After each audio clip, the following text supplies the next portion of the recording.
Hi, everyone. The power of persistence is what is needed to navigate through life, and the benefit is enormous. Today, I am going to be bringing a guest, and we're going to look at the power of persistence and how to walk through persistence. He is an interesting personality, and I would like for us to have him talk about the power of persistence.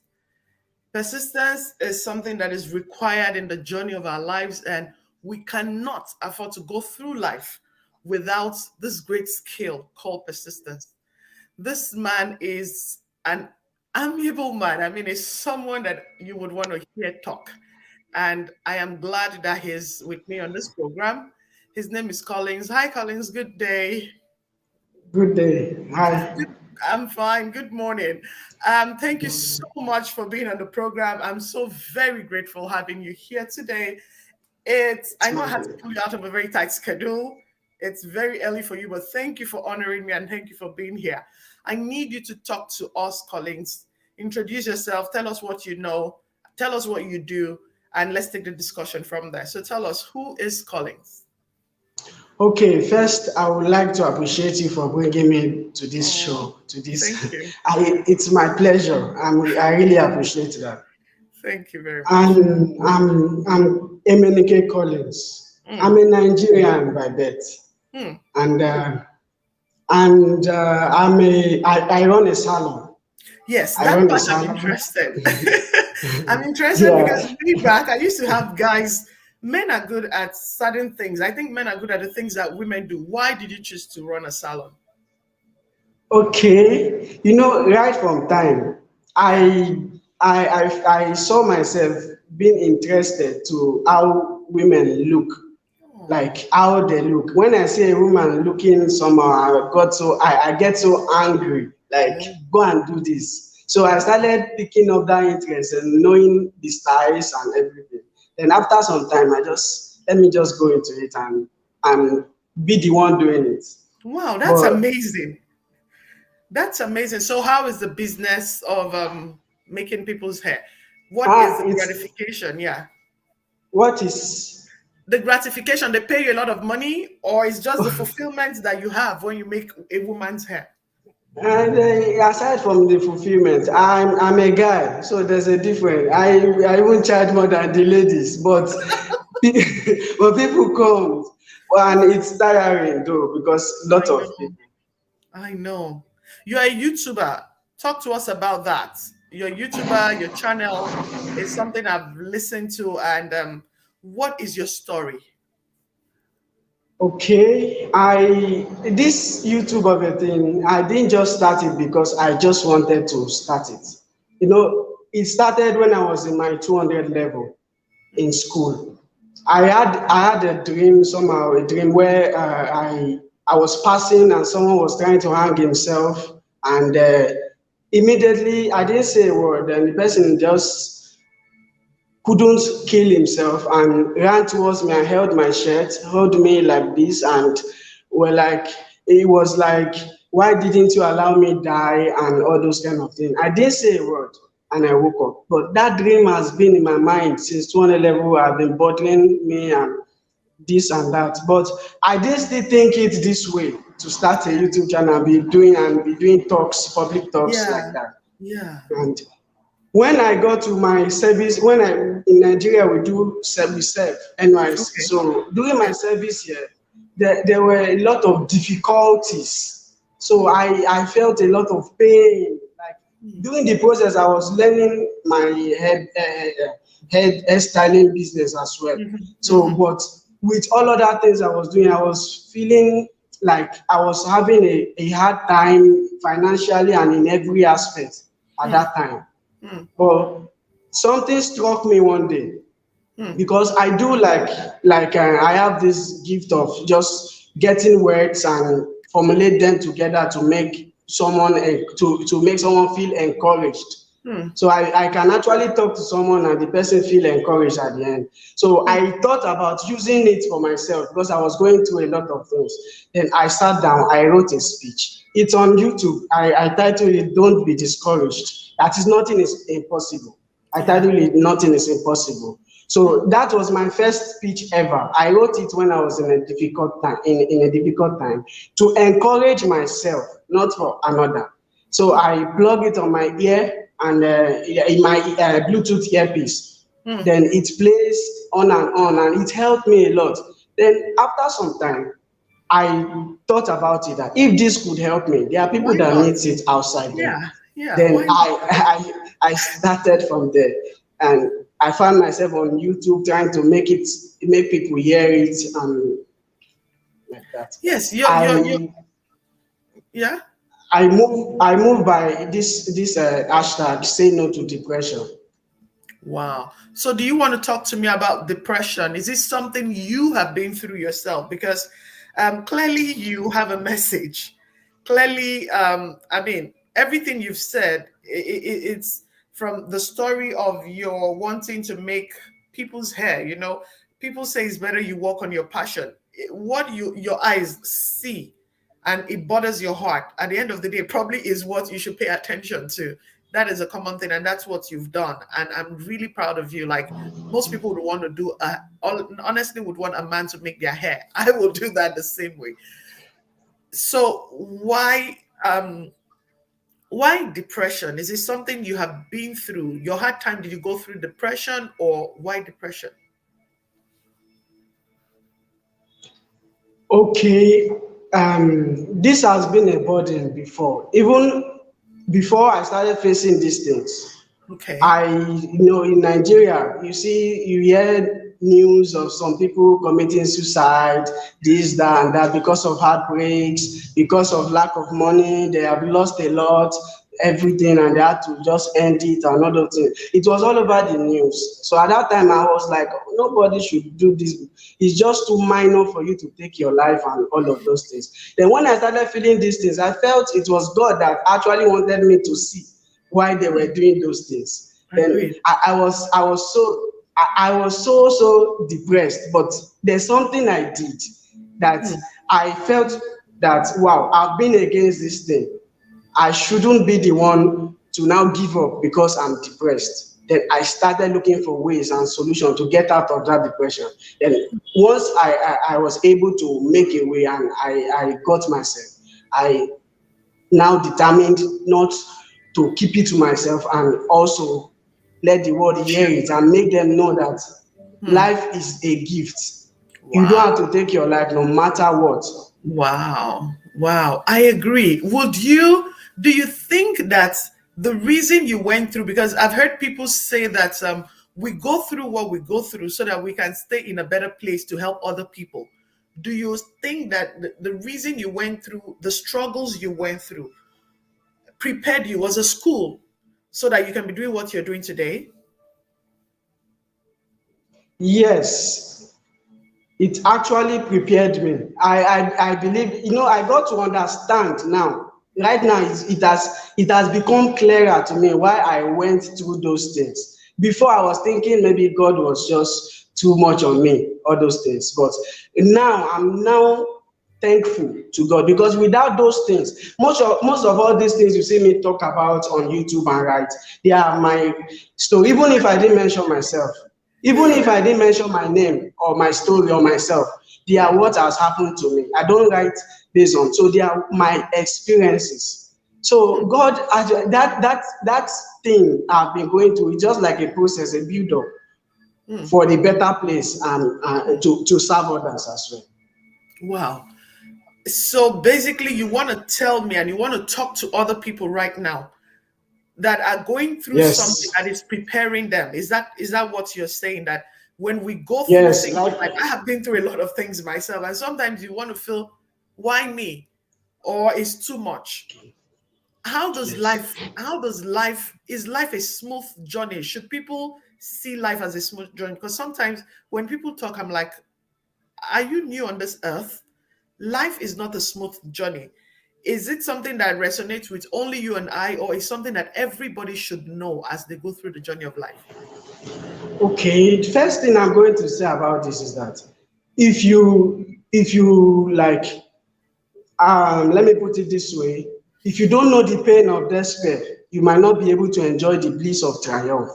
So Oh, it oh, is oh, all oh, these fears, it is oh. all these fears that we face, that we go through, that will help us to overcome other challenges. It is in the midst of that fear, if we don't quit, if we continue, that we have success. Because they say winners never quit and quitters never win. The Agreed. thing is, the thing is, life is a process. Hmm. There is no product without a process. Just like the products we see that with the biscuits and other junks we eat, they went through a process I and agree. they became a product because of their process. Had it Mm. been they stopped along the way, they would have half products. It will not be complete. Hmm. Wow, that So is depth. life is full of challenges. That is life is full of challenges, and it is there are just two things. It is either you quit or you continue. That's just it. Hmm. You either quit or you continue. And if you quit, it's over It's with that over. No one process. is going to hear you. With that process. Okay, can I quit on a process and start another process? Or most of these processes are tied together? Okay, first, I should use my business as an example. Good. Good. Okay, at the time when I started the business, it was not easy at all. It was tough, Because very, very tough. No customers and the rest.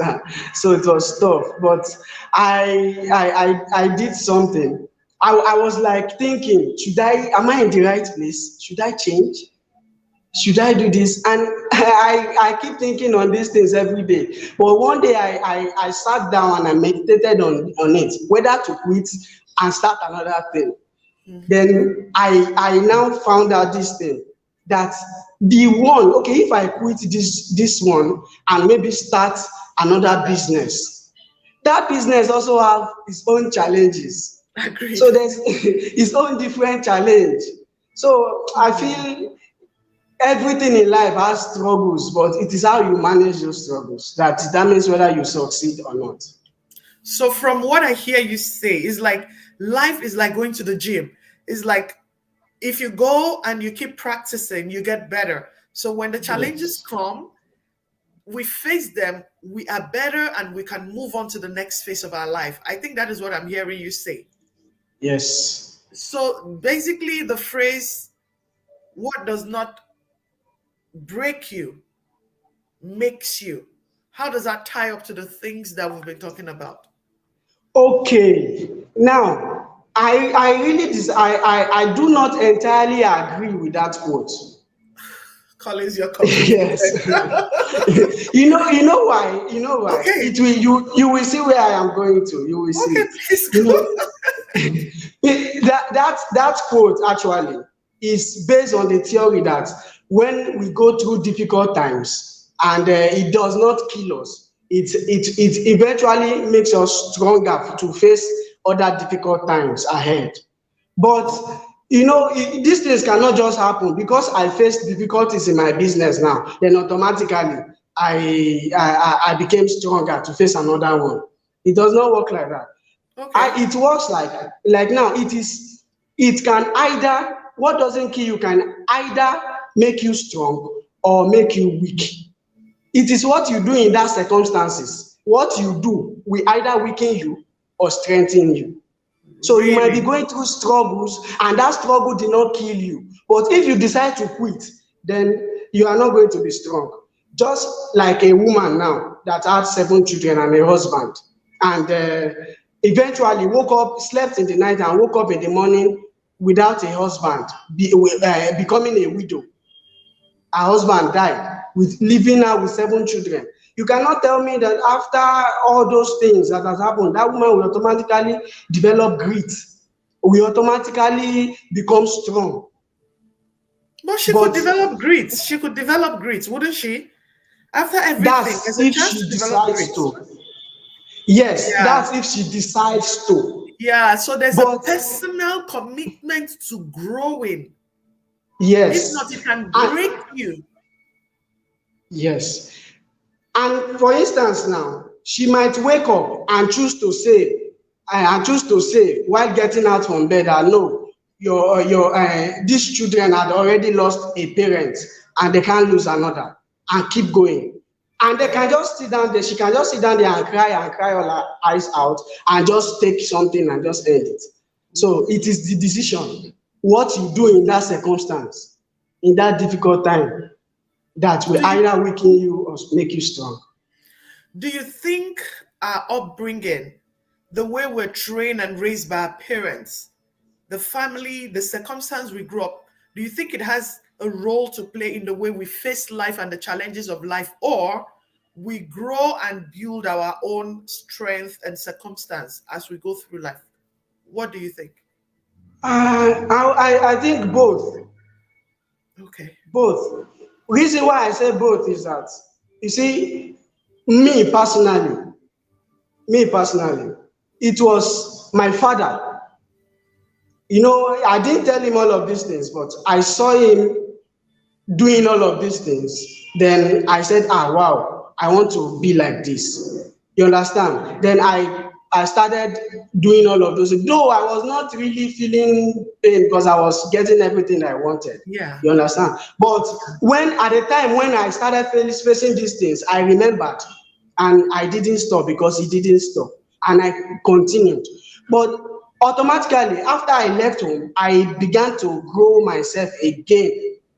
So there are some people that did not live with their father, but or their parents, but still they are still strong to face life challenges. So you can build it yourself and you can learn it.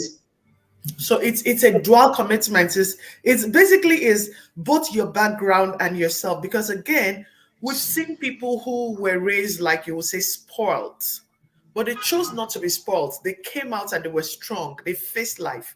And we've seen people who were raised spoiled and they actually were spoiled. Or we've seen people who were given basic tools and saying, no, this is how to go through life, be strong and all that. And they became weak. Now, would you tell families, parents, society, what would you tell them regarding, because there's so much about depression, there's so much going on about, and indeed there's a lot happening in the world, and honestly I think there's always been a lot happening in the world. How would you tell parents to raise their young ones, their children, because we don't know what life will bring our way? Okay, thank you for that question. Actually, most parents are living with their children. They are not actually training them. There's Oof. a difference between your children living with you and Oh you my actually god, training they're them. neighbors. Yes, you see, you are just staying with them. They are staying with you, but you are not actually training them. It's sad.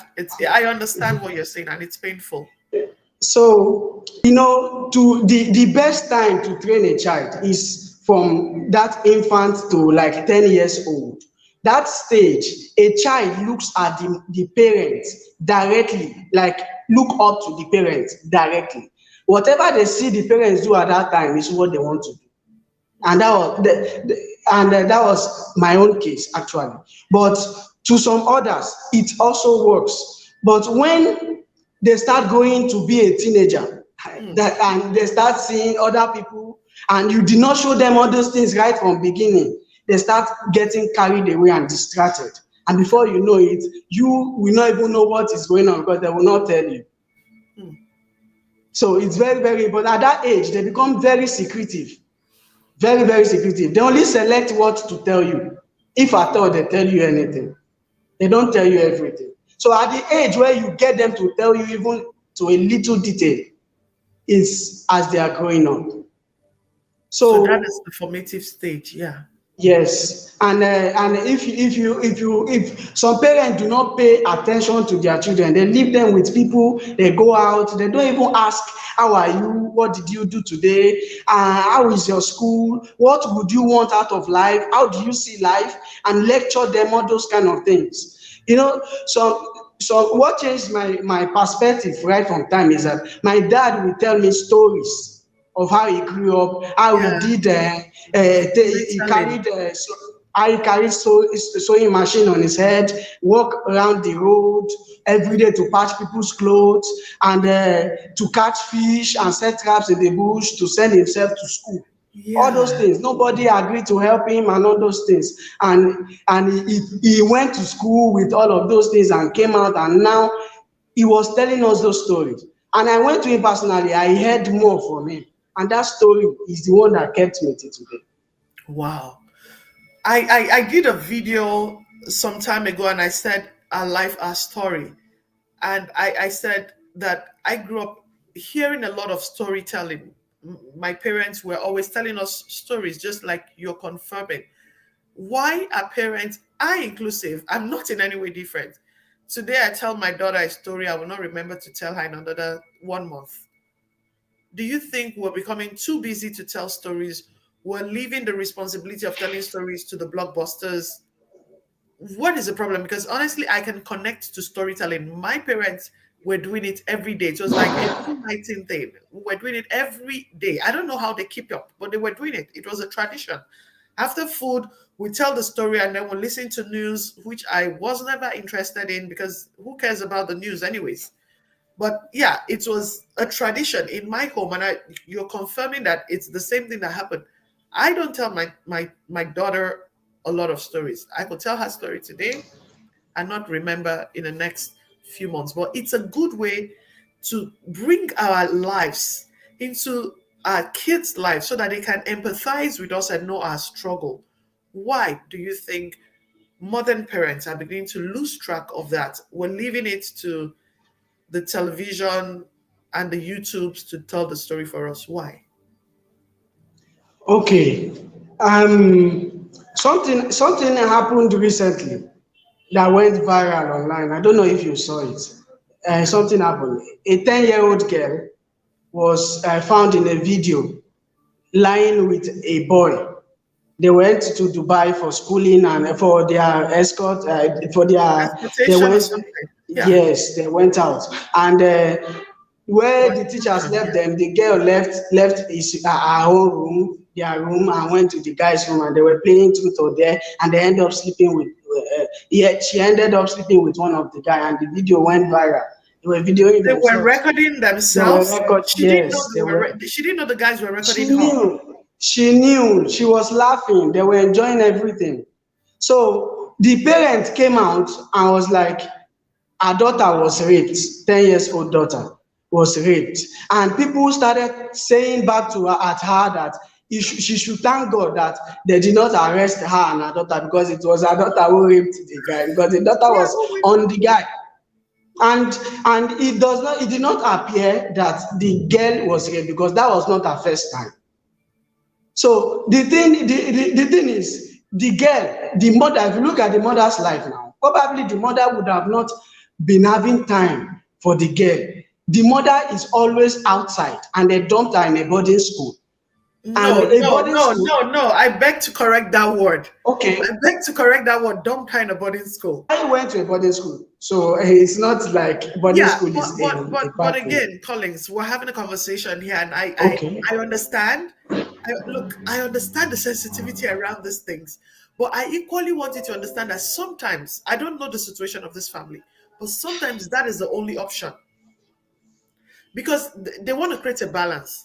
And no mother, I don't think any mother will encourage. Look, the child chose to do what she did because she wanted to do it. I don't think the mother would have told her consciously or unconsciously. And the boarding school is supposed to equally have principles to guide the children. What do you think? I don't want us to say she dumped her.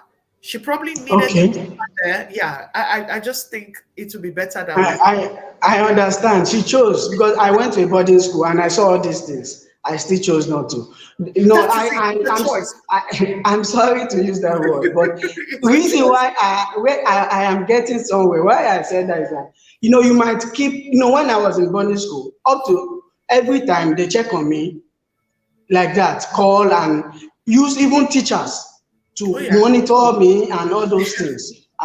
So all those things, I think they reported the girl to the woman some time ago when she kissed a guy and the guy kissed back. But the woman didn't do anything about that.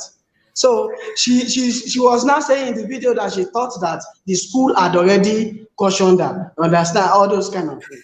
But the main thing is that even if you are far away from them, you talked about story. Let me not deviate. Yeah. Storytelling. Yeah. Though my dad was not frequent about storytelling, it's Okay. once in blue moon, once in blue Okay. moon. So Thank God. it does not matter. It Too does not good. matter. It does not matter if you tell story every time, but when you tell it, say it as if it touched you, like Yeah. with passion.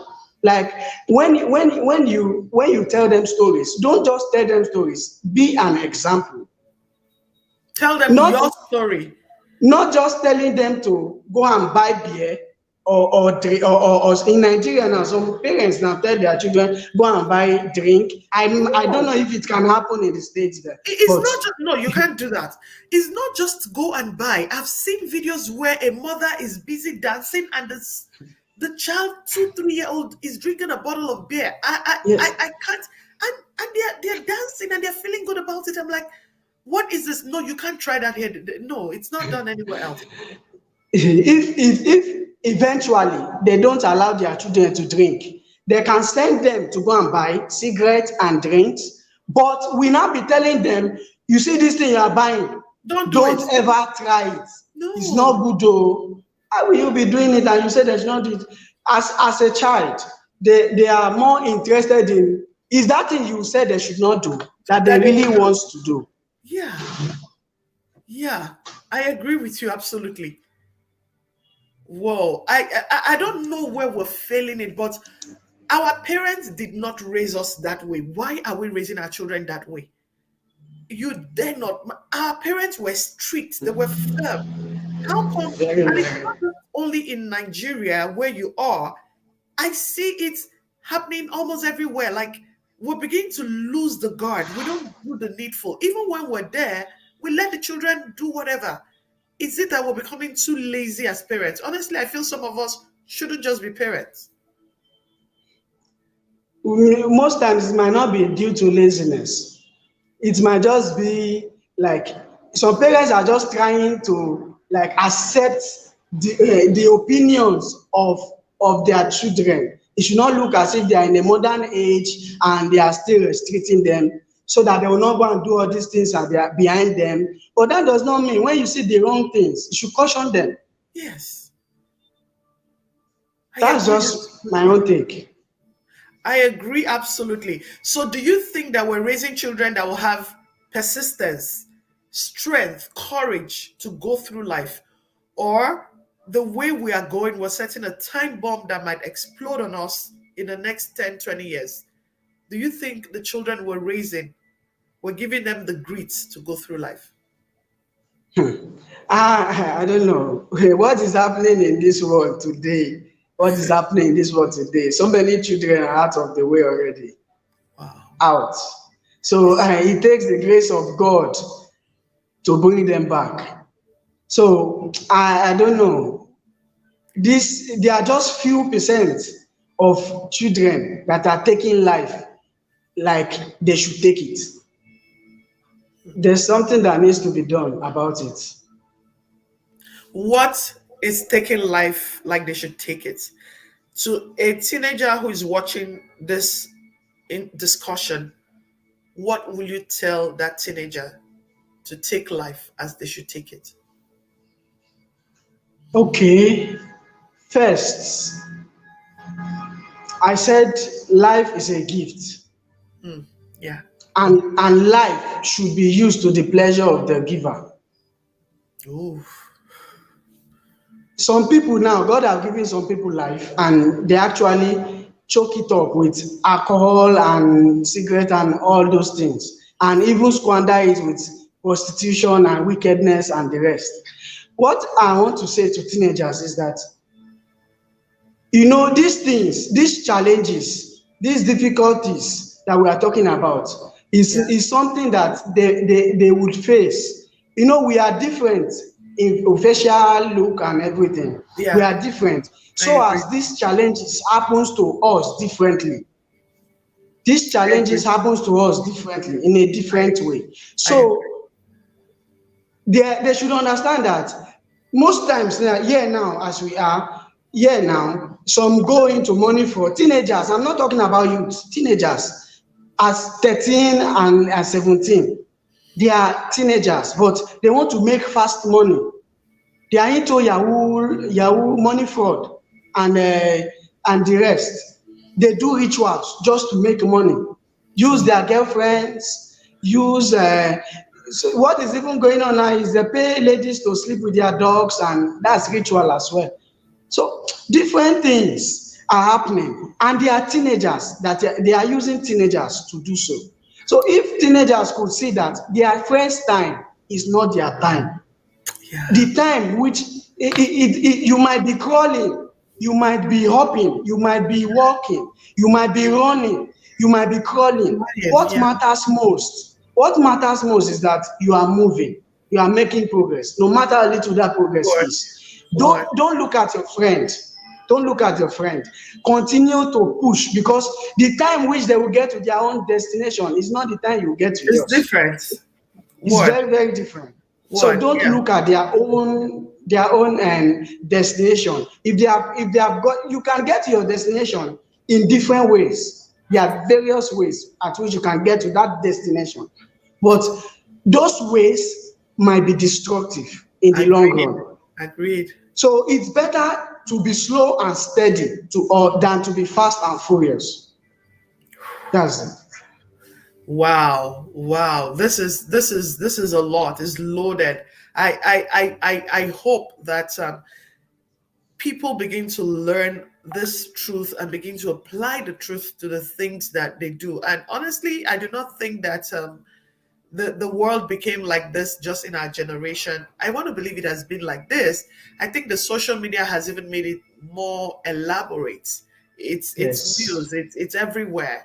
What will you tell an adult, someone like you and I, who is watching this conversation? What will you tell them? They're going through their own time. And I tell people that we go through times. Life is like you climb a mountain, you get to the top, you celebrate, and then you rest, and then you slide down. The sliding is always beautiful, but there's another mountain to climb. What would you tell someone who is going through a time, and a time could be anything they're battling with? What would you tell them, and how would you tell them to go through that process? Okay. I will tell them to do it with trepidation. That is with courage. What I mean by that is with courage. Courage is not the absence of fear. Not at All all. these things that, all these things that are happening, it's not like you are not scared. Yeah, But in the midst of that fear, you still push. You are I, still doing it. I agree. You are still doing it. And the thing is, the beginning is usually tough, but Right. better is the end. Yes, better is the end is the suffering of now is even you can never even compare it with the glory that will be revealed. It's very, very simple. Though it's difficult to follow, but you need to hold it. There's something I went through. I told you I went through a lot. Yeah, Like, you said you so. know, starving, Oh, not having anything, don't have I got to understand what it feels like when people say they are hungry. I'm telling wow. you, if somebody comes to me and tell me I'm hungry, I know what they feel You like. know, I know what, yes, I that know is so, what it oh God, that is something I don't know. It's still life. I don't know what it means to be hungry. so for me to look at that person and look away is Wait, you difficult because cannot. because I know how it feels. I know how it feels. No, what now? What made me feel like I'm stronger to face more difficult tasks is that I now found out that starving or hungry, not eating, cannot kill you. I'm sorry Wow, I about get that. it. I get it. I get it. Oh my God. Oh, I lost him there. Gosh. The conversation is so interesting. I think he had issues with his camera. I hope he hops in back into the studio and we keep up at this conversation. Wow. Life is interestingly what it is. The reason he can look at someone who is hungry and not turn his back away is because he knows what it is to be hungry. And that is a unique story. I don't turn my back away from people who are hungry. It is not because I am, it's not because of anything grandiose. It is just that, you know, I am just a compassionate person. But for Collins, he knows what it means to be hungry, so he cannot turn his back. Welcome back. Your camera went off. I hope you're all put together again. Yes. Please continue with your Yes. discussion. Oh my God. Okay. That part where you said, you know what it means to be hungry, it just got to me. I tell my kids, I tell them, don't waste food because there are people who are hungry. I don't know what it means to be hungry, but I know other pain. So we have different pains, but we have the same tools to go through the pain. Okay. People around me, they actually they know this very well. I don't like wasting food. I cook what I can finish because Same I here. know there are people out there. If I cannot finish it, then I should be giving it out. So I quarrel with people that waste food a lot. I have been hungry 3 days. I have gone without food 3 days, only water. So I know what it feels And you like. weren't fasting. You just couldn't afford food. But the thing is, now when I'm looking back at those things, I say, wow, this is a process. I can never feel like worry about any situation I find myself again because I felt like hunger cannot actually kill somebody. No. Before I thought if you go hungry you will die, but hunger cannot Kills actually you. kill somebody. Oh God. So Wow. if you quit because you are hungry, it is better to go starving now than to go hungry tomorrow. Sorry, it is better to go hungry now than to That's go starving tomorrow. God, that is huge. I tell my children, I say, do not eat your tomorrow today. So that is what you're saying. It's better to go hungry today than to starve tomorrow because if you eat the food today that you're supposed to sow, that you're supposed to plant, Yeah. there is a great possibility that you starve tomorrow. Oh my goodness. Okay. I just want to chip in something. There are actually people that are really working hard. They are still persistent, but yet they are not getting their results. Yeah, agreed. There's something I want to say about that. They might be mistaken somewhere. You know, when you actually get something, for example, let me use money as an example. There is always a seed and a bread in every income you get. Agreed. So you should be sowing a seed and also eating your bread. Don't eat your bread and sow, sorry, don't eat your seed and sow your bread. Mm. So many people just take their bread, what they should use to do some certain things, and just sow. And I why want to some the jump one in. they are I want to okay. jump in. You're going to address this. A lot of people have been misled about the bread and the seed. They take the seed and they drop it in a church, in a mosque, and the bread they eat. That will make them starve tomorrow. Because I need, since you have come to this part of discussion, interestingly, I need us to talk about it. Sowing a seed is investing into your life, into the things that will bring forth other seeds and bread, not dropping it into someone else's hand. Please talk to that. Okay, now you know seed. Yes, Prosperity is a principle. agreed. Is the seed I sowing tell principle? people, okay, I'm going to talk about it. It's a principle. Even that is why you see even even Christians as are even poor. They don't have this money. One thing I believe in that when you have your income with you, you have three. First, my tithe.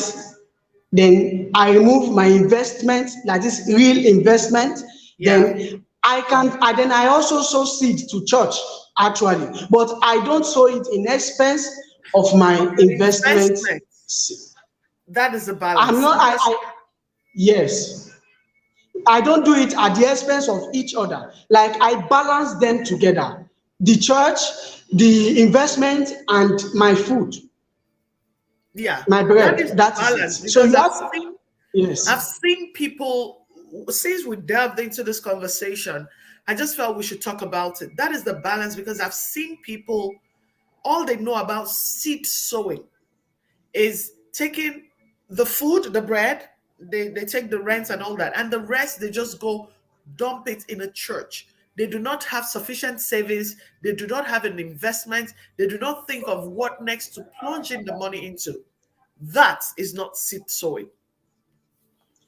Many people actually do not understand what the Bible says. Actually, you can get deceived if you are not like an addict reader of the Bible, if you are not conversant with the word. One thing is, Addict. even the Bible does not support you not saving, you not investing.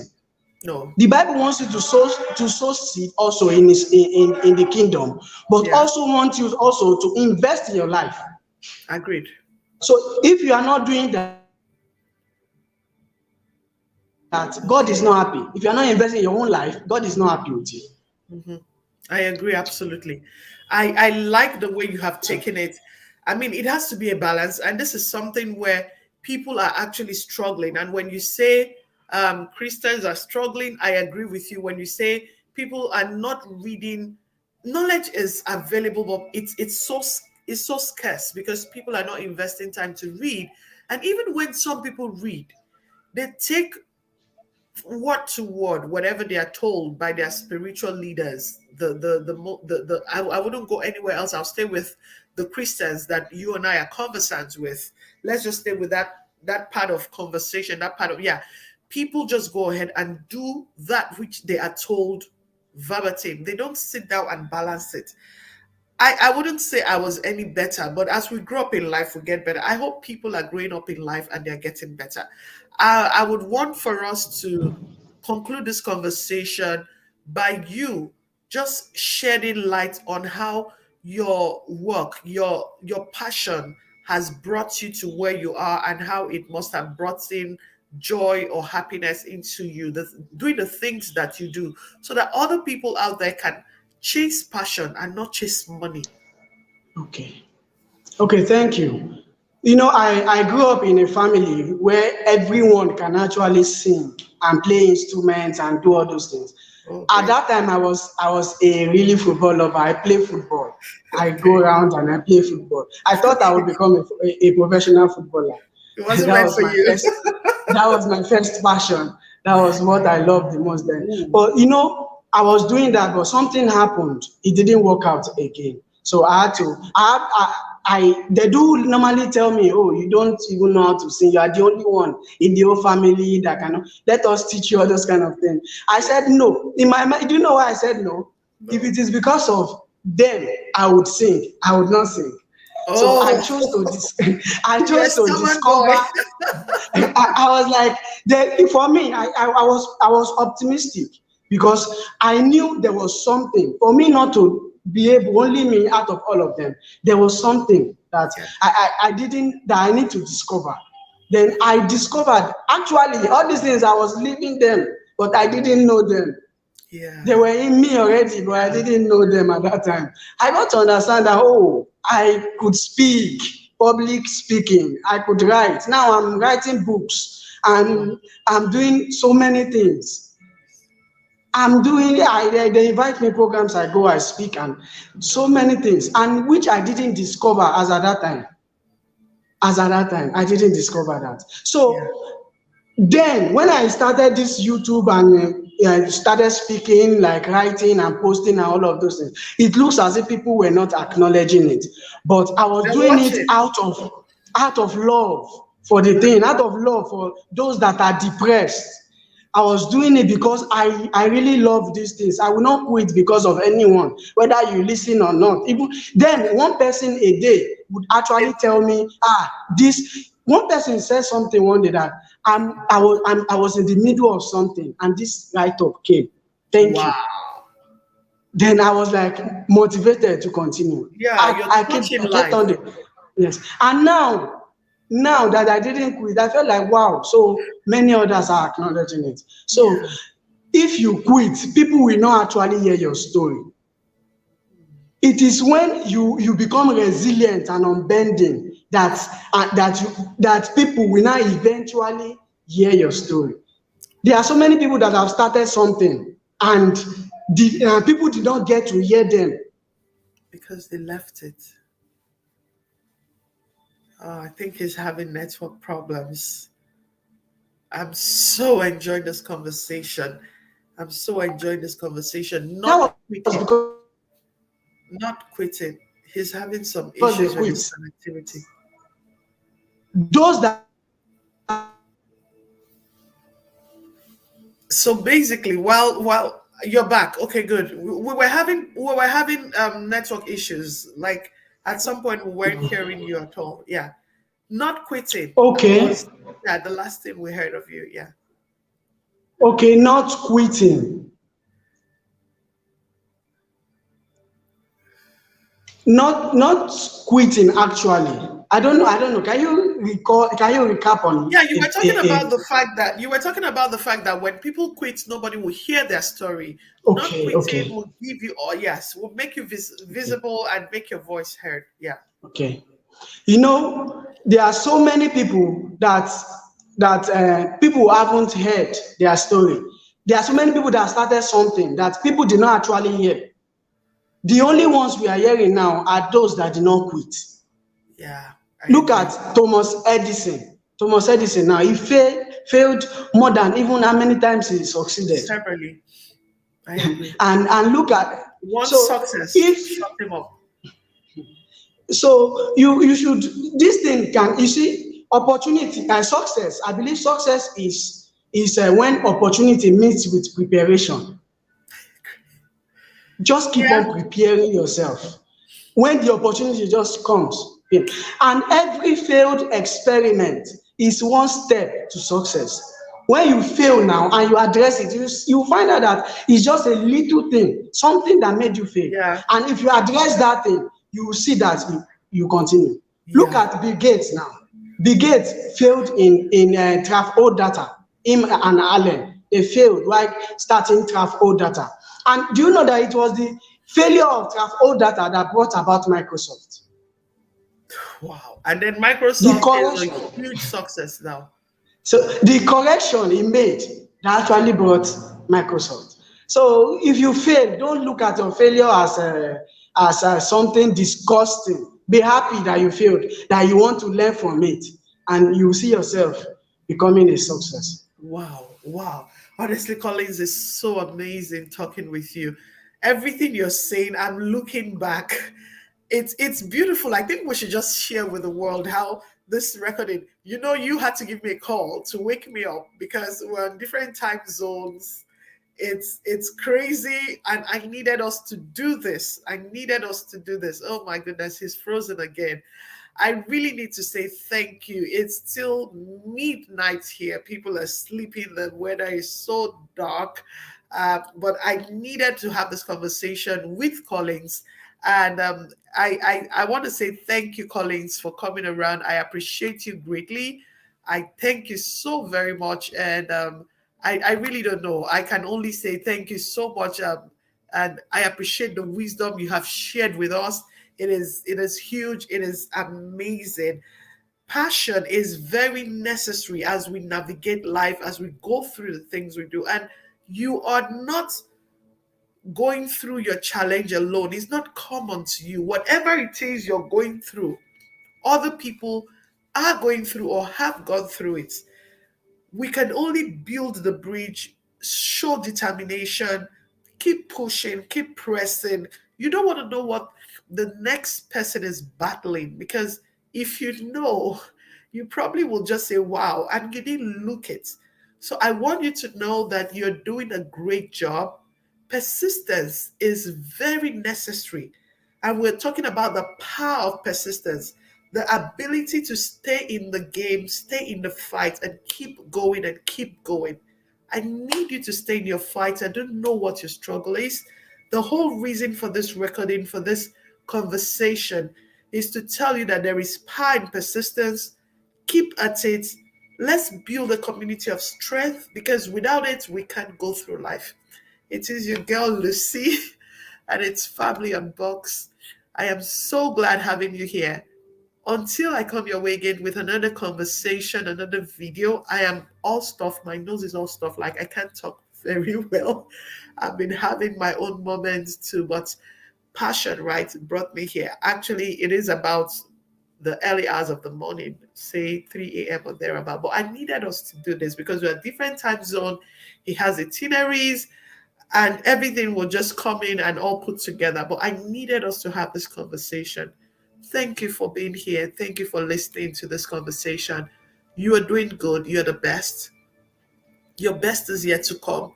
Don't be in a hurry to make money. Don't be in a hurry to do anything that is not right. Follow the process of growth and you will see yourself at the other side of victory. I look forward to celebrating you at the other side of victory. You know, that is what I always say. I look forward to celebrating myself at the other side of victory. So let's keep pushing. Let's keep staying persistently. And I know your best, my best, our best will show up and we will celebrate. Bye. Hi, this is a Galvanize TV, and once again, I'm here on a street interview. I'm here in Barracks, Lagos State. Yeah, I'm here to carry out a street walk. I want to ask them questions about life. How do they view life? How do they see life?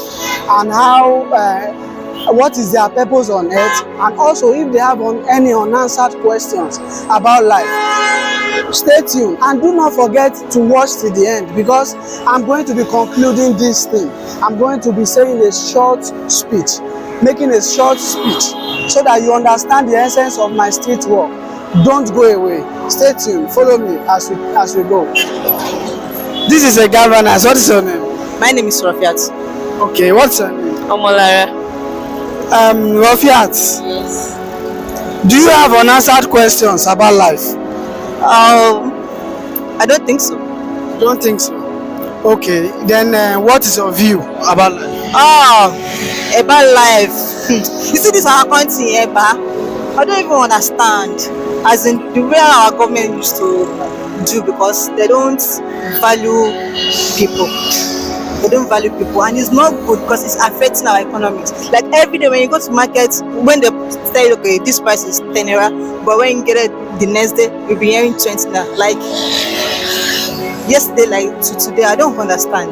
So I just this life is hard. To be sincere, very hard. What is your purpose in life?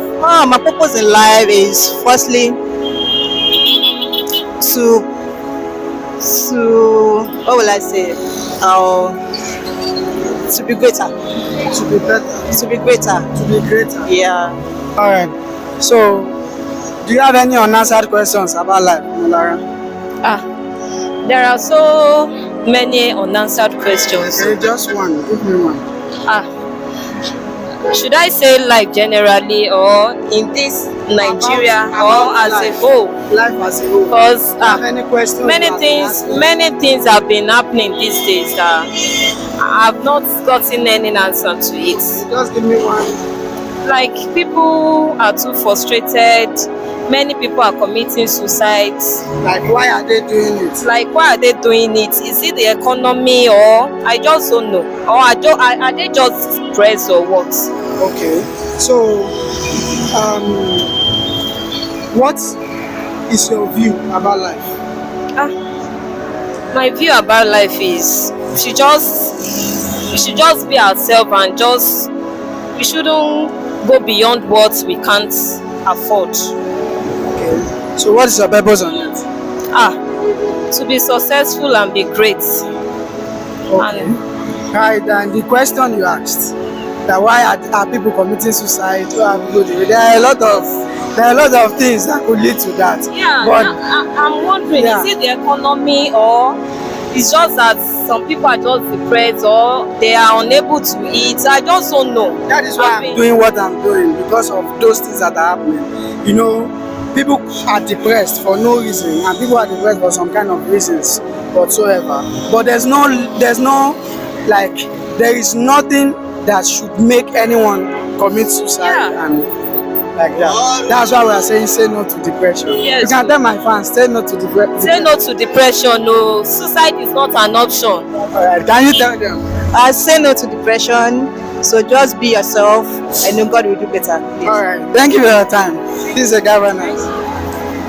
This is a governance. What's your name? Patient. Patient. Patient. Is that your nickname or your real name? That's my nickname actually. Nickname. Why do you give yourself a shout on this? Nah, my people give me a beg. People give you. Patient of this. Okay. So I want to ask you, do you have any what's your view? What is your view about life? Life. Life is it's a funny place for you now. Now life. To be sincere, I never thought about that. Okay, life to me is where we come to live, stay, where everybody's being birthed. If you have a purpose in life, you do it, and when your time for death happens. But most of the time, death comes unexpected, and it's not how we planned it to be. So life is just an occurrence that we just happen to meet. That's my own view about life. So, do you have any unanswered questions about life? There are lots of unanswered questions, mainly pertaining pertaining the history of the Bible. Now, like there are some things like where they said the question I have is after life, after this life that we live as a human being. Forget the one they've taught us that we go to there's heaven and hell. Yes, where are we going to? That's the question. After this life. After this life that we're living, where else are we going to? Where else are we going? Yes. To? Is eternity. Now that eternity, who is like the person with that eternity? Because we know that God is also being, yes. But okay, now let me leave that one now. Sorry. Now there's a question. They said in the Bible they said Adam and Eve were the first human being created, but they were in a garden named Eden, right? Now that garden, there was something is existing in that garden before they came in. Like what? I don't know. That's the history. We don't know. God. We don't know. Planted. Yeah? The Bible says God planted a garden and put Adam in it. Mm-hmm. So God planted. There were things before God created Adam in that place. I don't think so. There were things before God created Adam in that place. So you saw that we did not expatiate, and we, since we're not in during that time, we don't know much. All we just have to do is study more. So the question is, what are the things that were there? Yeah, but if you are, that's what I'm just for me, but I had to use Bible history. Now pertaining life that we are living in this real human being, me and you will say ourselves. Waiting they sub, like is Sakpa really after our life, or like how are we going to survive to make money to live life? Like the existence, especially in this Nigeria, is not easy to live life that you dreamt to live. So what can one do to help yourself with life so that you not die out of depression? That is all my questions. That's all I have to ask. Even when there are challenges, when there are difficulties, you keep trying to do things that will better your life. Mm-hmm. And for me, how to survive in this economy is to have multiple streams of income. Don't base your income on only one source. And you can have a physical business, then have there are some other channels of income that is forever. You don't even need to be there. You understand? Like you know, some people have skill. Like I am an author. You understand? I'm a motivational speaker.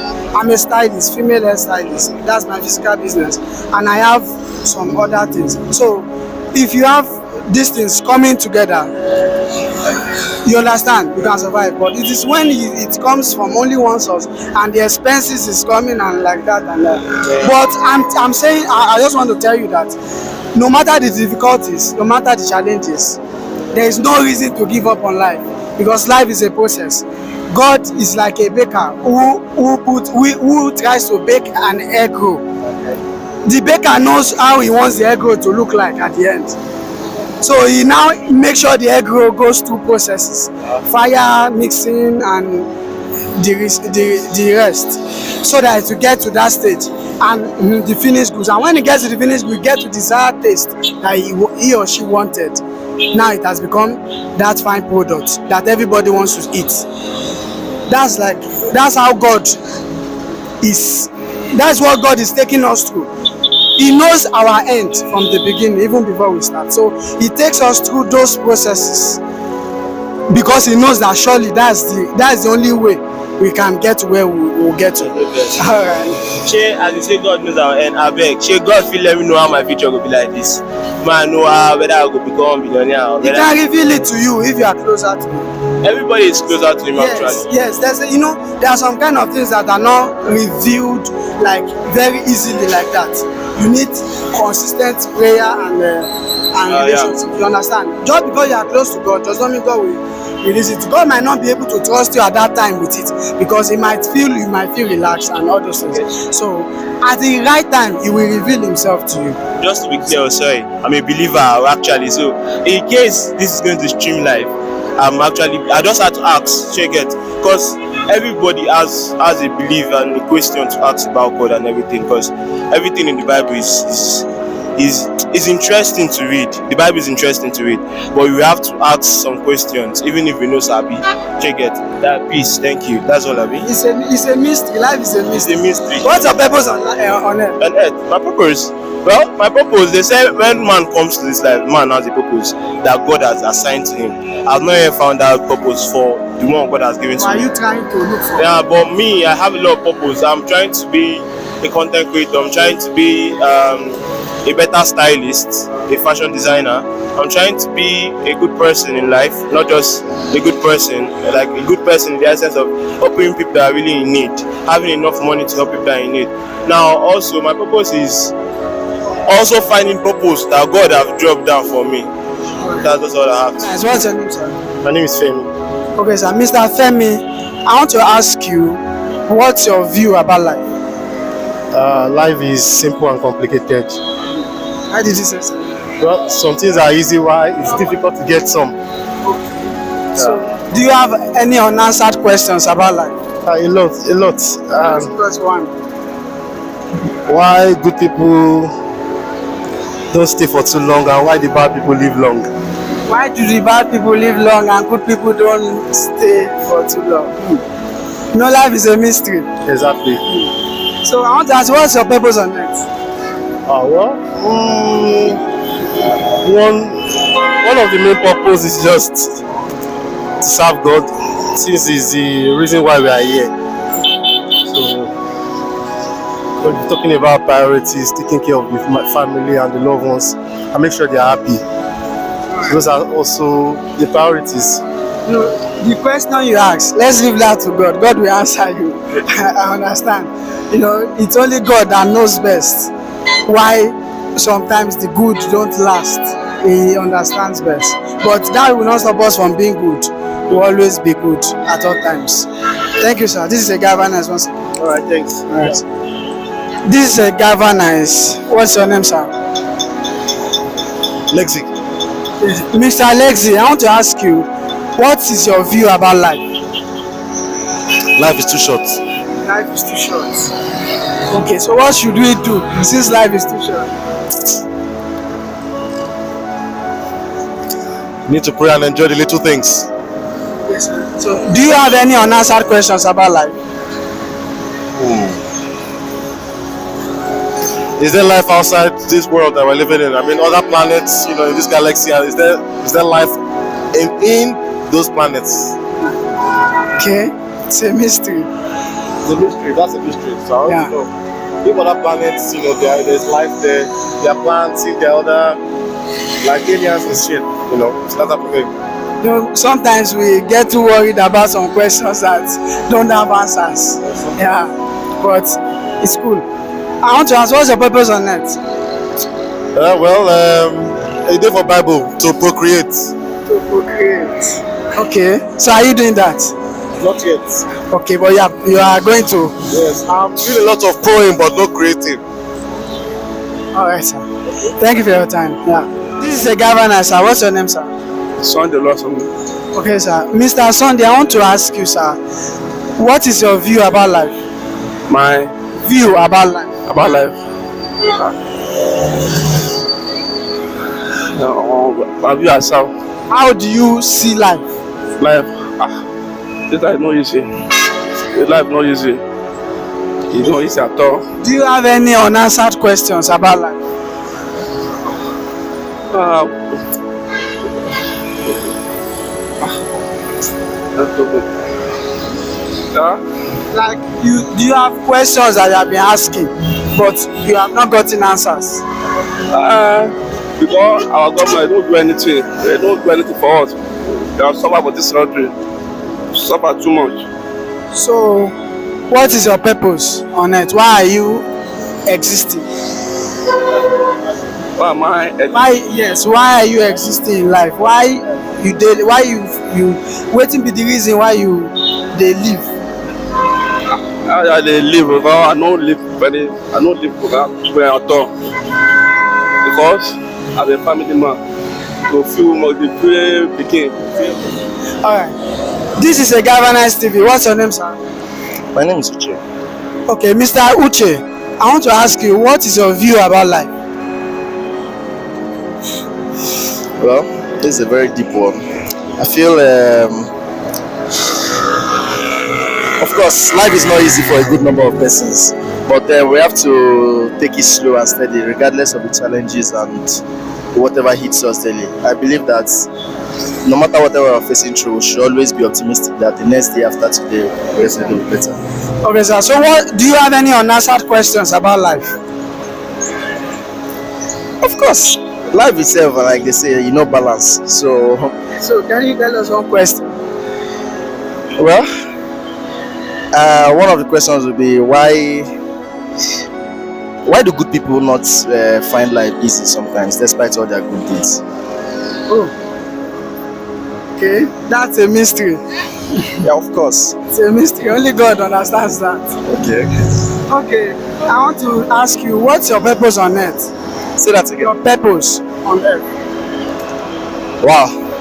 Of course, God knows why He created me, and Do you know why God created you? well, I'm still on that journey of self-discovery. Of self-discovery. Yeah, I'm sure. not yet discovered. Yeah, sure. Okay, I pray God helps you. Amen and definitely. Thank you very much, sir. This is a governance. What's your name? My name is Blessing. Okay, Blessing. Do you have unanswered questions about life? Questions about life as well. Like, do you have any question you have been asking and there are no answers? The only question I'm asking that which day will Nigeria get better? Which day will Nigeria get better? Yeah. Okay, that will happen if you have do you have your PVC? Yes, I have my PVC. You do that by exercising your health. Alright. Then, what's your view about life? My view about life. As far I'm fine. That's my own view. That is, how do you view life? Your I perspective. feel like it's going to be well with this country as a whole one day. So Okay, so what's your purpose on earth? my purpose on it. Maybe that will be another day. Alright. Governance, what's your name? Immaculate. Okay, Immaculate. I want to ask you, what is your view about life? What is of me about life? Like in what perspective? Like, how do you see life? Wow. If you have to ask me, I would say life is a very hard place. Why? Because for me now as a student, I'm going through a lot. From which school? Diabetic. Okay. So I want to ask you again, do you have any unanswered questions about life? I don't know. You don't have any unanswered questions you have been asking yourself that you have not gotten answers? Question, let me think. Question I've asked myself. I've not got an answer.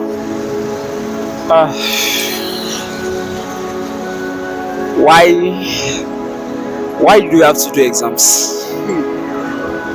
Of course, you know that. No, why do we? I have to look at it. Can you not just like, it's like lack of trust. I've done classwork, I've done projects. At least I'll spend money on project, I'll spend money on classwork. I'll do assignments, I'll write notes. You are still telling me I have to do exams. I don't see any reason. If you relate it to life, You know, life we are tested also. We get tested in life also. Our courage get tested as well. Yes. You understand? You know, the ability for you to take action on your talents is courage, even with your fear. That, and if you eventually take action and you succeed, that is, you have passed the test, right? So you know, test and exam sometimes is for you to actually value what you have gotten. You know, if you just not go to school and you don't write the exam, you promote, you will not value school, you will not take it more important, you will not value your certificate. So that is it. I think I might not answer your questions because we try to answer some questions. Yes, but it might not be the original answer. So I want to ask you, what's your purpose on earth? My purpose on why On earth. on earth. Why you think you are existing?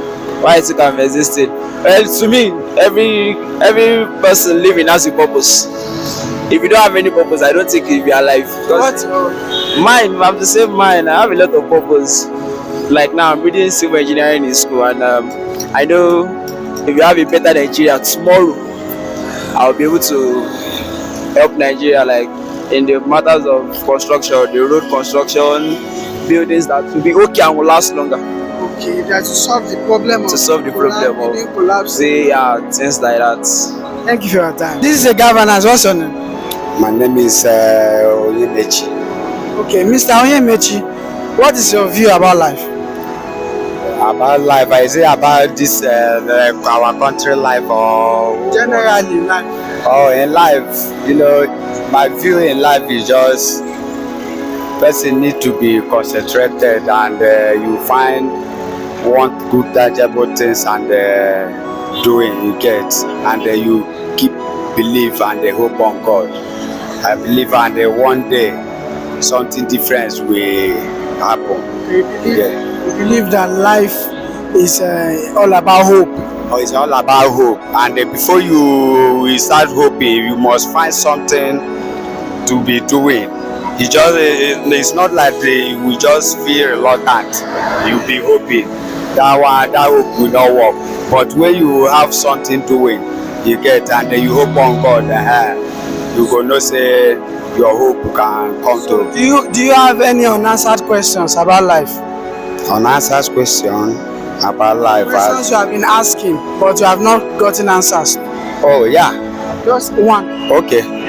What I have been asking is the reason why God created us in this world. That is what I've been asking, and nobody have given me the reason. Okay, I think I can. Should I try? Yeah? Should I try? Oh yeah, you can try. Okay. The reason why God created us. God created us so that we can help others. You can help. So that we can serve Him and help others. Serve Him and help others. And help others. Yes. Wow. In the process of serving God, God will in turn use us to help other people. Yes. So we are living for God and for other people. Wow. So that is why we are created. We are created for God and to serve God. To serve other people too. To serve God and to help other people. It might not be money. It might be what I'm doing now. It might be through encouragement, might be through talk, might be spending time with people that are depressed or something like that. So there are so many things you can do to help other people, but you need to discover it. That's what I want to ask you now. What is your purpose on earth? My purpose? On earth. My purpose on this earth is almost the same thing you said, because if I look myself, I will know that God created you to come and save some of His people. You get some people that will believe that they don't have a very strong belief. You get, in terms of maybe hustling, to hustle up money, like it's okay. Okay, no problem. Because I would not like to carry you go. You can't go. No, we get when you are go. You want to share? Because if I go if I carry you go far, what people do, whereby to help people, people will be finding it difficult to help people, but they have a lot of money. You have this burden in heart that Yes. you need to be successful so that you can help people. All right, so you feel that is your purpose, to help people that are financially down. Yeah. So you are hoping to be financially stable. And to stop people giving glory of God, you give it to people. Okay. All right. You give it to person. All right. Where person is supposed to help you, where you go give the glory to God. You go come give unto that person, say I flow with that person. While at God, you understand me? Understand. So Right. Thank you for this time. Thank you for your time. I appreciate it. It's a nice time with you. This is a governor. What's your name, sir? My name is Tunde. Okay. Mr. Tunde, I want to ask you, what's your view about life? How do you see life? Like I say, life is easy and very difficult. You understand? Why I said it's easy, it's like when you have things that is not bothering you, you can say the life is easy. When I said life is difficult, it's like when you are facing a lot of things, many things that can take your life or so. So that is. So what are the things that can take your life? You think too much. When you think too much, because maybe you are looking for something, it's like your personal something or so. So when you think too much, that can take life. Okay, so do you have any unanswered questions about life? Unanswered? Questions that you have been asking, but you have not gotten answers. Yes, it's true. Can you tell us once? It's my personal life. So I have a house issue. House issue? Yes. What is the question you're asking? Asking God that should just help me to solve myself. But that is like question. I ask God now. That you really want answer, but you do not see answer. I ask God, I really need the answer, but I have not seen the answer yet. But I know by the grace of God, things will be easy. Okay. So what's your purpose on earth? My purpose on earth? To become somebody in life, to raise my children, and to help people also. So how do you plan to do that, to help people? When I have money. Are you working on to get money now? Yeah, working. Thank you for your time, sir. Yes, we are back from our street walk today. This edition is very interesting. And do you have any unanswered questions about life? What is your view about life? And what is your purpose on earth? You see, many of them have questions to ask. They have a lot of questions to ask. And some had a purpose and some are still discovering and some will still discover. And some already are living their purpose. Life is deep. Who can understand it? Life is a mystery. And to wake up every morning not knowing why you are alive is a tragedy of life. Why are you arrogant? You are not better than the other person, or the other person is better than you. We are all unique by God's standards. We all have it in bits. We have it in bits. We are not better in all areas. So why do you feel arrogant about life? Why do you feel this life is all about you?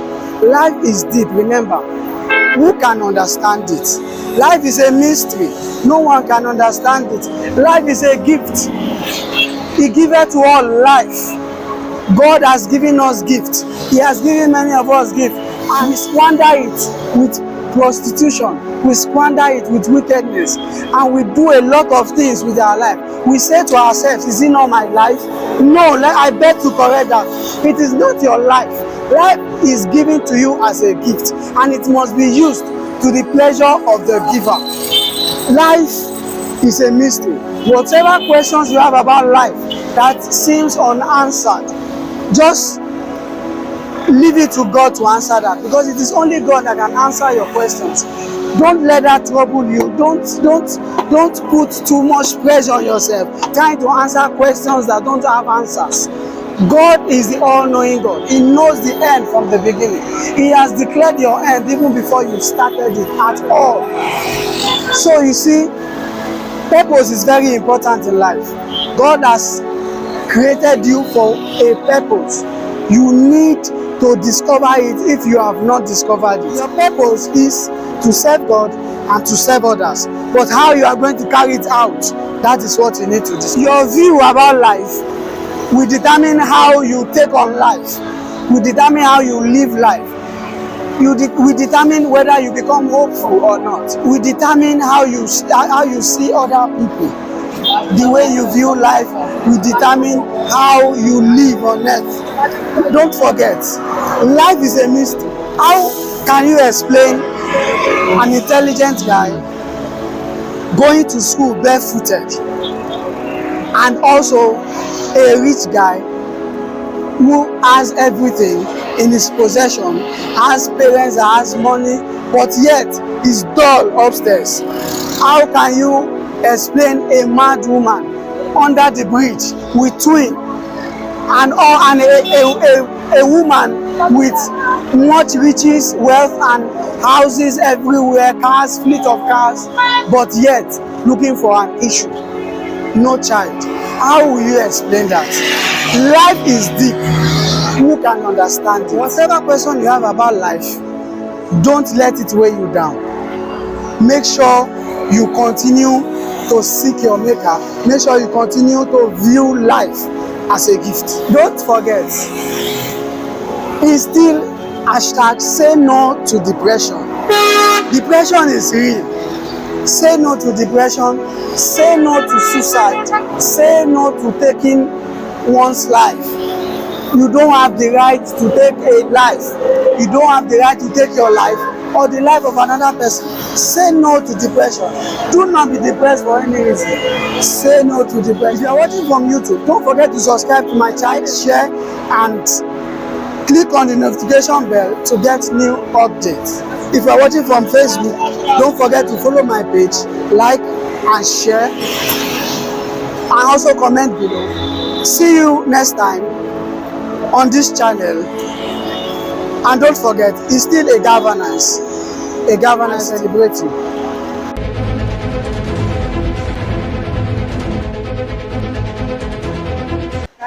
Good afternoon, everyone.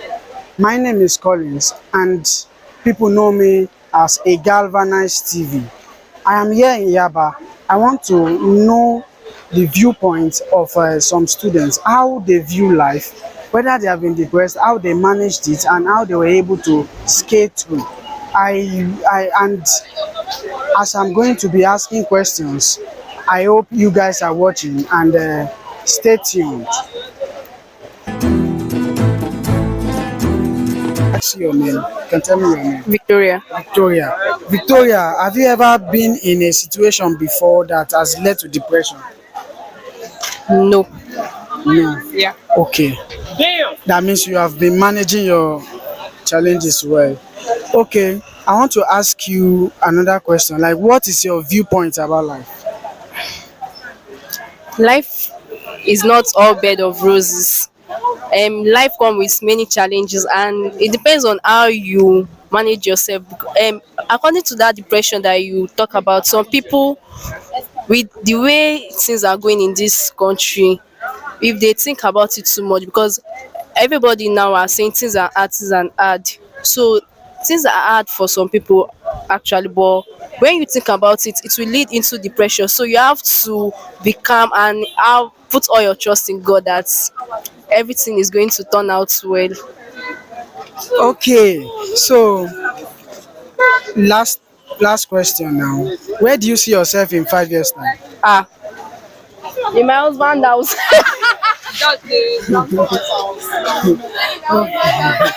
Working. Working. Yes. As what? A nutritionist. Ask you, have you ever been in a situation that has led to depression before? Yes, very well. Okay, what about you? Yes. Obviously. Okay. So what can you do? Do you mind sharing what led to that depression? Let me just say, let me say it's personal issues because it's family issues. So it's kind of personal. Mine too is family issue. So I felt like my parents don't like me. I was so depressed that day. I wanted to run mad. Okay. Come on, now breakfast. Okay. Don't have paper. Okay. Yeah, okay. But how were you able to manage yours? Yeah, like I just believe that everything happened for a reason, so I just have to live by it. Like, because I cannot change the situation of things, so I just have to live by it and just let it go. Okay. I cried. I cried for 2 days. After crying, I console myself back. I watched movie. I was just inside. Then I prayed, and that was all. And I was fine. I'm interested in your own. Yeah, actually, yeah, there was actually someone like a backup person. So the person was actually on my timeline, always there for me, and like that. Everything went off. A very, very good friend. So she was there for me, like throughout the canteen, and Okay. yeah. Then everything before I know it, everything was gone. I was still good. I can relate with that. Yeah. I can relate with Crazy. that. It was a very crazy moment. So where Let me do this. I want to ask you another question. Like, what's your viewpoint about life? You just have to be optimistic. Pray. You should be praying always because somebody cannot do it. You can't do it on your own. You just have to get closer to God no matter what. Okay. Yeah. So where do you see yourself in next 5 years? I'll be a good business woman. I'll be rich, an husband, and obviously with kids. All right. What's the question? What's the question? So where do you see yourself in next 5 years? Next 5 years, I'm a very, very Okay. yeah. What about you? Yeah, I see myself as a successful businessman, having a family, starting my own nuclear family, like a wife, and let me say just like a So why you kid. want start family? You see this Your one. name A kid. again? My name is Lekwa Afolabi. Rajin Novisat. Michael King. I'll leave you with this word. In this life, there is always challenges. Life isn't always fair. So we should not, people take their lives for nothing, for something that will pass. There's morning, there's afternoon, there's night. Morning will surely pass, afternoon will come. So in that challenge, you know that it will pass. Challenge will come, it will still pass. Thank you for your time. I appreciate the first, your name. My name is Ada, Ada, you're from which state? Delta State. Delta State, okay. I'm calling from Abia State.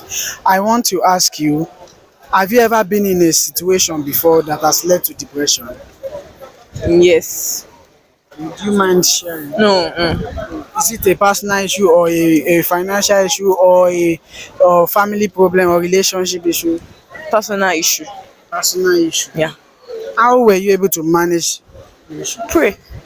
You pray? Yes, pray. Only that? Yeah. Pray to God and I feel better actually. All right. And what's your viewpoint about life? Life. Life is this life. Omo. That's all I have to say. Omo. We're just living. Just living life. Omo. That's all I have to say. It's not because I don't know. Just living. Just living. Just live each day as it comes. No pressure. Don't allow anybody to pressure you. So where do you see yourself in 5 years' time?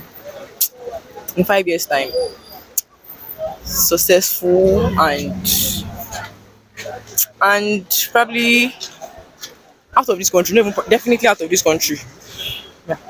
Successful in what area? In my field, my career, What do you do? I'm a student. What do you study? I'm studying food technology. Okay, so Yeah. as a successful food technologist, Owning my own food industry and being good at and successful at it. That'll be are you working towards it? Yeah, I am. Obviously. Life isn't always fair. Life is not it's never ever fair. So we should, sometimes we don't get what we deserve, Yeah, but we should When you still, have God,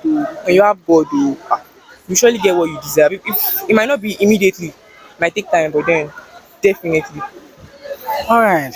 I like your spirit, and It's my pleasure having you. You said? Ganyu. Ganiu.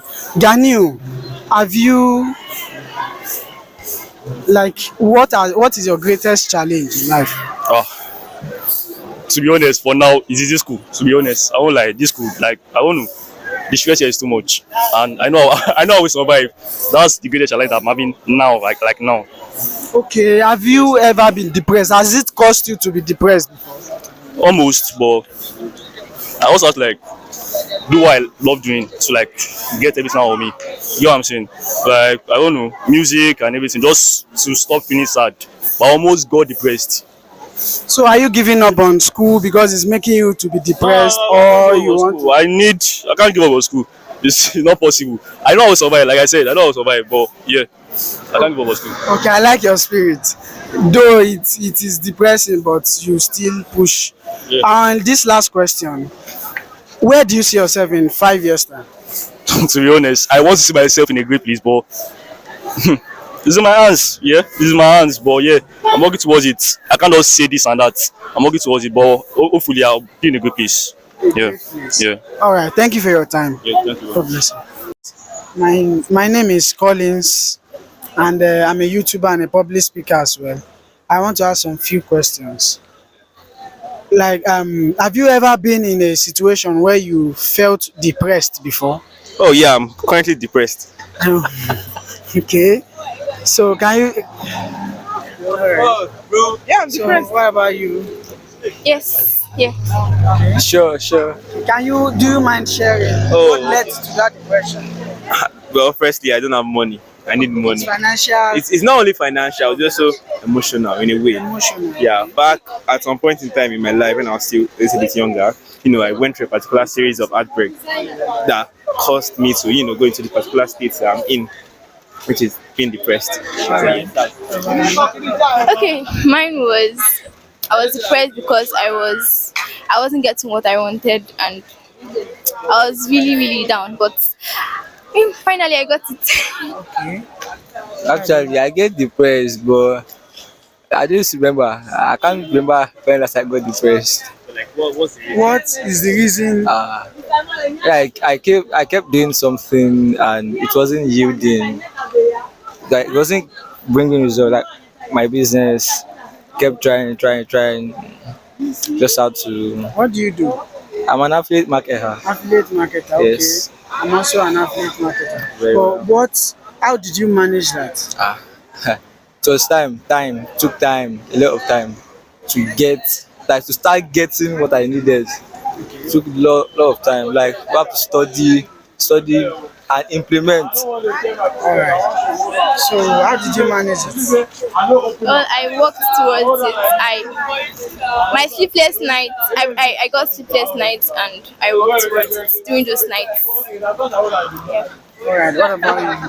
I mean, I didn't say I'm currently healed. I'm still going through it. Okay. All right. So my viewpoint of life is that I expect life, however it comes, that's how I take it. If it comes in a series of ways that's bad, I don't know yet how it's meant to be. You understand? So I don't like have this particular. All I just do is just have a particular pattern, my daily routine, and then work on that. And however life comes, that's how I take it. All right. Well, I think life is hard, very hard. It's not balanced. Even the word is spherical, so it's not any shape that can balance well. So we should just get prepared for anything at all that is going to happen, and we should know how to work our way through. Anyhow, Okay. This life. People say life is hard, but for me, this life is simple for me. I don't stress myself at all to do anything for this life. It says that the only thing that you have to know, like to make it in this life, to know what you are doing. If you want to make money in this life, know like the ways how you can get that money, and learn and implement. Everything is done already. So life is stressful, but to me, life is simple. Okay. So where do you see yourself in 5 years time? In 5 years, in 5 years time, I see myself working from home as a UI UX designer for companies. Okay. What about you? I see myself working on my bed, like I'm on my bed with my my laptop, my whatever, and I'm just relaxing with a chilled bottle of something, working on different things like programming, yeah, UI UX designing. I All don't. right. What about you? In the next 5 years, I expect myself to be an eccentric multimillionaire and a businessman that works from home. All right. And I want to conclude with this. My viewers, I want to speak to my viewers and my fans. And these guys got me. They got to my heart. And, you know, mostly I believe you don't have to work yourself out. You have to have the brains to work. Not that you will not start it.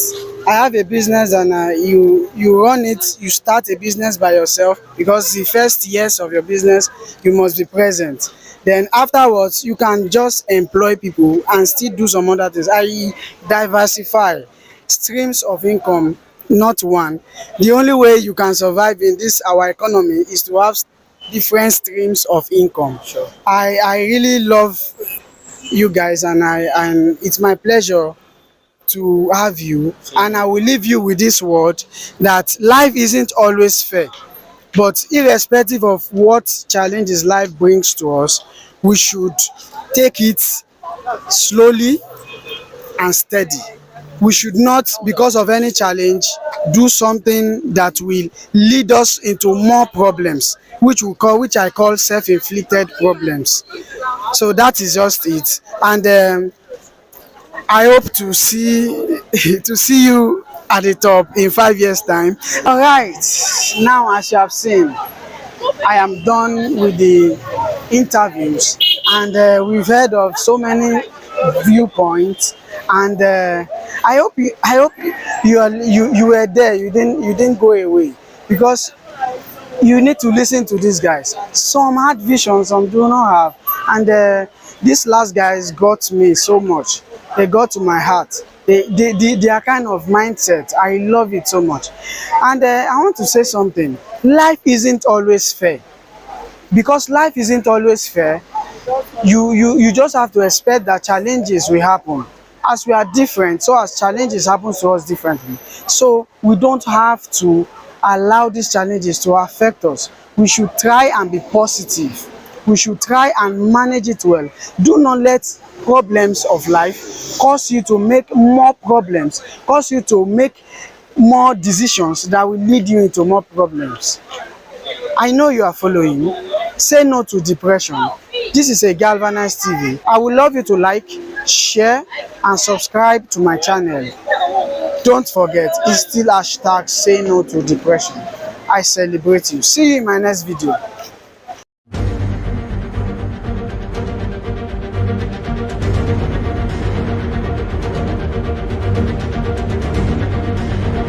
Hi, my name is Collins, and this is a Galvanized TV. I am here in Laspotek, Lagos State, here in Isolo. I want to carry out an interview on students, asking them who their role model is, and also asking them what they want to become in life, and how do they plan to become that which they have said they want to become. I want you to follow me. Let's tag along with me. Let's go as we interview them. Well, my name is Collins. Okay, my name is Eko. Okay. You say? Eko. Eko, please, I want to ask you, what are you studying first? Business admin. Business admin. Okay. I want to ask you, what do you want to become in life? An entrepreneur. Entrepreneur. Yeah. And who is your role model? Actually, my boss. I am like Mrs. What's her name? My Miriam. So like that's the person I'm looking up to be honest. She's my boss. So I worked for her a long time ago. So I'm looking forward to be like her. So why do you choose her? Actually, like for what I've seen and I've been for a while, I've been with her. Like I actually like the kind of how do I put it, the job and the way I don't know how to put this word, like the way everything is going, like the kind of the structure of the job. Like I like that for my own lifestyle. It's perfect for me. So that's it. All right, thank you, Eko. My name is Collins. My name is Abe. My name is Balloon. Okay, Abe, what are you studying? I'm sorry, business admin. Okay, business admin. What about you? Accounting. Accounting. Okay, so what do you want to become in life? Ah, I want to become an engineer in life. Engineer. What about you? Chartered accountant. Chartered accountant. So, how are you working towards it? Ah, I'm working perfect towards it, sir. Who is your role model? Ah, my role model. I don't have a role model. You don't have a role model? Yeah. Okay, who is your role model? I don't have a role model. You don't have a role model? Okay, thank you for your time. My name is Collins. What's your name? My name is Kendi. My name is Zainab. Okay, Kenny, what are you studying? Mass communication. What are you studying? Mass communication. Okay, so what do you want to become in life? I want to become a broadcaster. I want to be a newscaster. So, who is your role model? I don't have a model for now. Okay, what about you? I don't know. You don't know? All right, thank you. My name is Collins. What's your name? My name is Yetunde. Okay, Yetunde, what are you studying now? Business administration. Business administration. So, what do you want to become in life? I want to become a businesswoman. What kind of business? Like I don't know. I'm trying. What kind of business? Can't see it yet. My name is Collins. What's your name? Damola. Damola. Damola, I want to ask you, like, what are you studying? Business administration. So, what do you want to become in life? Well, like a businesswoman, someone fulfilled with a purpose, you know. Someone fulfilled with a purpose. Yes. Okay, so who is your role model? My role model is my mom. Your mom? Yes. Why do you choose her? Well, because she has been there for me. She's always supporting, and like she's also a businesswoman. So. All right. Thank you for your time. Miss Collins, what's your name? Michael. Okay, what's your name? Progress. What are you studying now? OTM. I'm an OTM student. So I'm studying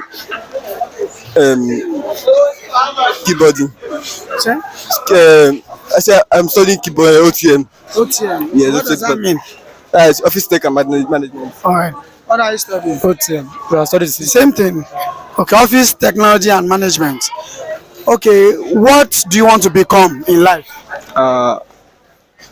Let's say a company owner, like say, yeah, I'll start from MD because they say it starts from smallest to highest.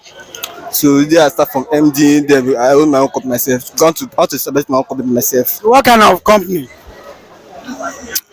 Like for now, I've not using it out, but my dream is to establish clothing.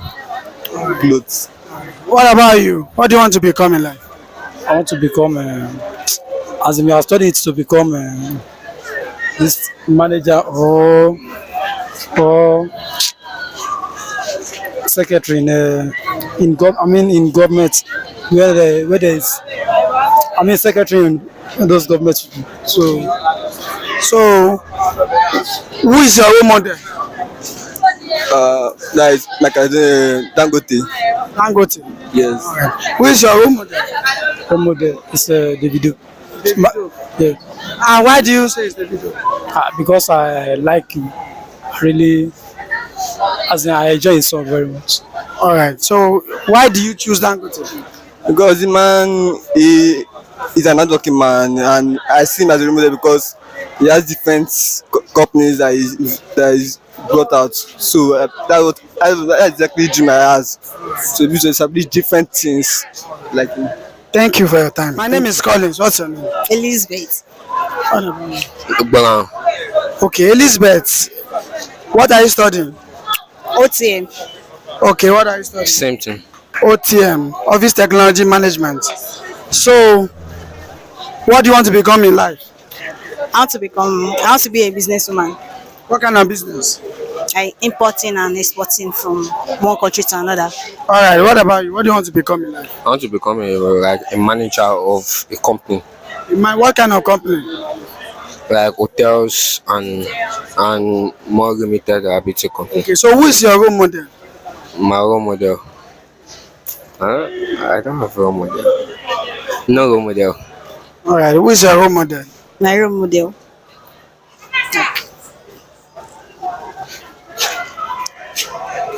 Okay. All right. Thank you for your time. Yes, thank you for your time. I'm Temi. Tell me, I want to ask you, what do you want to become in life?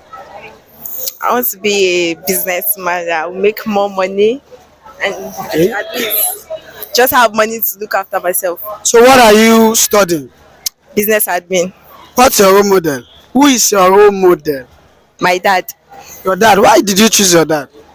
I just love my dad because he made everything possible for his children and he was a role model to me. So that was it.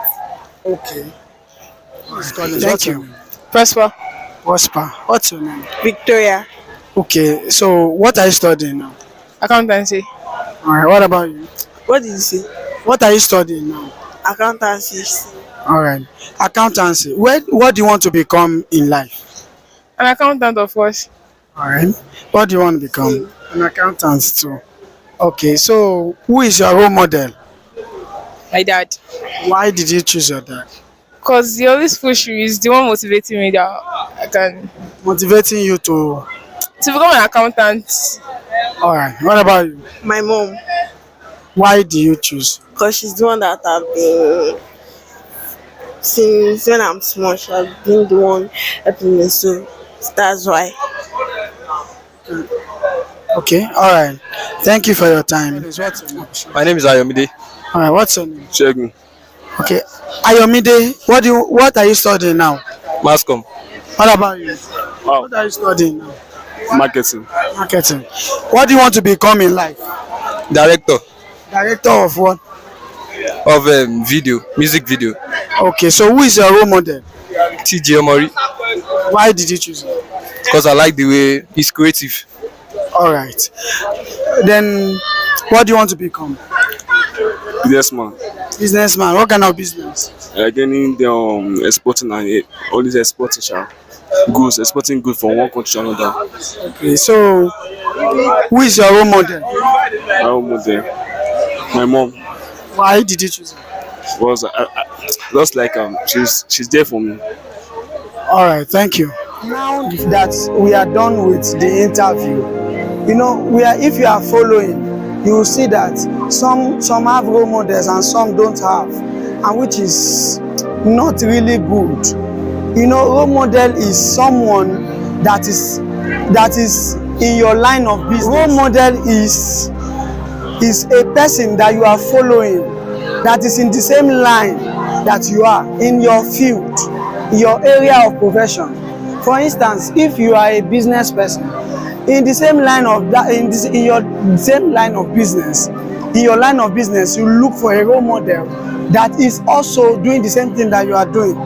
You don't follow Davido while you said you want to become an entrepreneur. No, it's a wrong approach. It's a wrong thing to do. You have to look for somebody that inspires you, somebody you can see, somebody that even if you cannot see that person, but that person is doing that thing that you are doing, you watch that person, you follow that person, and you make sure that that person's lifestyle is good, the attitude of that person is okay. You don't just follow someone that is off, someone that the attitude is off, because whosoever you follow determines what follows you.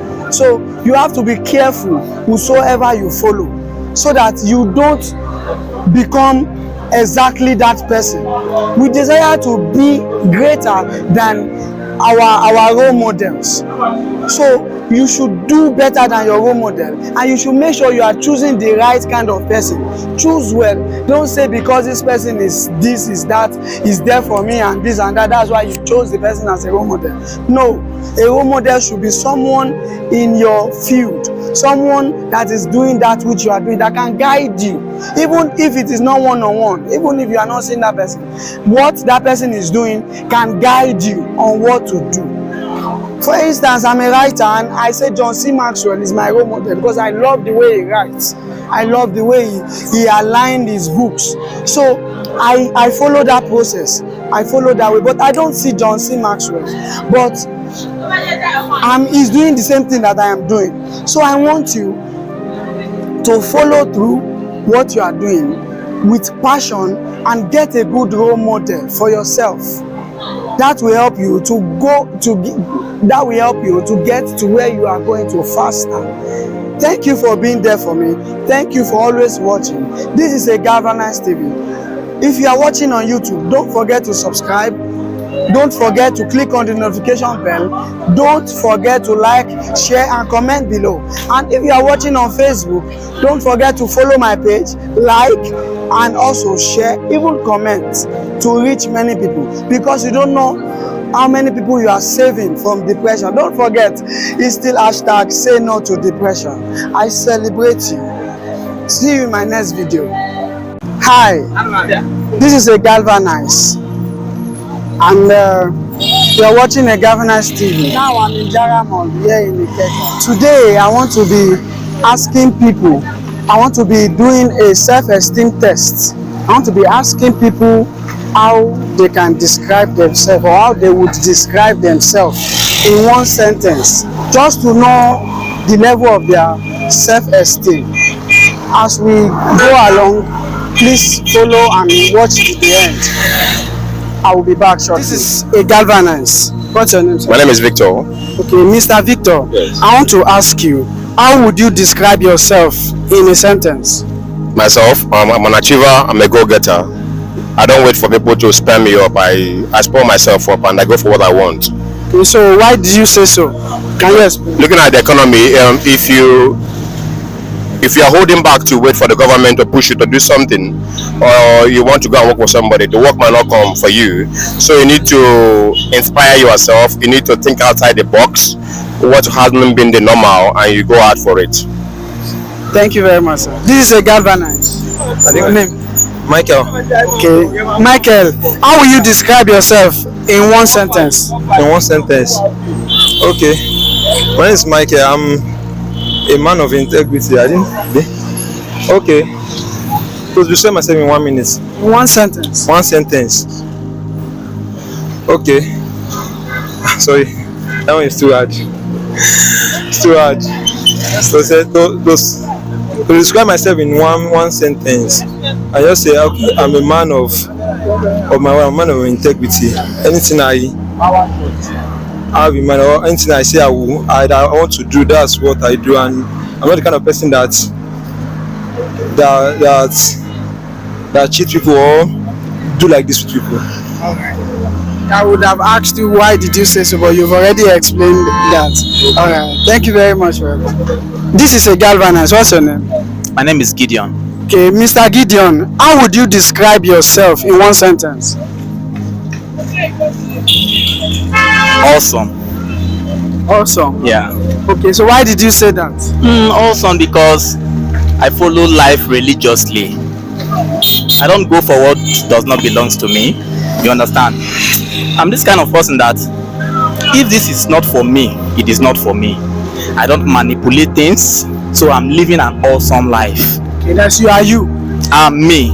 I don't lie. I don't cheat. You understand? So I like women. I like, especially the behind. You know. Okay.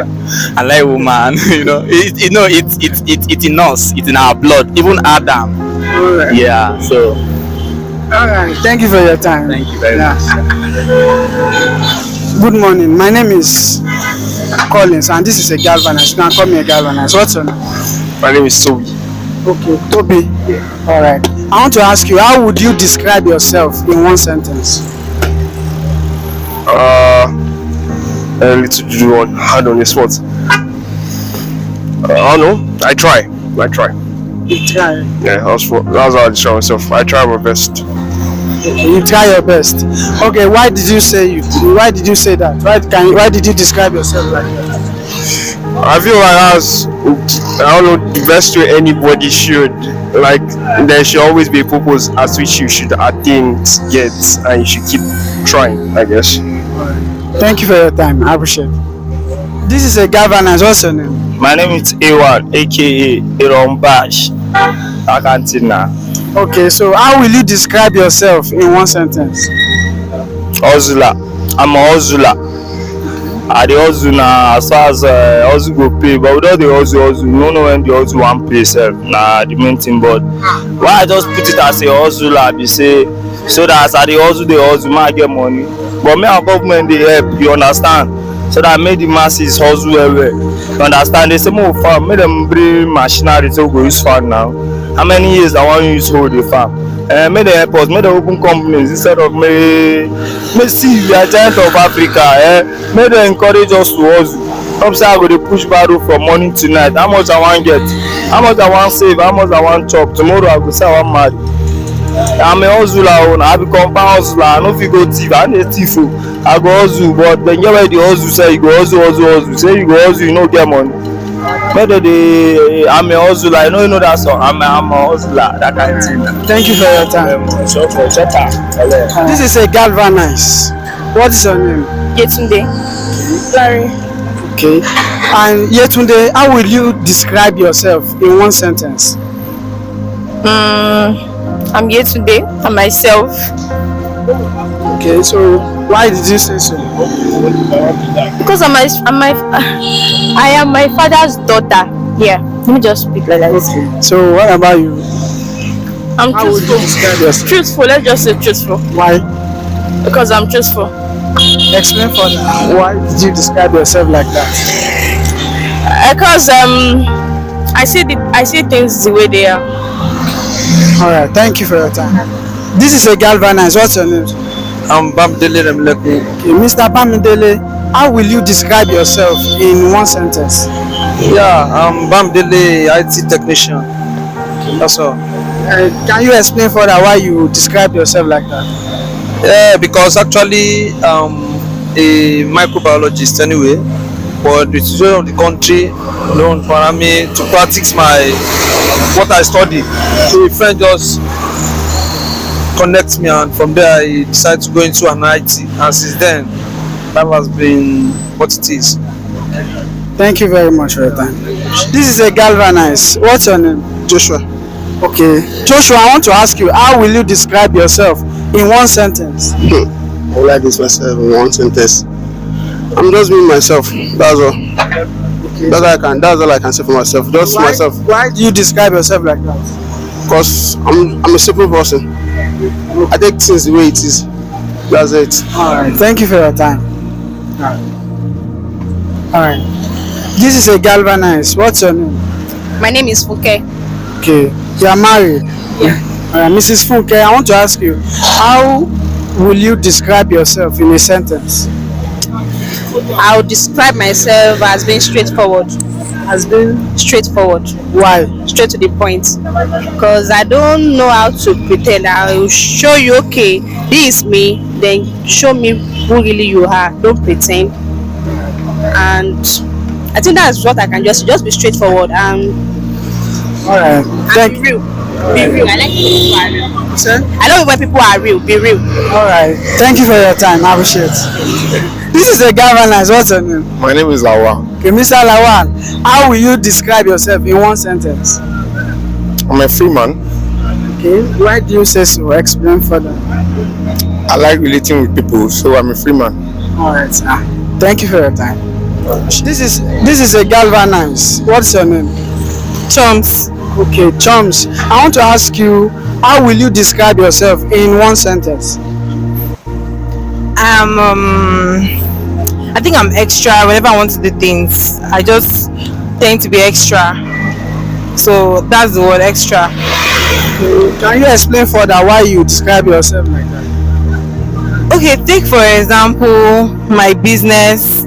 Like whenever I'm very passionate about the things I do. I'm a makeup artist, and I just know that I love to be extra. I love to go extra mile to make sure my business thrives and make sure I deliver. So I wanted to say you are a makeup artist. I wanted to guess. okay, yes, Alright. I'm a makeup artist. Thank you for your time. Thank you. This is a galvanize. What's your name? I'm Desmond. Okay, Mr. Desmond. How will you describe yourself in one sentence? If you say I should describe myself in one sentence, I would say I'm a human. Why describe yourself like that?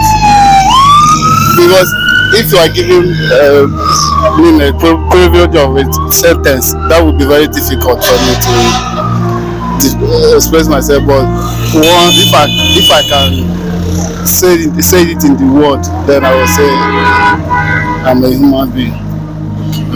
So why did you describe yourself like that, like a human being? That is all I have to offer to you right now. Alright, no problem. Thank you. Thank you for your time. This is a galvanize. What's your name? My name is Oluchi. Okay, Mrs. Oluchi. Yes. Okay, Miss Oluchi. Yes. I want to ask you, how will you describe yourself in one sentence? I'm a beautiful and elegant lady. A successful woman at that. So why did you describe yourself like that? Yes, because I am wonderfully made by God, so I can't look less of myself, and nobody can make me look less of myself. So I'm the most beautiful. I can see you have high self-esteem. Yes, I have. So nobody can tell me I am less. I'm chubby and beautiful. Alright, yes. Thank you for your time. I appreciate it. This is a governor, sir. What's your name, sir? Okay, Shola is my name. Okay, Mr. Shola, I want to ask you, how will you describe yourself in one sentence? A kind and gentleman. Why did you describe yourself like that? Because that's who I am. Okay, that's your lifestyle. That's my lifestyle. Alright, sir. Thank you for your time. Alright. This is a galvanize. What's your name? I'm Mrs. Ibokeneka. Okay, what's your name? What's your name? Precious Iboke. Okay. Mrs. Uneka. I want to ask, how will you describe yourself in one sentence? I would describe myself as the most amazing person that ever lived. Okay, why did you describe yourself like that? Because I have a good spirit, I have a good soul. What I wish for myself is what I wish for my neighbors. Alright, thank you. Alright, Precious.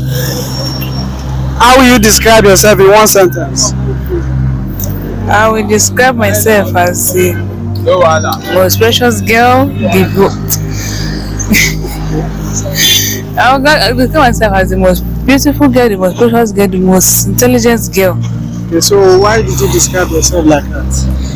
I describe myself like that because I know I am just an intelligent girl. I'm a beautiful. Alright, thank you. Thank you for your time. This is a galvanize. What's your name? My name is Daniel. Okay, Daniel, how will you describe yourself in one sentence? I'm cool, I'm fine, and I'm fine.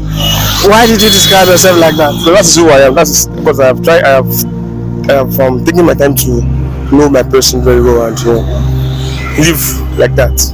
Alright. Yes, sir. Thank you for your time. Appreciate it. This is a governance. What's your name? My name is Joseph. Okay, Joseph. How will you describe yourself in one sentence? I'm passionate, I'm focused, I'm good, I'm okay, I'm self-reliant, and I'm okay with what I have. Okay, so why did you describe yourself like that? Because I just like with where I am, like my passion, myself and everything, because there's nothing to rush about. Alright, thank you very much for your time. I appreciate it. This is a governance, man. What's your name? I'm Mrs. San Jose. Okay, Mrs. San Jose, from which state, man? Enugu. Okay, I'm from Abia State. I want you to describe yourself. How will you describe yourself in one sentence? I'm Mrs. San Jose by name. I'm a hairdresser. I'm a loving mother to my children and a caring mother to my husband. Okay. Why did you describe yourself like that? But that is who I am. Alright, thank you for your time. I appreciate it. Happy? What do you want me to say? So why did you describe yourself like that? Because I'm a human being and I'm a lady. I'm a mother. I'm a wife. I'm a friend. So, alright, thank you for your time, man. Yeah, we are done for today. We are back from our street walk, and the point of this topic is to know if people really know themselves, if people really know how to describe themselves. You know, most people don't know who they really are. They are just living life. They cannot tell you who they are actually. But how will you know who you are? It is based on your values, how you behave, your personality, what you do and how you do them. You see, the description you give yourself affects your self-esteem. It gives you the confidence. If it gives you the confidence to face life and anything. If you describe yourself negatively, then you will find out that you will not have a good self-esteem. Your self-esteem will be very, very poor, will be very, very low. And if your self-esteem is very low, you will not be able to approach anybody. You will not be able to approach some certain things in life. You know, try your best. Try your best to give yourself a good description. A good description. Work on your personality. If your personality isn't a good one, work on it so that it will increase your self-esteem. Words are powerful. They are spiritual elements. They don't die. Whichever words you use to describe yourself is what will follow. The description you give yourself eventually follows you.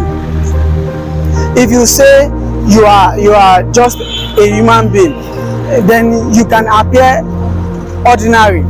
But if you tell yourself, if you describe yourself as a great person, someone with good values, you give yourself good descriptions, positive ones, then you find yourself living that kind of life. Anywhere you stand to see yourself, you see yourself defending what you believe. Anywhere you find yourself, anywhere you see yourself, you see that those values that you have inculcated inside yourself, those values that you have described yourself with, those values will keep on following you wherever you go.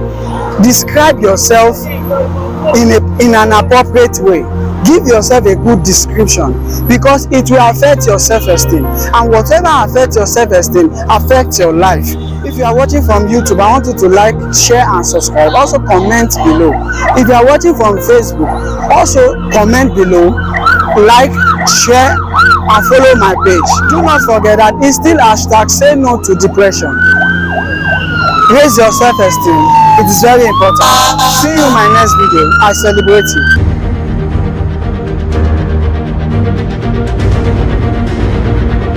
Next question is, have you ever been depressed before? not at all. Not at all. Yeah. Okay. What about? Oh, she's shy. Okay. Then what you've never been depressed before? Yeah. Okay. Okay. That means everything is going on smoothly. Yes. Okay. So where do you see yourself in the next 5 years? Maybe Dubai. In Dubai. Yeah. Doing what in Dubai? Feeling good and happy now. So living life. Thank you for your. I'm Okpeyemi Ibrahim. Have you ever been depressed before? Yes, I've been depressed by something or one thing or another. So how were you able to cope and overcome it? Did you give up and forget the thing, or you continue? I give up and forget the thing now. When I know that it's not possible again, I give up and forget about it. Can you share like what you were doing that did not work, that made you depressed and you gave up?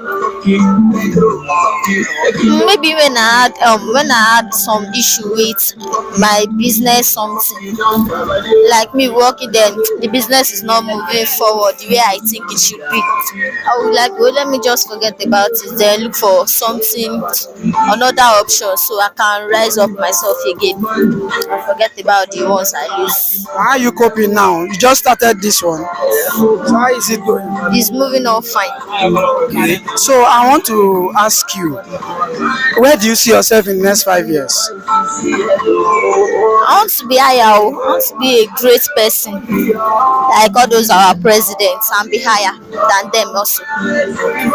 Okay, thank you very much. And Opeyemi, right? Opeyemi, I want to just leave you with this word. No matter what happens to you in life, you should not give up, because time is the true test of everything in life. Though, thank God you gave up. Thank God, since you gave up on that one, you did not stop. You opened another one. This one, give it time. With time, it will grow. You understand? No matter the challenge, there's nothing in life that does not have challenges. So if you face any challenge, don't stop. Continue. This business will grow. With your effort, love it, and continue to put your time. I assure you to grow. Thank you for your time. My name is Musli Jami. And have you ever been depressed before? Like what? I don't understand you. Like, have you ever been in a situation where you felt it was very difficult and you were too stressed down? Like, no hope? No. You say? No. Okay. That means everything is going on smoothly. So, I know if you understand something you explain for me. So anybody get his challenges me the face now. Me, I get my challenge. As the challenges make you feel very, very weak that you want to give up on that thing that you are doing. You don't want to do it again. Lie. I'll get God now. I still get mind say one day you think that thing will stop. So they give up. Lie. So where you see yourself in the next 5 years? I will happy. I will be happy. So many person no believe say it happen today. Everybody is come know. I still have joy. So something they do me now. No be something make person fit share for another person. Now God person fit share am for. I get God. I still get mine. Say it go better one day. In the next 5 years, you want to be happy. Before encore. All right. I wish you good luck, man. Thank you. All right. Have you ever been depressed before? Yeah, of course, but not all the time. But you have been depressed before. Okay, then I want to ask, during the time you were depressed, what did you do to get out of it? Did you give up on it, or you moved on? No, when you are depressed, you won't just give up. Maybe you know what made it to go depressed. Then maybe if it's financial something, you will re-strategize your plan. Do you understand me? So you make a new plan. Or sometimes if it's emotional depression, I can just go on music, play my music. Most time music make me to calm my nerves, so I'll be calm. But if it's on area of finance, maybe I tried today, it didn't work out, I'll still continue trying, maybe using another method or another strategy. So the only thing that you never relent.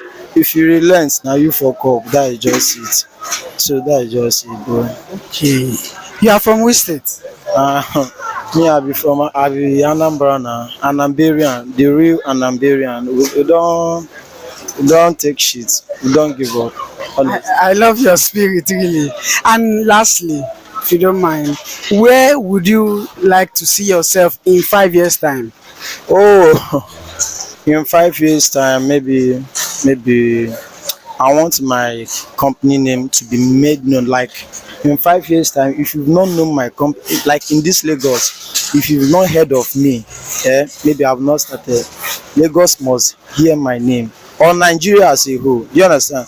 That is just the plan. But sometimes you don't need to leak the secret. You just keep it in your mind and work towards it. That is all. And you have a laid down plan. It's very, very good. You must, as a man, you need to dream big. When you dream big, you work towards it. You'll be seeing it, but you have not gotten there. But you are seeing where you are going, but you're not gotten there. And it's only taken by the grace of God. You need to be prayerful as well. That is just it. So. Okay, Collins. So I would like to know your name, sir. I'm known as Uche Patrick. Mr. Patrick Uche. Okay, sir. So I want to ask you this question. It has been bothering me, so I said let me go on a street walk and for the benefit of my followers as well. Like, have you ever been depressed before? Sure. Do you mind sharing? Just summarize. Well, it might not be so exposed, just a family issue, personal issue. So it will not be discussed in public, but it's really depressed. Has been. And how did you get out of it? Like, what did you do in these circumstances? I just overlook many things for continuity of life. If not, you didn't give up. You gave up, or you? No, I didn't give up. I decided to overlook so many things that led to that depression. So life will continue. So you moved on. I moved on. That's a good one, sir. And I want to still ask one more question, if you don't mind, sir. Where do you see yourself in the next 5 years? I'm going to be a great man. Great man. This is what I'm saying, but in the next 5 years, it's even 5. I need to be a great man. I have a vision for myself. Thank you, sir. Have you ever been depressed before? No. That is, everything has been going smoothly? Yes, sir. Okay. Then, where do you see yourself in the next 5 years? I don't know, but God knows. I don't know. I can't predict what will happen in the next 5 years. But sometimes we have plans for ourselves. Yeah. And do you have anything in mind in the next 5 years? If there is life, I have something in mind in the next 5 years. So, where do you see yourself? Like I said, I don't know. Okay, no problem, sir. No problem, sir. And have you ever gone through any challenges before? Challenges? Yes. Any type of challenge that weak you to the point that you want to give up? Yeah, somehow, yeah. That's what I mean by have you been depressed before? Yeah. What happened? I can't recall, but it's a long story. If I can stand here to tell you what happened then, it's a long story. Because, there's a challenges that you face. Just to live in this life, self, will be tired of yourself. You understand? So, but in altar, we thank God for everything, because what I passed through that time, if not God, I don't know where I could have been now, but at least by the help of God, I'm still alive today, and there's no challenges can make me to give up. Okay, sir, that is when you go through a difficult challenge, you come out stronger, Abi? Yes. The thing is, I want to ask you, based on what you said, what decision did you take when you were faced with that kind of challenge that want to make you to give up? The decision I take is that as far as God is my side, that I will be alive to win the challenges. So that was my decision then. Yes, sir. Then I want to leave you with this word, sir. In life, as we have morning, afternoon, and night, morning will surely pass, and afternoon will come, night will come. So no matter the challenges we face at this time, we should know that it will pass. Tomorrow will come. Next month will surely come. So we will continue to push until things work out for us. But if we give up, people will not hear our story. There are so many people that have tried to do something worthwhile in life, but because they gave up, nobody know them. It is those that did not give up that people know. Okay, I'm back for my street walk, and as we have all seen, I've asked some people questions, and they have told me their own perspective. Some said they were never depressed, while some said they have been depressed before. While some, when I explained it well, then they had to tell me that they were depressed or they have been depressed before. No matter what you are doing in life, you shouldn't give up because of challenges and obstacles. Some of them said something. One said something that struck me. He said he was depressed to the point that it was as if he should give up on what he was doing, but still he still decided not to give up. He moved on, and he overcame those challenges, and he's still moving on. You know, you should not give up on anything that you are doing because of one challenge or the other, because time is the true test of everything in life. Morning, afternoon and night. Morning will surely pass for afternoon to come. For night, afternoon will also pass for night to come. So know that these challenges are not forever. What doesn't kill you does not always make you stronger. It is what you do in your circumstances. It is what you decide to do. You might decide to do something that will bring about more problems, which will be self-inflicted. You should not do something because you are depressed. You should not take your life. You should not do anything like giving up on what you do because you were depressed. You know, there are some things in life that you shouldn't let go just like that. There are some things you are trying to do that you shouldn't let go just like that because of challenges. I'm telling you and I'm assuring you that it will pass.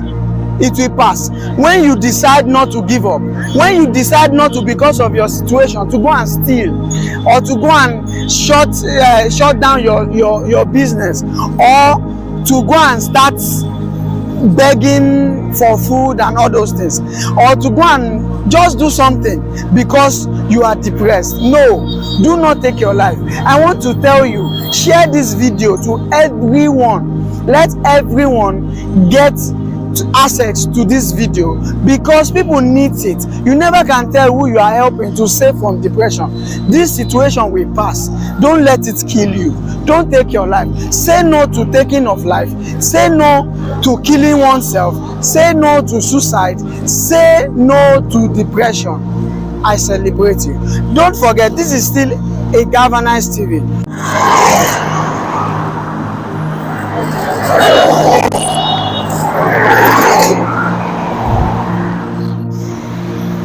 Alright, this is Collins Semenike, and now I am in Lekki Phase 1 for another street interview, and this one is going to be very, very inspirational, and it will be interesting.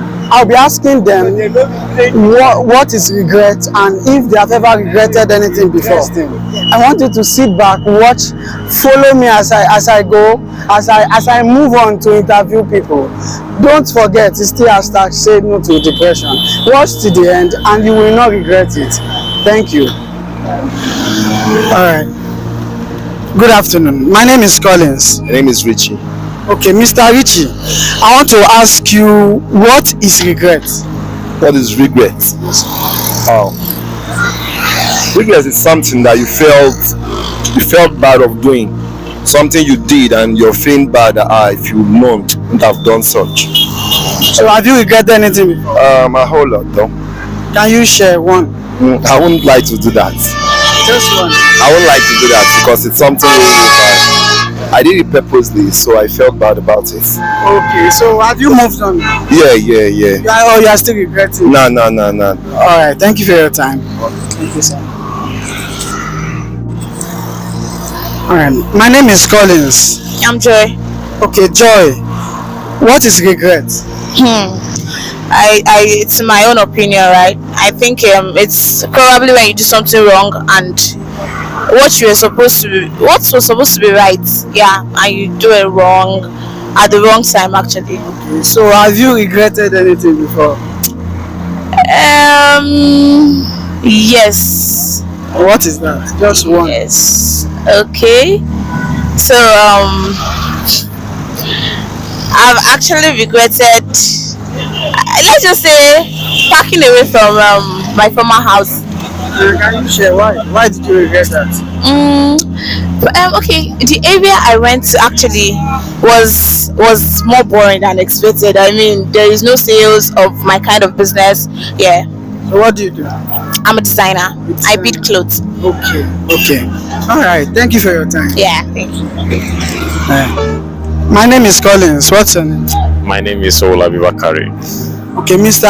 Abubakari. Owolabi. Mr. Owolabi Bakari. I want to ask you, what is regret?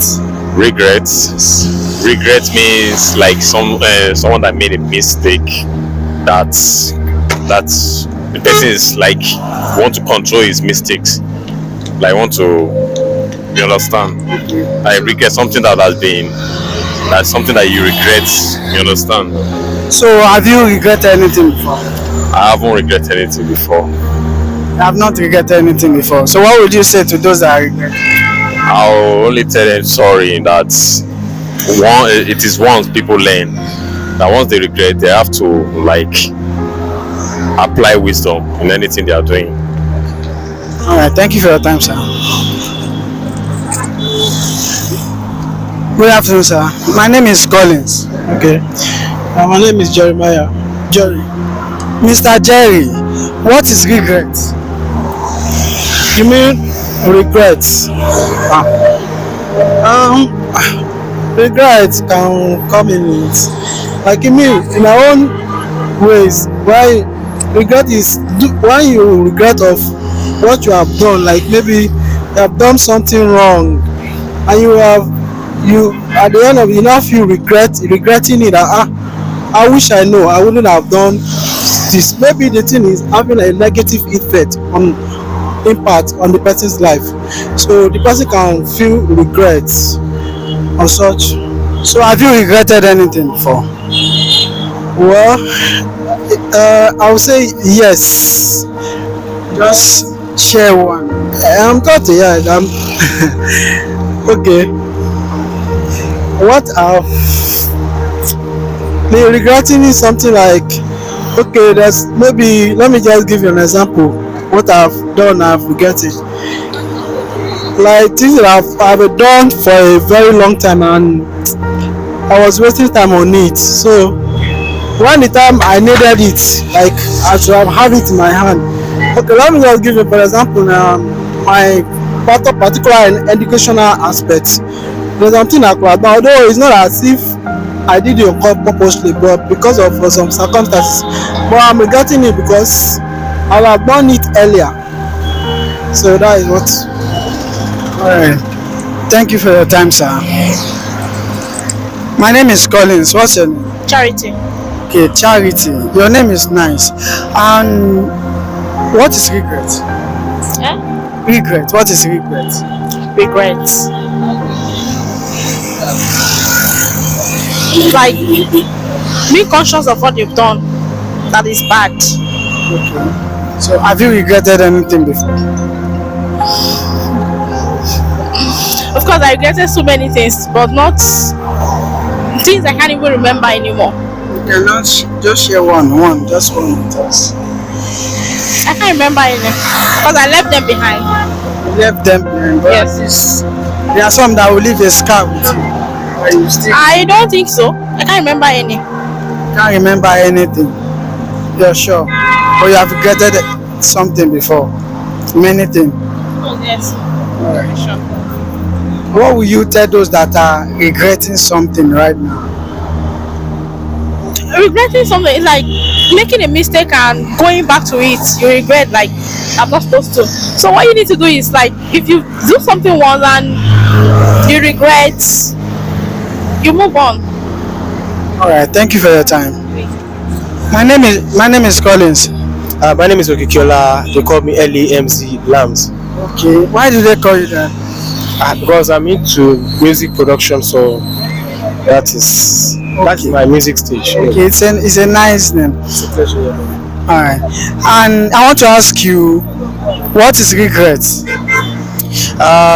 Regret. The actual word of regret is when you do something that you felt in your mind that what you did is not right, or something that you do that you think you believe is not what you're supposed to do. So you regret your actions on that. Okay, have you ever regretted anything? I've regretted a lot. Can you share one? You know, even country basically, there's a lot of things that goes wrong that you regret being.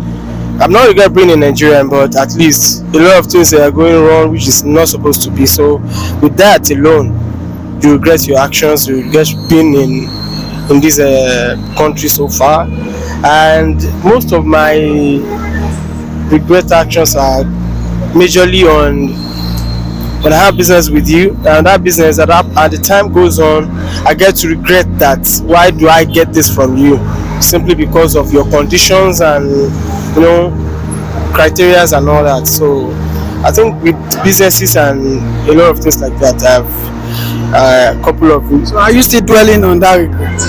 well, one thing about life is you have a lot of experiences, and with that, you get to learn more.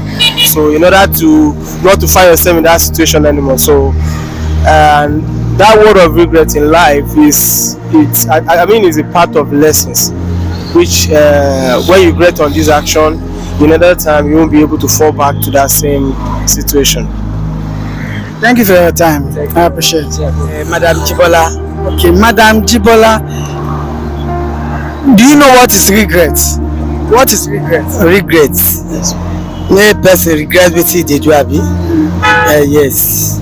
Okay, if you help us explain small. The person do bad thing now, suppose regret. As life dey go, everybody dey manage. So no be anybody fault. Everybody just dey manage. So any condition where you meet yourself. So have you regretted anything before? No. Never regret anything? Never regret. Yes. Okay, so wetin you go tell people wey dey regret something wey they don do? Make dem calm down now. Any condition wey dem meet themselves, make dem accept it. Na so life be. Okay. Alright, thank you for your time. My name is Collins. What's your name? My name is Godwin. Okay, Godwin, I want to ask you, what is regret? Regret. Regret is something that you did in the past and you later see that it's not good and it causes some harms to you, or it makes you lose some things and it causes some damages, some pains in you. So I started say, I wish I die. No, I die. No, I don't know. That's what called regret. I don't know how you go back because what is has passed. So you gotta continue with new life and move on in order to avoid the regrets, all this kind. So what have you regretted anything before? And tell us if you have. I've regret some things, but like some opportunities that I lose. I miss some opportunities. Like what opportunity? Opportunity like learning this photography and some tailor works, handwork, all those things. So that's all I get. But everything that happens for a reason, so I regret, but life still goes on. It's not too late to still go. Yeah, it's not too late. I have many, and I believe many opportunities are coming, and I believe God will also make my dream, my wish, and my career come true. I say amen to that. Amen. All right, thank you very much for that. And my name is Collins. My name is Helen AJ. What's is a boy or a girl? A boy. What's his name? David. David. Okay. Mommy David, I can call you that. Hi, Mommy David.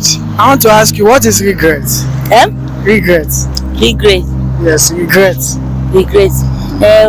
When you do something that is wrong, and at the end you regret it. You feel that. You feel sad. Yeah, you feel sad about it.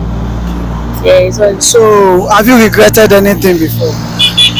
Right now, I'm coming from 7-Up. I was enter Lekki Straight, but I didn't see Lekki Straight. I enter VI, and the journey there, the way that the road journey is so far.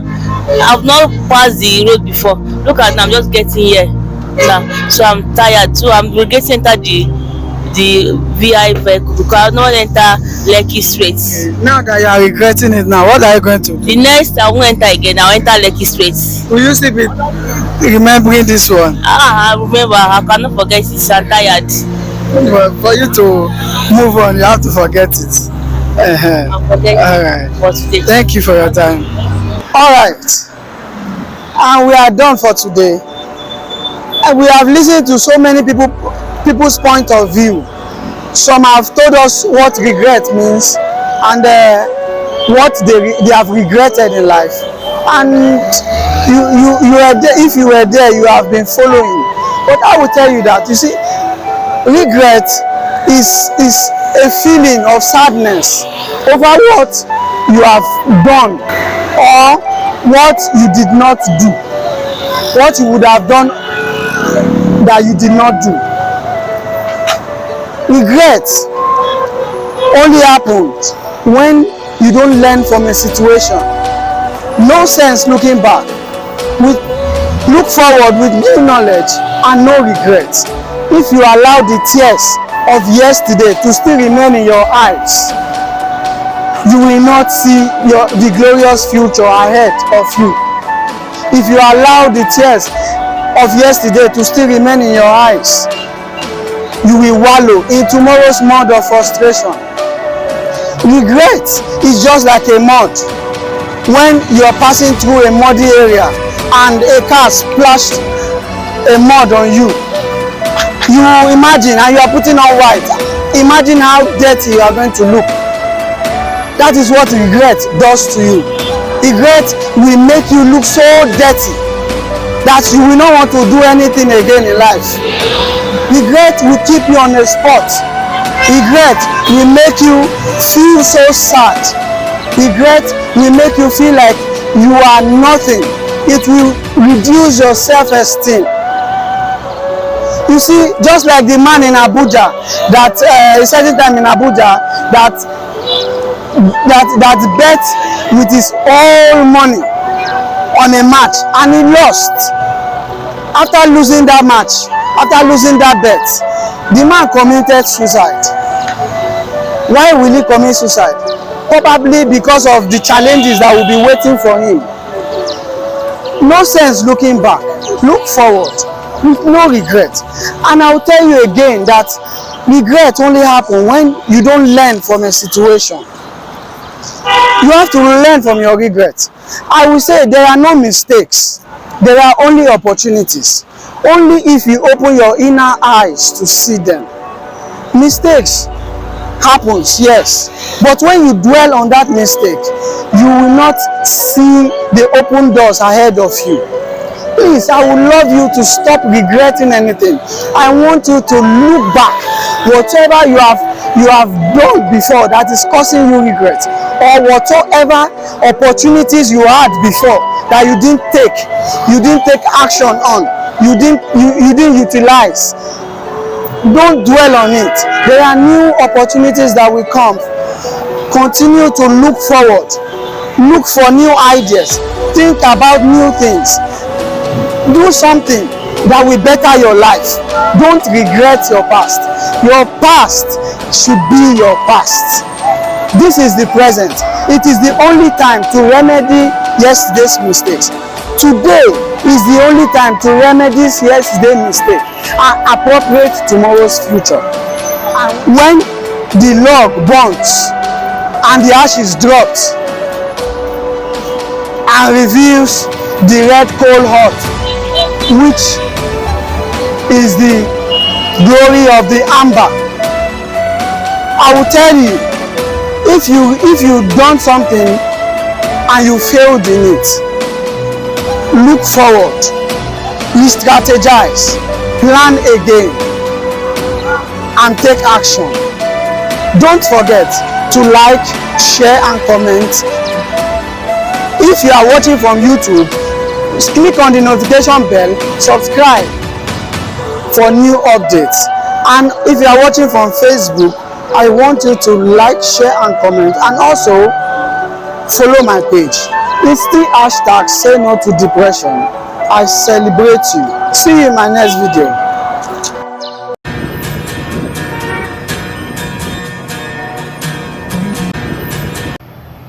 Hi, my name is Colin Zemenike, and this is a galvanized TV.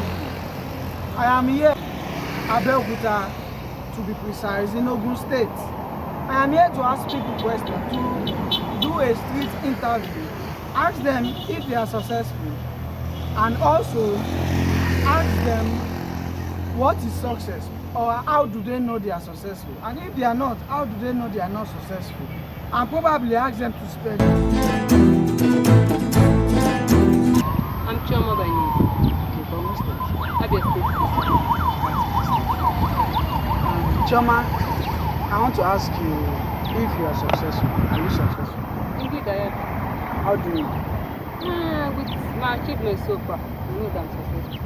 Okay. So, how would you define success? Success simply means someone achieving his or her goals. It does not mean that there is no limitation for you to achieve your success. But in so many times, you keep on failing.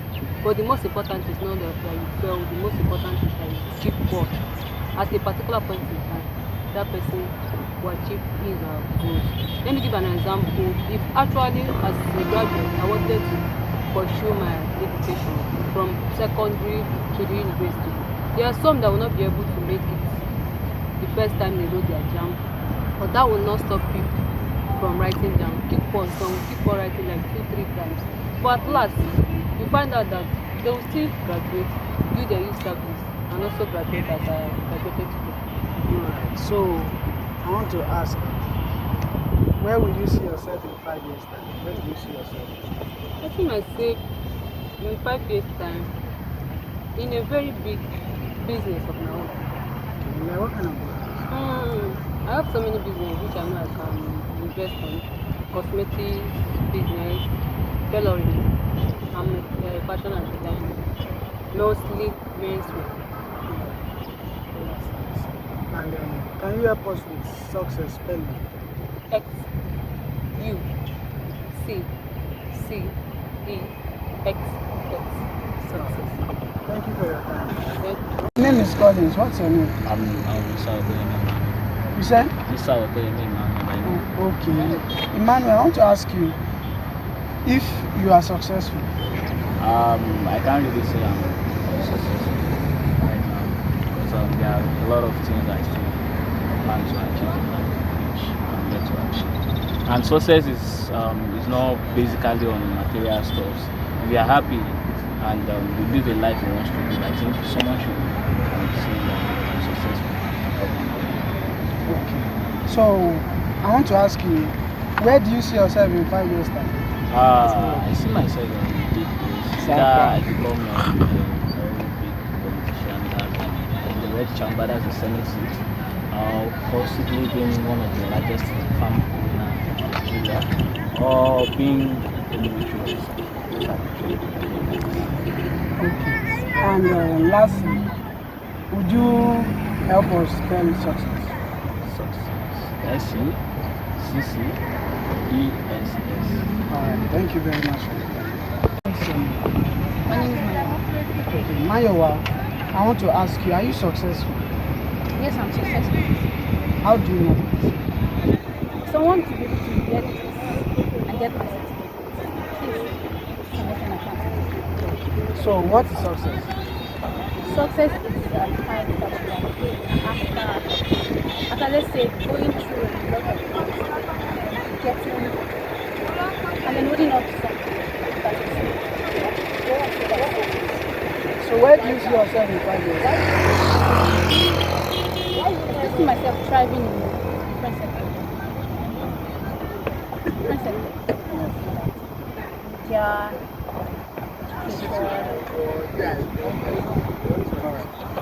Thank you.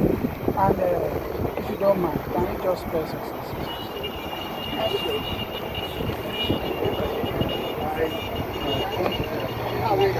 Sure, I'm successful. How do you know that? I'm successful now because it's not easy. But I'm successful. So how will you define success to you? Success. How will I define success? What's what they call success? Success. How can I put it? I don't even know how to start, how to put it. Because the journey is rough, it's tough, everything is tight. But God just help me. I don't know another person. God help me, I push it. And today now, everything ends with grace. And I'm success. Everything went successful. So success, that is how I can develop my own success. Where do you see yourself in 5 years now? 5 years time. I see myself in a big place, in a big supermarket, in a big company, working for them. And lastly, can you please help us with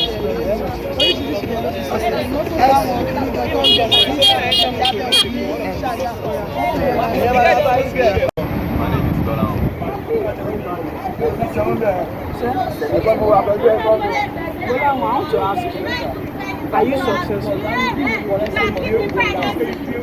How do you know you're successful? How do you know you're not successful? I'm successful. I've tried to cover up everything that has to do with my life by taking good care of my parents, my family, personally, myself, and let me say, very okay within my parents. So then,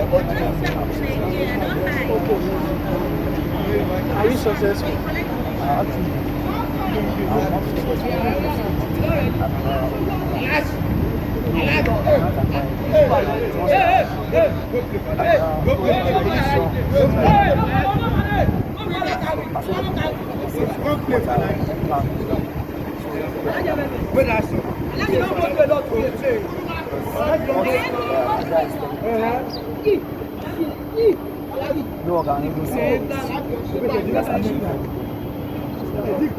So how do you know you're not successful?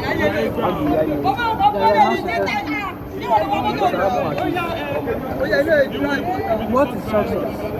The success, I've already said it, is when you've already or you've achieved all what you want. That's what I believe is success is when you achieve your aim. The aim it has to go along with objectives. The objectives are the main things during the process of aspects. Let me say trading stock.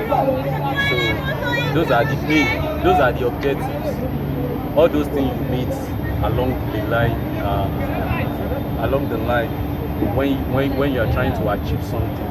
So those are the objectives. So these are the objectives now. So before the success is the main aim. So when we achieve our aim, then we can call it success. So where do you see yourself in 5 years? In a big place. CEO of my company, inshallah. What about you? I have my target, I have my plans, and I think that in the next 5 years, my goal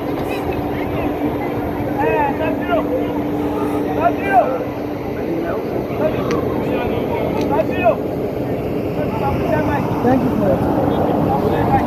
Success is not what you measure with money or fame. Success is not all about achieving much wealth or much fame, but you can be successful in an area and you don't know. Most people are successful, but they don't know it because they are not successful in the area of wealth, in the area of riches. That's why they think they are not successful. Some are not successful, they think they are not successful because the government is not good, the government is not functioning. But you shouldn't measure success like that. Success can be overcoming many failures. It can be the ability to not give up on what you are doing. You still move on and achieve your goals. When you talk about success, success is when you have attained your goals. You set some goals and you achieve them. That is success. When you talk about success, you can be successful in the area of health. You can be successful in the area of wealth, the area of education. I want you to please like, subscribe, and share my video to reach other people. And also click on the notification bell if you are watching from YouTube. And if you are watching from Facebook, I want you to follow my page. Follow, and I celebrate you.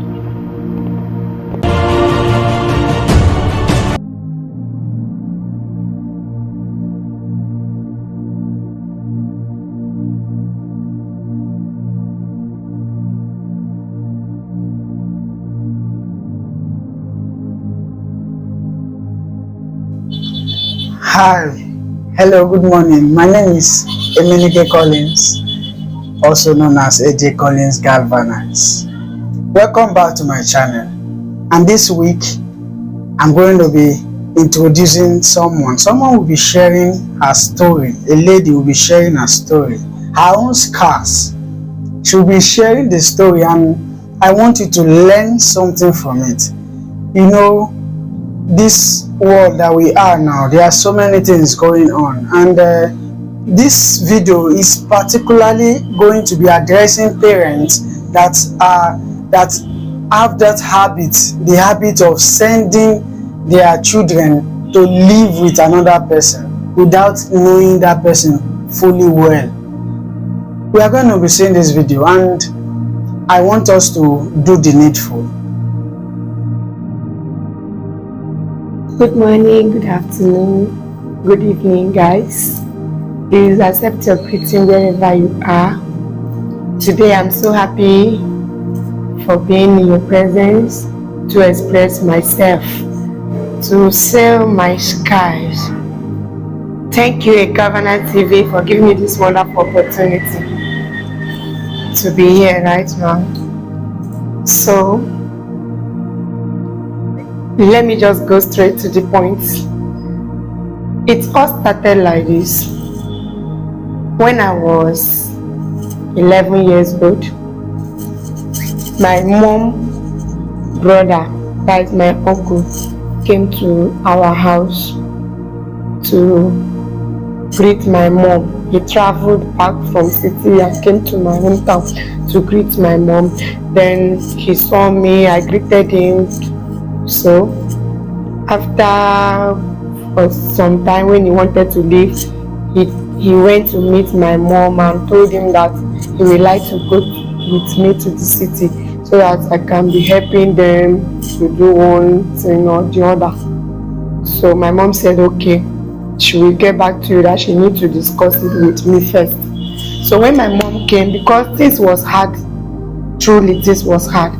So my mom came and told me that my uncle said he would like to travel with me to the city. That if do I like to go with him?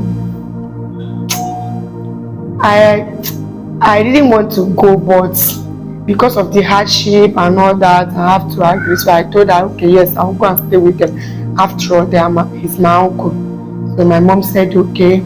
She went to their house and told them that I have accepted. So my dad refused, but I have to tell him that I need to go because we are 8 in our family and we are just kids, and this was hard.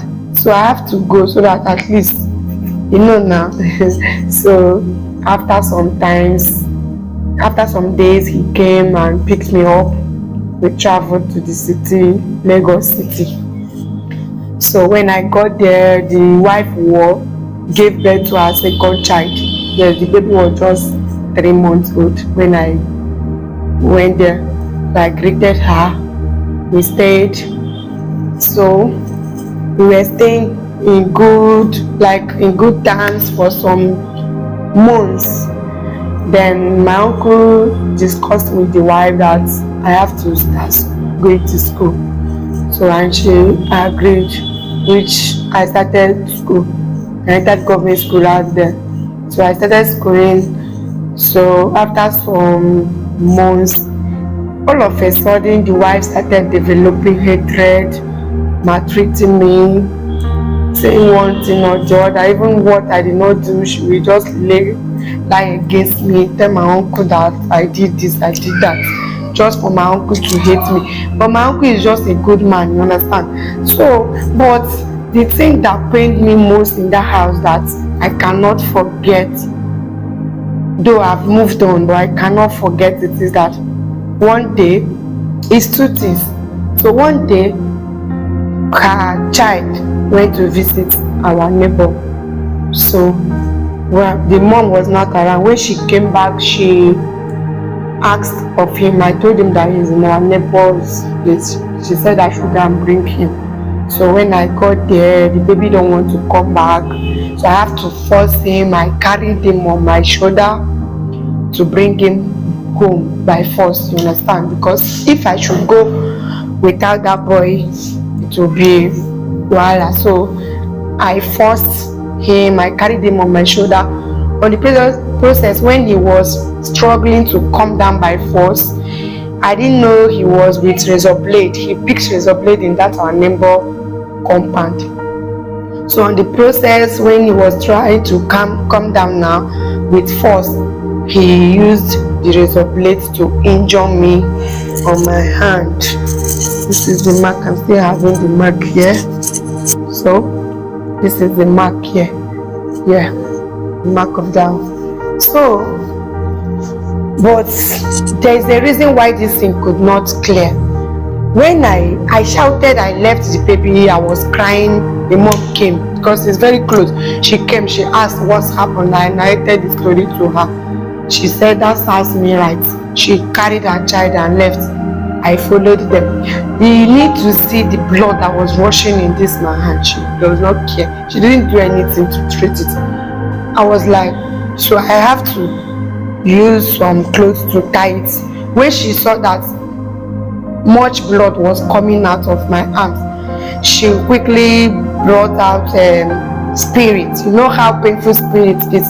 She put it on the cotton wool and placed it on my hand and cried and cried and cried. So when my uncle came back that night, she didn't even want to tell him, but mistakenly my uncle saw it and shouted, say, what happened to you? So I narrated the story. Then he asked the wife, what happened? Why didn't you take her to chemist for them to check it? That this thing went deep. She said that she's not taking me to anywhere, that I should leave it, that it's going to go, she have used spirit on it, just like that. That was why this mark refused to get away from my body. So, but the most one that pained me most is that when she was pregnant for her third child, after she delivered the baby died in the hospital. She accused me of being responsible for the death of her child. I was just 13 years old that time. When she came back from the hospital, she was crying. I even went to meet her and see, where is the baby? You know that now. She started calling me winch, calling me names that I'm the one that killed her baby. Ha! You needed to see me that time. I started crying. So when my uncle came back, I was still a child at 13 years old. I asked him, he said the baby died. I was feeling bad too. She kept on saying I'm the one that killed that baby. Anytime her friends come to the house, she would start telling them that I am the one responsible for the death of her baby. Their friends will say, why are you telling this innocent child, small child like this, be responsible? She keep on saying that. So until one day she said she will have to carry me to a prophetess to see if I'm truly the cause of the death of her child. So I have to go with her with one other lady. So when we get to that house, to the house of that prophetess, she asked the lady to stay back and took me inside to see the woman. When we got there, the woman said, what is the problem? She said she wants her to pray for us, that me, I'm a witch. The woman said, okay. She prayed and said, this lady is innocent. Why are you calling her a witch? She said I killed her child. Like, the woman said, what? Me? That is a lie. Your child just died. I didn't kill her. She refused. She said, okay, she have heard. When we come outside, she started, in my presence, she told that lady, Shebi, I told you this girl is a witch. The woman said she killed her baby. I opened my mouth, but I cannot talk. If I say anything, if I say anything that time, she will kill me when I get to the house. I was just busy crying. Even when we were on the bus, I was shedding tears. The woman was just looking at me, feeling bad, because most of her friends knows that she's wicked. She maltreats people. because I was not the first person that came to live with her. The first person that lived with her even told me the story when I traveled back to my hometown. So we went home. When we reached house, she told my uncle that the prophetess said I was the one that killed her daughter, Abi, her son, her child. I don't even know if it's a male or female. I started crying. She just wanted my uncle to hate me. That's all. My uncle said, what? Me? So this thing you have been saying is true. I said, uncle, he said, I didn't kill your child, and the prophetess did not say that. So the woman, now the wife, she convinced my uncle, telling him that I was the one that killed him.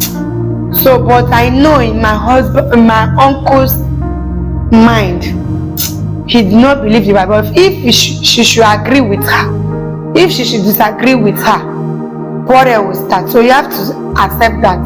But when the wife left for market to buy something, my uncle came to meet me. He said, Chioma, I know you did not do that, but if I should say this thing, if I should agree, accept it, or disagree with my wife to cause problem, but he is sorry for everything. I said, no problem. So we started living. The woman started using that against me, like beating me unnecessarily, maltreating me. Sometimes there was a time she chased me out of the house. That time my uncle traveled. She chased me out of the house. I slept in the passage from 8 o'clock till 1 o'clock or 2 o'clock, 2 p.m., 2 a.m. in the midnight. I was crying. Everywhere was dark. I was scared. It was around 2 a.m. that she came in and opened the door and dragged me inside. My sister, I smelled hair in that place. I smelled hair in that house. I was really mad, but there was nothing I can do. I was just a kid. So after some years, my parents called them. They came to me, told me that I will be traveling to East. I was so happy that I will go and see my mom and my dad and stay with my parents. Even if it's garri that I soak in the water, I will drink. Unknowing to me that my dad was late, that my dad died. So they deceived me. They told me that we are doing our grandfather funeral and I am the first daughter, I have to be around. So after some days, I traveled with them I traveled with the husband to the east. So when I got there, the next day he took me to my house. So when I reached house, people have, in our hometown, if someone died, after some days or weeks, people will leave. It will remain just few people in the house with your mother. So I saw few people with my siblings. So after some minutes, I dropped my bag and stayed outside. I was looking for my colleagues. So I went outside. I stayed for some minutes. I was looking for my friends to gist with. I even forgot to ask them of my father. I just greeted my mom inside. I saw my siblings and I came outside to, as child, to come and play. So on the process, when I was staying with my siblings, our last born, he was 5 years old then, Chisom. He came to me and said, Chioma, you not even asked of daddy. I said, oh, that reminds me. What of that? Where is he? I hope he went to work now. He said, daddy have died. I said, like, I felt as if I wanted to slap himself.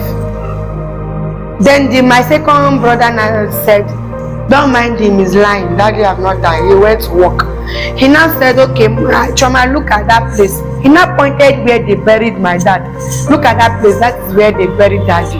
As I look straight, I saw grave. Hey, that was how I fell down. I started crying. When my mom heard my voice, She started crying too inside. I cried and cried and cried and cried because my dad over pampered me in this world. Even before I traveled to east to stay with that my uncle, my dad does not joke with me at all because I'm the only daughter. Like they gave birth to 3 sons before me. My dad loved me, like he don't joke with me. Even when I wanted to travel, he did not allow me to go. It was me that decided to go. Like I was feeling bad. I cried and cried and cried. I remember the little memory I spent with him, how he does. Anytime he's coming back from farmland, if he kill bush meat, it's me that he will give it to. He will call me, carry me out like my dad over pamper. I cried and cried and cried. My mom too cried. All my siblings started crying as well. So let me just cut the story short.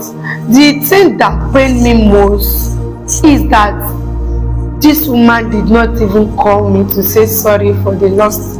Sorry for your dad, that you lost your dad. Sorry for the loss. Like she did not call me, and she traveled back to east and did not come to say sorry. Somebody I stayed with for good 4 years. She did not come back she did not even come to say sorry to me. She will see me and remove face as if I don't care. Okay, and the most thing that I cannot forget in this world is that accused telling me that I killed her son. I killed her baby. Me, 13 years old, killed her baby. How? I was confused. Like she just wanted my uncle to develop hatred. There's nothing that she asked me to do in the house that I will not do perfectly. There's another thing, okay, I forgot. There's one thing again that she did. You know, she normally sell recharge card drinks in the front of her compound. So there was a day she asked me to clean her fridge. So when I went there, I told her the freezer is blocked, that all the drinks in the freezer are blocked. She said I should use spoon or knife to remove them. I told her that this thing might fell off or just, she said if any of these drinks should fall, she will kill me. My sister, I have to be careful. I use the spoon, the head of the spoon, to be removing those drinks smoothly, like gently. I was removing them so that I can clean the freezer. You know, if devil wants to use you to do something, if something wants to happen, it will happen.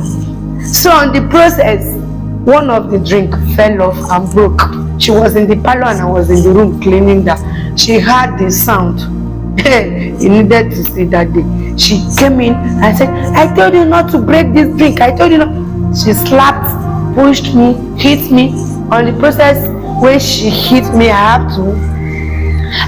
fell down and fainted. When I woke up, I saw that many people have gathered in our room. They used many things to try to wake me up. They used fire, they poured me cold water, they did different things. When I woke up, I saw plenty people. They asked her what happened. She said I fell down. She lied that I fell down. That I was just cleaning the fridge and I fell down and hit my head. My sister, my brother, you outside there watching me, it's not good to give out your child to anybody, not even your blood. It's not good. Though it's not everybody that is wicked, and it's not everybody that is bad. But my sister, beg, even if it's gari that you have, soak it in water and give your children. Don't give your child out to go and live with anybody. Be it your blood brother or sister. My sister, what I witnessed there, I will never allow any of my child to go for holidays. Talk more of going to go and stay with anybody. So thank you guys. Thank you for watching. Thank you for listening to my scam. I am so happy to say out my past. Though I have moved on, but each time I remember what I passed through in that house, I normally shed tears and say, God. But this God that we serve, he does not sleep. Look at me now. I'm living fine. I'm married. I have 2 kids, 2 beautiful daughters. Anytime she sees me, she normally looks at me and say, is this the person? Is this the girl? Is this the small girl that stayed with me? Now she's feeling bad because anytime she sees me in the east, she normally feel bad because people told her that what she did was bad. You understand? Though she have apologized, she came to our house one day to apologize to what she did. But I cannot forget what I passed through in that house. Thank you guys for watching this wonderful video. Thank you, Kamana TV, for giving me this wonderful opportunity to say all this. Thank you guys. I love you guys. Bye. Okay, and as you have seen, it is a very touching story. Just like my dad lived with someone, and every 4 a.m. or 3 a.m. early in the morning, 3 a.m. in the morning, the man will always wake him up to go and be sweeping the compound that is facing the main road, only him. And he will finish and the man will not allow him to enter. He will have to stay near one tree like that and just hide himself. But a day came that the man was now shouting his name. From sleep he woke up. The next thing he heard was iron spoon on his head. The man hit an iron spoon on his head and he was now crying. It was like a pool of blood. He was crying, asking his dead parents to come, but they didn't come.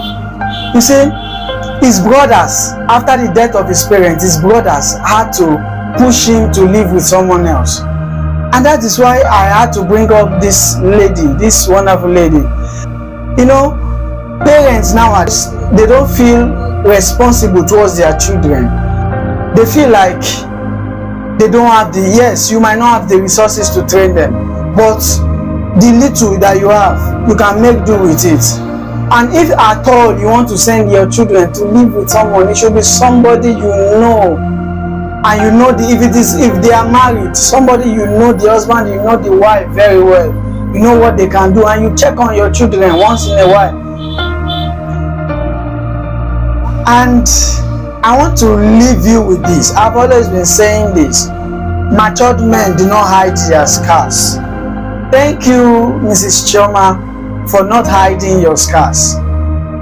Thank you for sharing your scars to my viewers. Don't forget this. Matured men do not hide their scars because it is meant to heal another. Thank you. I would like you to like, share, comment below and subscribe to my channel. Don't forget this. It's hashtag say no to depression. And don't forget to click on the notification bell because I'm going to be bringing it to you back to back. I celebrate you.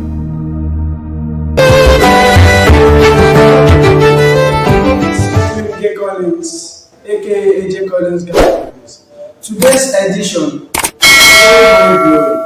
I would like you after this video to subscribe, like and share and click the notification button to get new updates.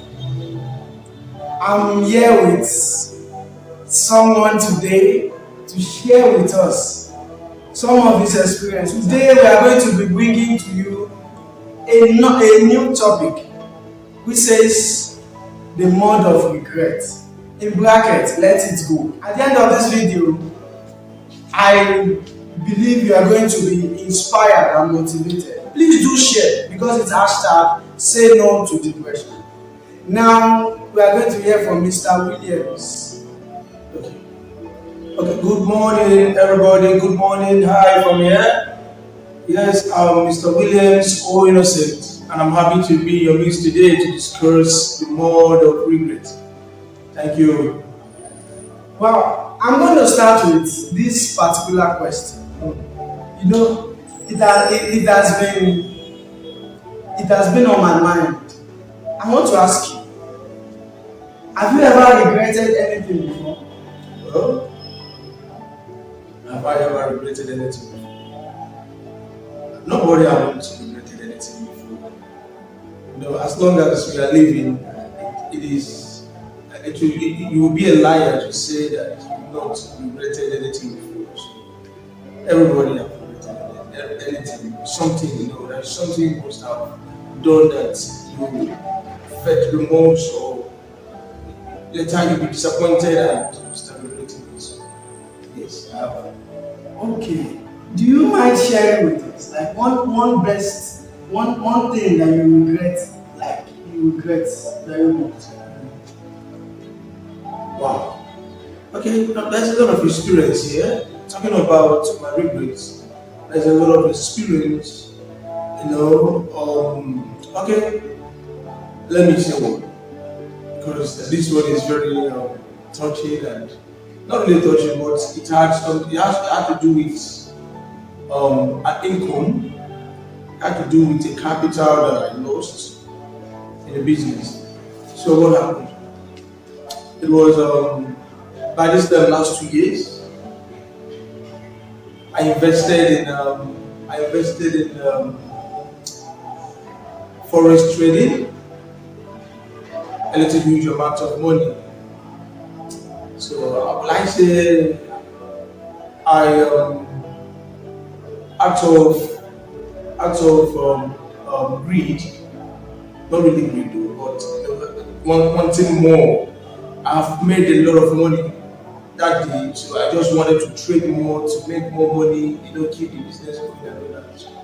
I ended up losing $320 just in the twinkling of an eye, and I regretted it because if I had ignored that spirit that came, go and trade more, don't be satisfied with the little you've made, go and trade more, don't be satisfied, I wouldn't have lost such huge amount of money. So I think that is one of the regrets. Okay, then how were you able to overcome that regret? Well, it wasn't easy. It wasn't really easy. I couldn't even leave where I was when I lost the money. I could not leave. People around noticed, my friend around, they noticed that something happened. So one of them said, no, I have to sit, I should wait so I can calm down because it was very shocking. It was really very shocking because I didn't see this coming. Okay, I didn't really see it coming because I actually made money. I've made money that day. So I don't know what just happened. Just in twinkling of an eye, the whole money, both my capital, the ones I've earned, everything just disappeared in the twinkling of an eye. So the way I was able to get out of this regret because this is what really happened. I have to after some minutes I sat down. They were trying to calm me down. So at a point I said to myself, man, don't be person that money I lose. So I just have to let it go because as long as we are living, more money will come. And as long as we are living, there is hope. So the only person who does not have hope is a dead man or a dead woman. I just had to comfort myself because I know that I'm the only one who can actually do it. Because I could not even hear what people were saying, the people around me. I could not even listen to them again. I just had to calm I just had to be that person, that will calm myself down. I just let go. At the point I said I want to go home and I'm okay now. So I left out. I started living my life again. Here I am today. Okay, that's a wonderful story to share. I hope you are listening. I hope you are attentive. Please do like and subscribe and hit the notification button. See, I would like to share my own experience. There's something I let me say, yes, I also have regretted something before, but I was able to move on from that. When I was growing up, I was this football addict person. I was addicted to playing football. I love football so much, it was my life. I never imagined today I wouldn't be playing football. Even many people still believe I'm still somewhere outside the world playing football.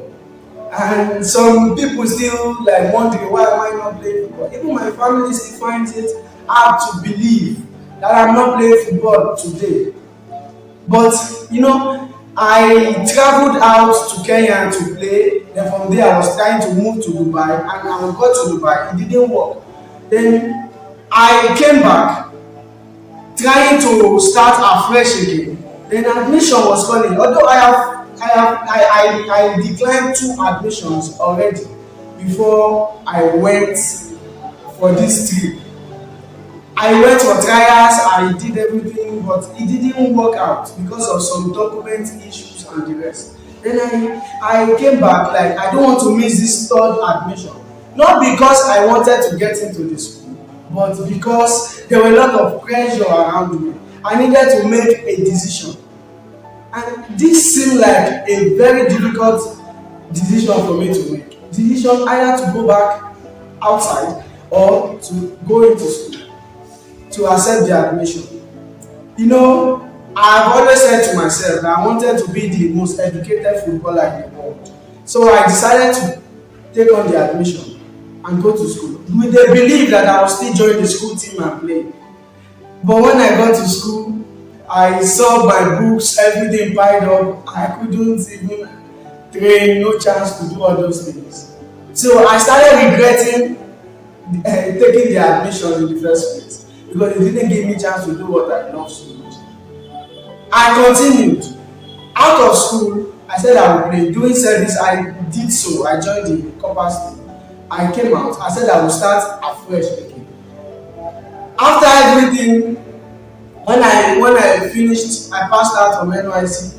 I started seeing other things. Like I could not go ahead to work on my football skills and everything again because I felt there was nobody. There was no, like, the kind of support I was getting there, I wouldn't be getting them anymore.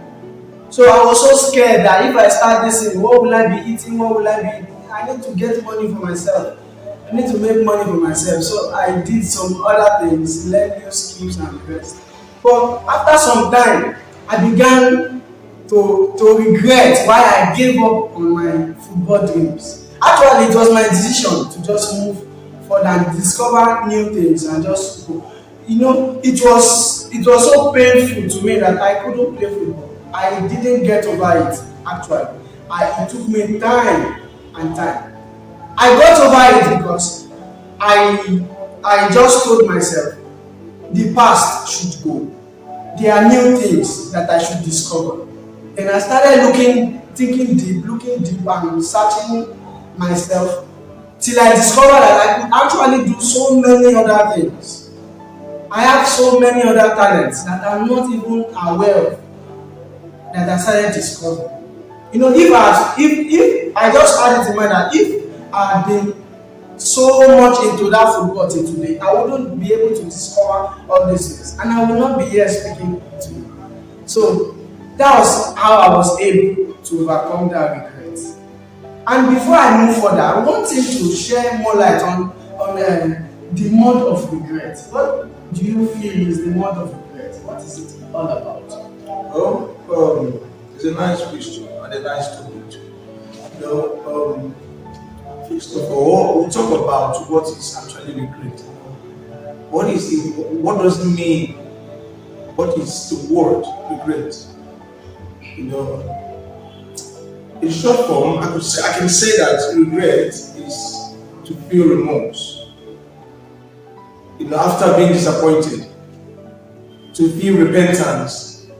You know, there's so many words to regret. So, mode of regret is, you know, everything has extreme, and I think it's the highest extreme of regret. You know, mode of regret. What is mode? Mode of regret is an extreme of regret to the peak. That thing that could make you commit suicide. You know, that thing that could, this is the highest I've gotten. Like, this is it. Like, I can't take it no more. I've made the highest mistake of my life. You know, that is what I think is mode of regret.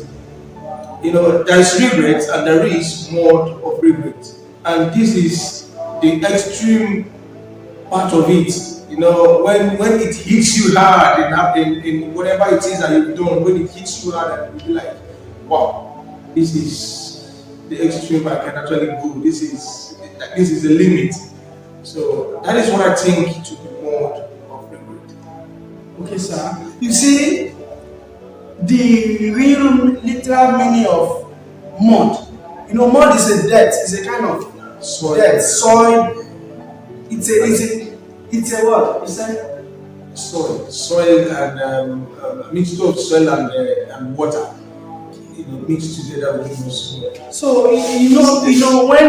When for example, for an instance, you are passing by on a muddy road and a bike just splash mud on you. You know how you will feel like, how you look like. Especially when you're putting on white. When you are putting on white, you look so dirty. So that is what regret will do to you. It will make you look so dirty.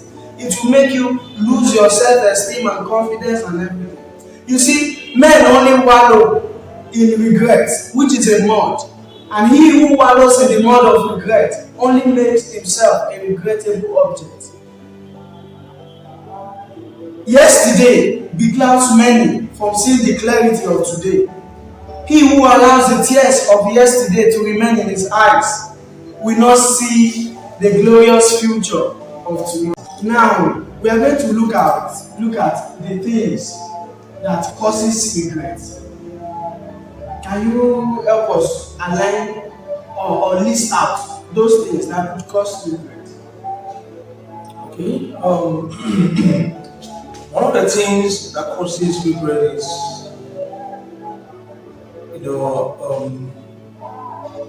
pride. Pride causes regret. In the sense that you don't want anybody to advise you in anything you do. You end up doing things that will cause regret. Pride can cause regret. There's a lot of things. If I begin to say them, okay, we have things like ignorance. Ignorance can cause regret. When you are ignorant of something, it causes regret. When you are overzealousness can cause regret. Too much of ambition can cause regret. So there are more. Can't just finish it. There's a lot of things that causes regret. Yeah. Okay, this particular one, the pride, you mentioned pride. Yes. Like now, how can pride lead to regret, and how can somebody do away with pride? Some people actually are proud, but they don't know. Yes. Well, people don't actually do. I will disagree with you if you say, how can people do away with pride? This is my reason. Pride is universal. Pride is in every man's. Pride is in every man. So it is something that we see often. Like you said, there are people who live and they don't know they have pride. They see it as self-respect. They see it as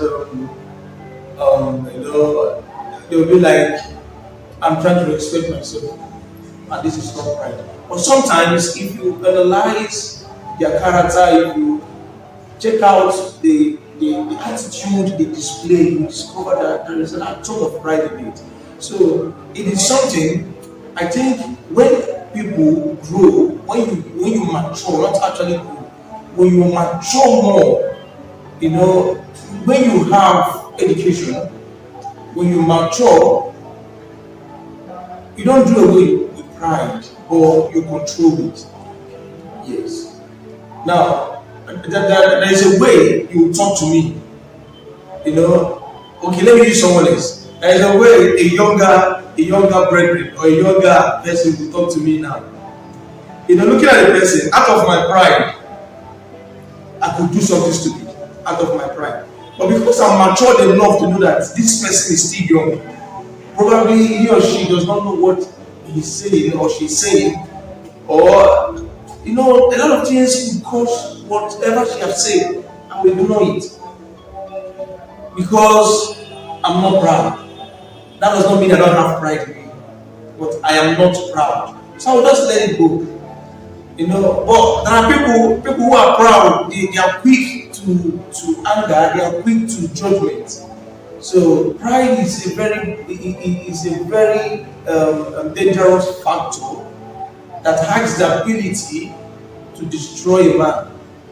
Okay, so it is, you can't do away with it. You just have to control it. You just have to, just control it, and it will look as if it's not even there when you have it. Everybody has it. Everybody has it. Okay, so we have to control it so that it will not destroy us. So it will destroy it. It doesn't destroy us. Okay. Now, generally, how can we prevent regret? Is it possible to even prevent regret? Is it possible? Okay, now, it's not possible to prevent regret. Yes. We make mistakes. Mistakes don't make us. So you make mistake as a human being. Don't allow mistake to make you. You know, when, like you said before, when you make mistake, you let it go. You know, don't allow it take over your whole being. Don't allow it take over your personality. So regret is certain. As long as you live, as long as you breathe, as long as you go and come in every day, you meet different set of people in your life. You allow people come in, you allow people go. You do business, whatever it is you lay your hand on, there will always be regret. You know, sometimes this regret is not self-conscious. Like, it's something, it will just happen. Okay, I could just drop this my cell phone. I could just drop my phone on this table, and before you know it slips off of this table and falls on the floor, and the screen breaks. I will regret. It's not because what I did was wrong, but probably I did not place it well. So regrets will always come one way or the other. Sometimes we do something that hurts us, and we regret it because not because we were wrong, but because probably you did the right thing at the wrong time. So regret will come, but the thing is, when it comes, you just have to develop this sense of control, develop this thing that will help you. You know, just you need a backup, something that will always help you kill it. A lot of people have something they do when they're depressed: music, walk around, see friends, communicate, talk to someone. You know, just find something you can do that will let go. You know, because when you're not talking to people, when you're not doing that thing you think you should do at that moment, that will help you that will help you relieve from that regret, you end up watching yourself. Regret will always be there, but just you need something that you will think of. You need something to replace that regret at that moment. Yeah. Okay, thank you, sir. You see, I was expecting you to say that we cannot do away with with mistakes, and it's sometimes, most times, mistakes that brings about regret. Yes. And we are human beings. We make mistakes, but we don't allow mistakes to make us. I gave up on my football dreams, and I told myself I will never give up on anything I will do in this life again. So you don't allow that mistake to continue to make you. You see, there will be failures, there will be scars, there will be injuries on your road to success, on your journey to success. You see, you might experience pains, distress, and failures. But I want to tell you something. Do not regret over yesterday's failure, or the past, or pains, because no one can build upon regrets. You cannot build upon regrets. So try your possible best. Let it go. Let the pains go. The pains of yesterday, let it go. The frustration of yesterday, let it go. That relationship, that toxic relationship that you regretted ever going into, let it go. Don't regret over yesterday's failure, because you cannot build upon regret. Let it go. Let it go. You see, regrets only happen when you don't learn from a situation. No sense looking back. Look forward with new knowledge and no regrets. Men who allows the tears of yesterday to still remain in his eyes will end up in tomorrow's mud of frustration. You see, today is the only time to remedy yesterday's mistakes and appropriate tomorrow. I don't know if you have more things to say about this. Well, there is more to say about this. This is a very wonderful topic, especially to this contemporary youth and to the country, Nigeria as a whole. Because a lot of people in this country, especially, they are living on regrets. A lot of people can't do a lot of things today because they're living on regret. Regret is a spirit. I would say it's demonic. It stagnates the man. It keeps a man in a position. When you are regretting, there are things we do when we are regretting, and it will not allow us to move further. You will be like, I have done something to this person. I have done something to this person. How will they feel if I go and ask for this? There are times when we make mistakes, or we begin to regret the mistakes we've made in life. It will deprive us from certain positions. Okay, so it's a very wonderful topic. And let me talk about this young man that killed himself in Abuja, somewhere in the north. Okay, that lost money in Bet Niger. He placed a belt of 1 million naira and he lost the money. Come on, think about that. He left for me. I think that was a hard-earned money for him to have taken his life. But because the regret, like I said before initially, it was the extreme. That was the highest you can take as a person. So he was not. I don't know his families. I don't know if his friend wasn't able to come around to calm me down about that. But as a person, that was the level he could take. He lost 1 million naira and he think that this is the highest, and he ended up killing himself. So this topic is actually a nice one. It's a very good topic.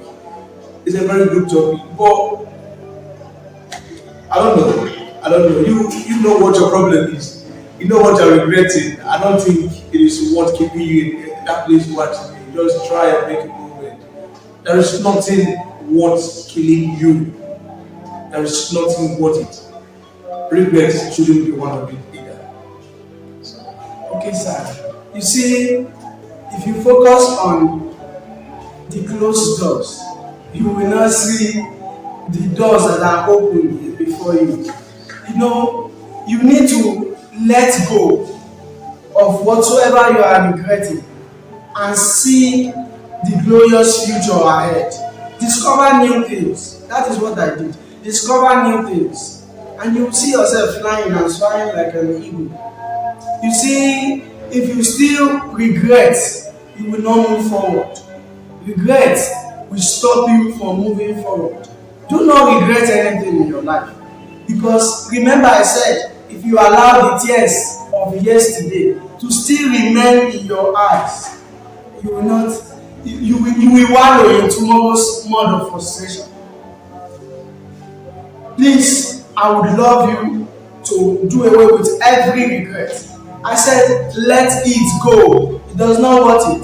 Let it go. Don't kill yourself. Don't commit suicide. Don't do anything to hurt yourself because you are regretting one thing or the other. There is hope. There is always hope. So long you have life. So long you still have breath inside your soul. So, we have come to the end of this. I would love to thank Mr. Williams for being there for us. Yes, I love him so much. And I would love you to still like and subscribe, share to every social media platform that you know.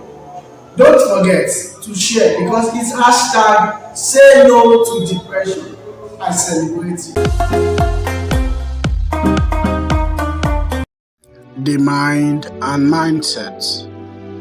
Mindset is a mental inclination or disposition or a frame of mind.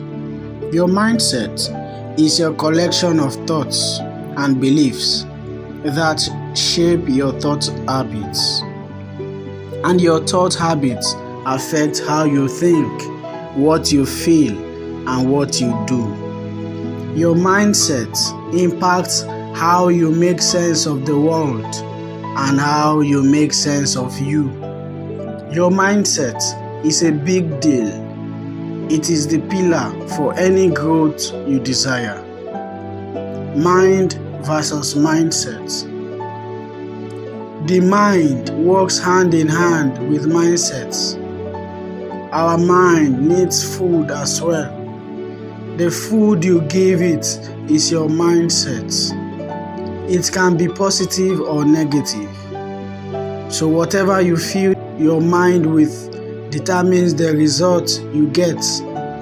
The mind is the place where you have all your thoughts, your imagination, and so on. Mindset is a general attitude or assumptions towards something. For example, being a mediocre would be considered an unhealthy mindset. Mind represents the intellect. Mind allows you to do smart observations, smart analysis, smart synthesis, and so on. But it is the mindset which determines your attitude and your approach to life. You can't separate them from each other. The mind is divided into the conscious and subconscious, and until your mindset gets to your subconscious, you won't carry it for long. Through constant repetition, it will become a habit and a priority. Repetition is powerful. Feed your mind with healthy and positive mindsets because that's all you need to grow. You can't grow beyond what you feed your mind with. What is it that truly separates the wealthy from the poor? What about super wealthy? And by super wealthy, I mean people who have accumulated a level of wealth that seems almost beyond most ordinary people. It is a very old psychological slate. Now, I'm not saying that if you simply develop these mindsets, you are going to become a billionaire or accumulate any sort of wealth and growth, because action also needs to be taken for this to happen. For growth and wealth, conducive activities to occur, there needs to be a solid foundation set in place that begins in the mind first. Your mind is precious. It has the power to unlock infinite possibilities. Whenever you are faced with a decision to make, there comes a fight in your mind, which is referred to as the Battle of the Mind by Joyce Meyer. If you win in your mind, you will win in life. If you change your mindset about certain things, you can change your world. Your productivity happens when you align what you think to what you say and act upon. Routines are instilled throughout the majority of our lives, and this includes our thinking, because we don't always pay attention to how our minds work. We can fall into some negative thinking patterns, which means there are a few harmful attitudes we should avoid. Shifting our mindset can help us not only have a better attitude, but also achieve our goals and cope with life's challenges. Unhealthy mindsets can keep you on a spot or destroy you. Here are some unhealthy mindsets that we carry. Do not forget to subscribe, like, share, and comment below. 5 unhealthy mindsets. In this video, I am going to be showing you 5 unhealthy mindsets and more. 1. Mindset free of blame. At some point in our lives, We have all been guilty of blaming others for our errors, making excuses for your inability to meet standards or complete a task. On the other hand, is immature and will keep you stuck in life and your work, since you won't take personal responsibility, preventing you from progressing and succeeding. Stop creating excuses and accept responsibility for your errors. If you prefer to criticize others before looking at yourself, you may become rigid and inflexible. Have you ever met a leader who prefers to blame the project, the economy, an employee, or a partner instead of looking inwardly and admitting that he or she may not have communicated properly? Number 2, mindset of approval. If all you do is seek approval, you will often tune out talks and overlook important information because you are too preoccupied with how to answer. Every second you spend seeking reassurance is a second you aren't focused on the task at hand.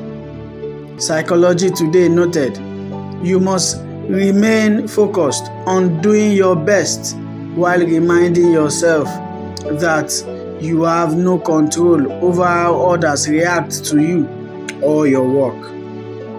Stop looking for approval and start proving to yourself that you can do it. Convert to a mission drive mindset in which you use your purpose to motivate yourself rather than looking for approval. Number 3, mindset of doom. It's never a good idea to concentrate on the negative. By dwelling on the negative, you might easily make yourself choke up or jinx yourself into a poor performance or work.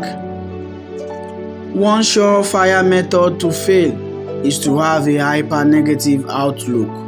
Leave the what-ifs behind unless you are purposefully creating remedies to deal with worst-case scenarios that might materialize. Convert to a positive mindset in which you welcome challenges with positivity and can quickly reframe events by asking, what else may this signify that is useful or positive? Number 4, mindset of speculation. Your decisions are poisoned by second guessing. While it's fine to reflect on prior actions, second guessing is something entirely other. The major indecisiveness of minor judgments is frequently second guessing. Do you ever second guess an employee or co-worker when it comes to simple activities such as making a phone call, responding to an essential email, or writing a letter? When you keep second guessing them or yourself, your confidence, resolve, and decision-making abilities deteriorate. Convert to a growth mindset in which you want to stop second guessing yourself and accept the decisions you have made. Furthermore, with a growth mentality, you are always working to improve yourself, your confidence, your decision-making skill, your agility, and happy with the moment. Number 5, mindset of self-doubt. It's okay to have doubts about yourself, but this is your inner critic telling you that you are not worth it. If you are full of self-doubt, you will have a hard time succeeding. You must first recognize that these self-doubt ideas are false and then brush them away. This act alone boosts your confidence and motivates you to take action. Convert to a dreamer mindset where you believe that anything is possible, that you are capable, and that you have the inner strength to achieve your goals. And also that love does not exist. Read about the 5 love languages. It will change your mindset about love and marriage. Now you must have a mind shift to experience growth. A change in concentration and perception is referred to as a mind shift. It has the potential to boost your focus and rate of success, as well as your self-esteem and overall happiness. By making your connections more pleasant and healthy, healthy mindset is a pillar for growth. Mindset you should carry in order to grow and be successful. Everything is possible. Dream big, embrace creativity, and expect great results. Passion first. Pursue your authentic talents and deepest interests. We are connected. Explore the synergies in all relationships and learn to empower one another. Everyone who comes into our lives can assist us in living our dreams. 100% accountable. Choose to be responsible for your own happiness and success. No one will do that for you. Attitude of gratitude. Seek the positives from every experience and be thankful for all you have. Live to give. Inspire and serve others while maximizing your potential. The time is now. Harness the power of this moment and take purposeful action. Courtesy, humility, and honor. Endurance. Criticism is a cross every great man must carry. And also, have a mindset of setting a bigger goal when you attain your goals in life. What to do to have a healthy mindset? Number 1, calmness. The ability to calm your mind when you are under pressure is crucial to a healthy mindset. Clarity. Having a clear idea of what's important to you is key to dealing with indecision. Compassion. When you are constantly comparing yourself to others, pressuring yourself to be perfect, and doubting your own abilities, you only sabotage your success. Concentration. Concentration is about commitment and dedication to yourself. We live in the age of distractions, which makes it all too easy to lose track of what's important to you and even who you are. When you focus on what other people are doing instead of your own path, you get stuck. Courage. Courage helps us to take actions. Courage is not the absence of fear, but when you keep doing it consistently despite the fear. Don't let your fears stop your progress. When we procrastinate and avoid taking action, we keep ourselves stuck. Courage might sound like it's about taking big scary leaps into the unknown, but sometimes courage is as small as tackling a simple task you have been putting off. Courage allows us to take imperfect actions And that action helps us to build confidence, resiliency, and strength within ourselves.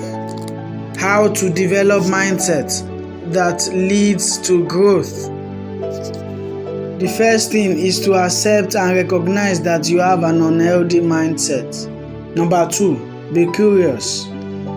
Number 3, look at failures as learning opportunity.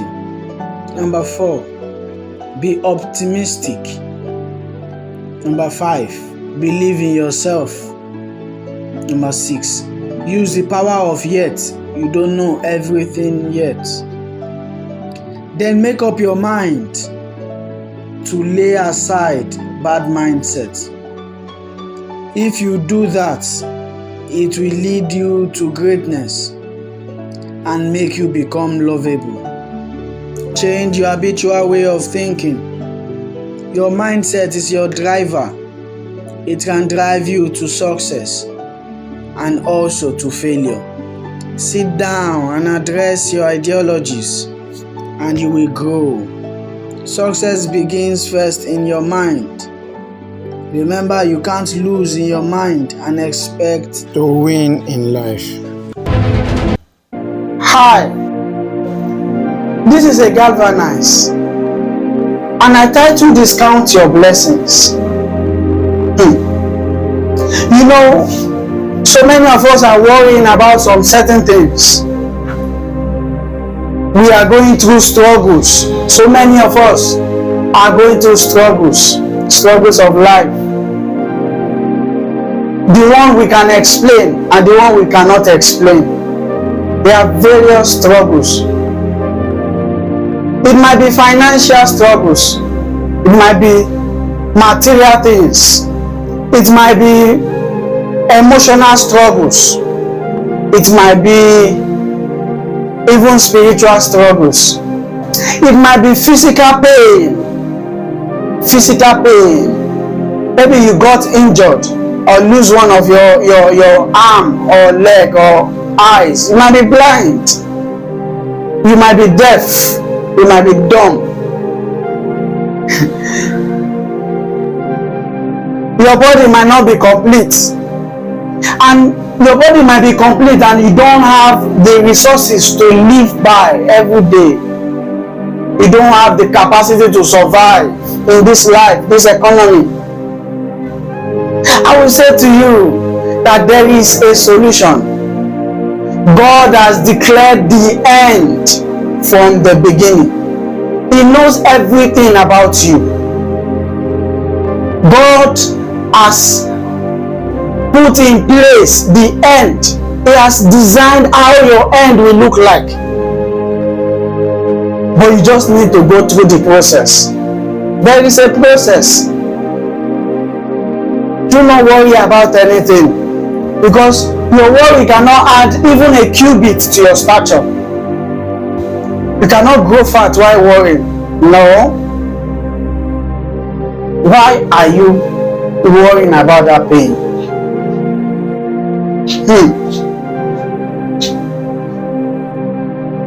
There is no victory without a war.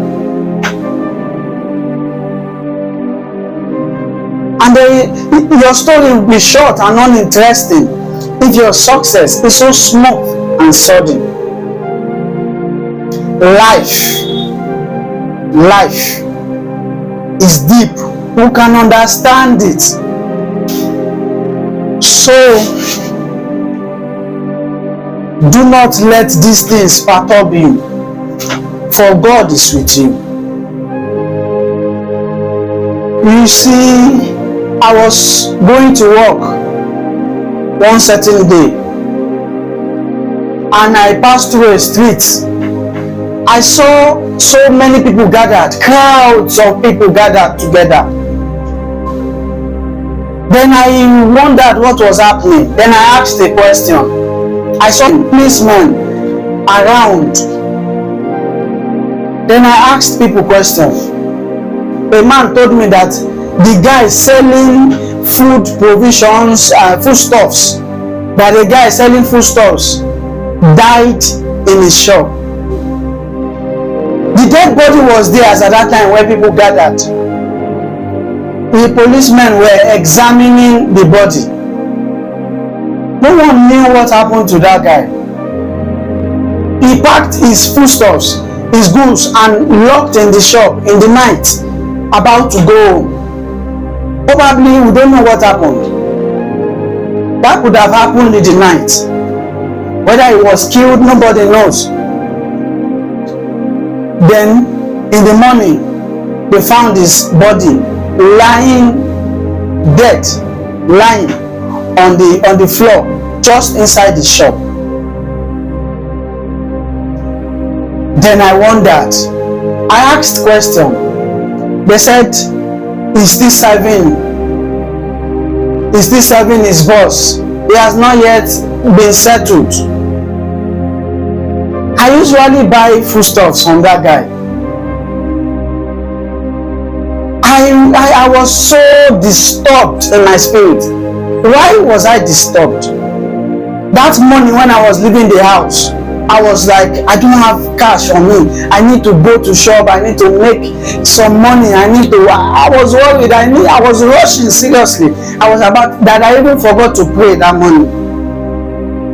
For me to pray, I could not pray. I was rushing. I want to go to work. Then it dawned on me that this life is not my own. You see, we disturb ourselves too much on things that don't really matter. I was running to go to work to make money, whereas I've forgotten that my life is a gift. This guy went to shop and locked his shop for him to go home, and he died. Is it not because of money he went to shop? Who knows what happened to that guy? Then I started thinking twice. Yes, we will make money in life.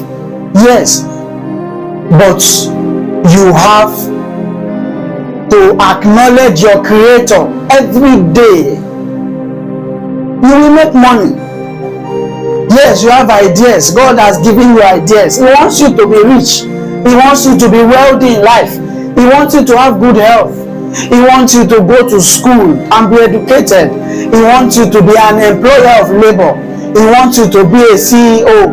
He wants you to work in an office. He wants you to do great things. He wants you to be famous. He wants you to achieve great success in life. God wants you to do so. He wants you to do all of those things. But He does not want you to do them outside of Him. God wants you to do all those things while He is still with you.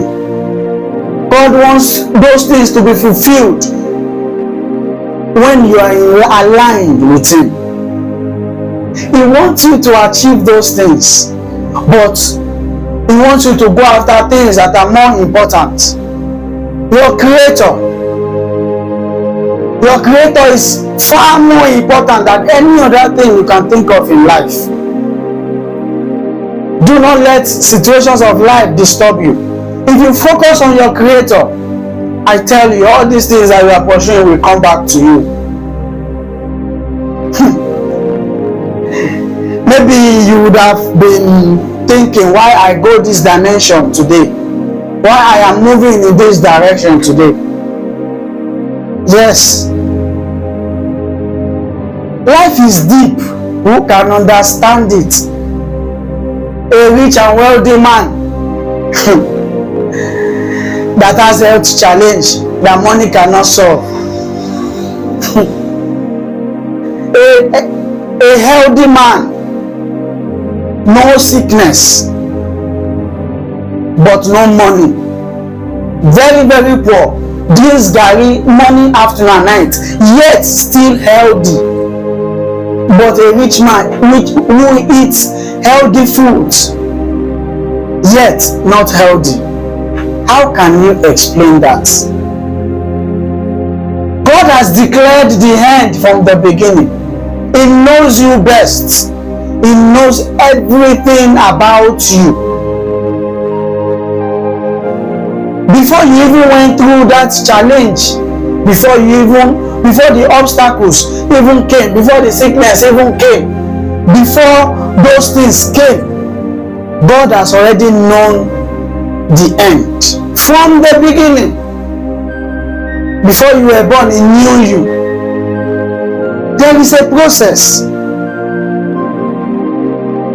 There is a process. The result of you not yielding to the process is that it will weary you. The result will weary you. If you get a result so fast without going through a process, it will weary you. For instance, I will give you an instance. You started up a business and suddenly everything started working fine. You started making big sales. Everything started moving fine. Within a short while, you have made millions of naira. Then after 2 years, you find out that sales was not moving like that again. You are now making 50,000 naira, 10,000 naira, 30,000 naira, 100,000 naira, back to 50,000 naira, 20,000 naira. You are not moving like that in circles. No more millions. How will you feel about that time? You will feel broken. You that you were touching big money, and now you will not want to continue again. You will give up on that business. You will leave that business. I'm telling you the truth. But imagine someone that started with 10,000 naira, make 50,000. Even sometimes it not even make anything at all. Continued like that, striving like that, until a certain day came, he made 1 million, 5 million, back to 2 million. Before you know, 10 million, and like that and like that. And another day came, he made 100,000, he made 200,000. That kind of person will not be broken. That kind of person will keep on striving because he knows how he started and he knows how he increased it. He will continue that same way again. So do not worry about these things. You have a friend that you can look up to. Imagine you tell your friend, your best friend, your situations, your problems, and you heard it outside. How would you feel? But you have a friend that would not discuss your matter outside, which is God. I'm here, I'm trying to motivate you that these things that you are going through, these challenges that you are going through, God knows. He knows. If you don't go through some certain things in life, you will not come to value some things. God decides to delay some kind of miracles from you because He knows if He gives them to you now, it can take your life. So therefore, He gives you at the right time when it will not be harmful to you. If He gives you at that time, maybe it might take your life. Imagine if He gives you a car and He knows that after 2 years that car will kill you. He would wait until that 2 years is over, until after 2 years before He will give you that car, just to protect you. Please watch this video again and again. Think about these things that I have said to you. Yes, think about these things that I have said to you. You might see a reason or find a reason not to give up anymore. Why don't you use the power of words? Words can travel far. Words can travel to your future. When you are down, depressed, when you feel so weak, what will you do? I advise you, speak positive words into your life. When you are weak, tell yourself you are strong.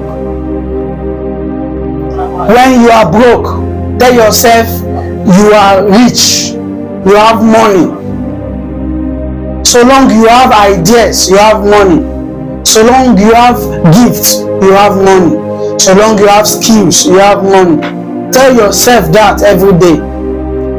My words, the words I speak to my life, I have become it over time.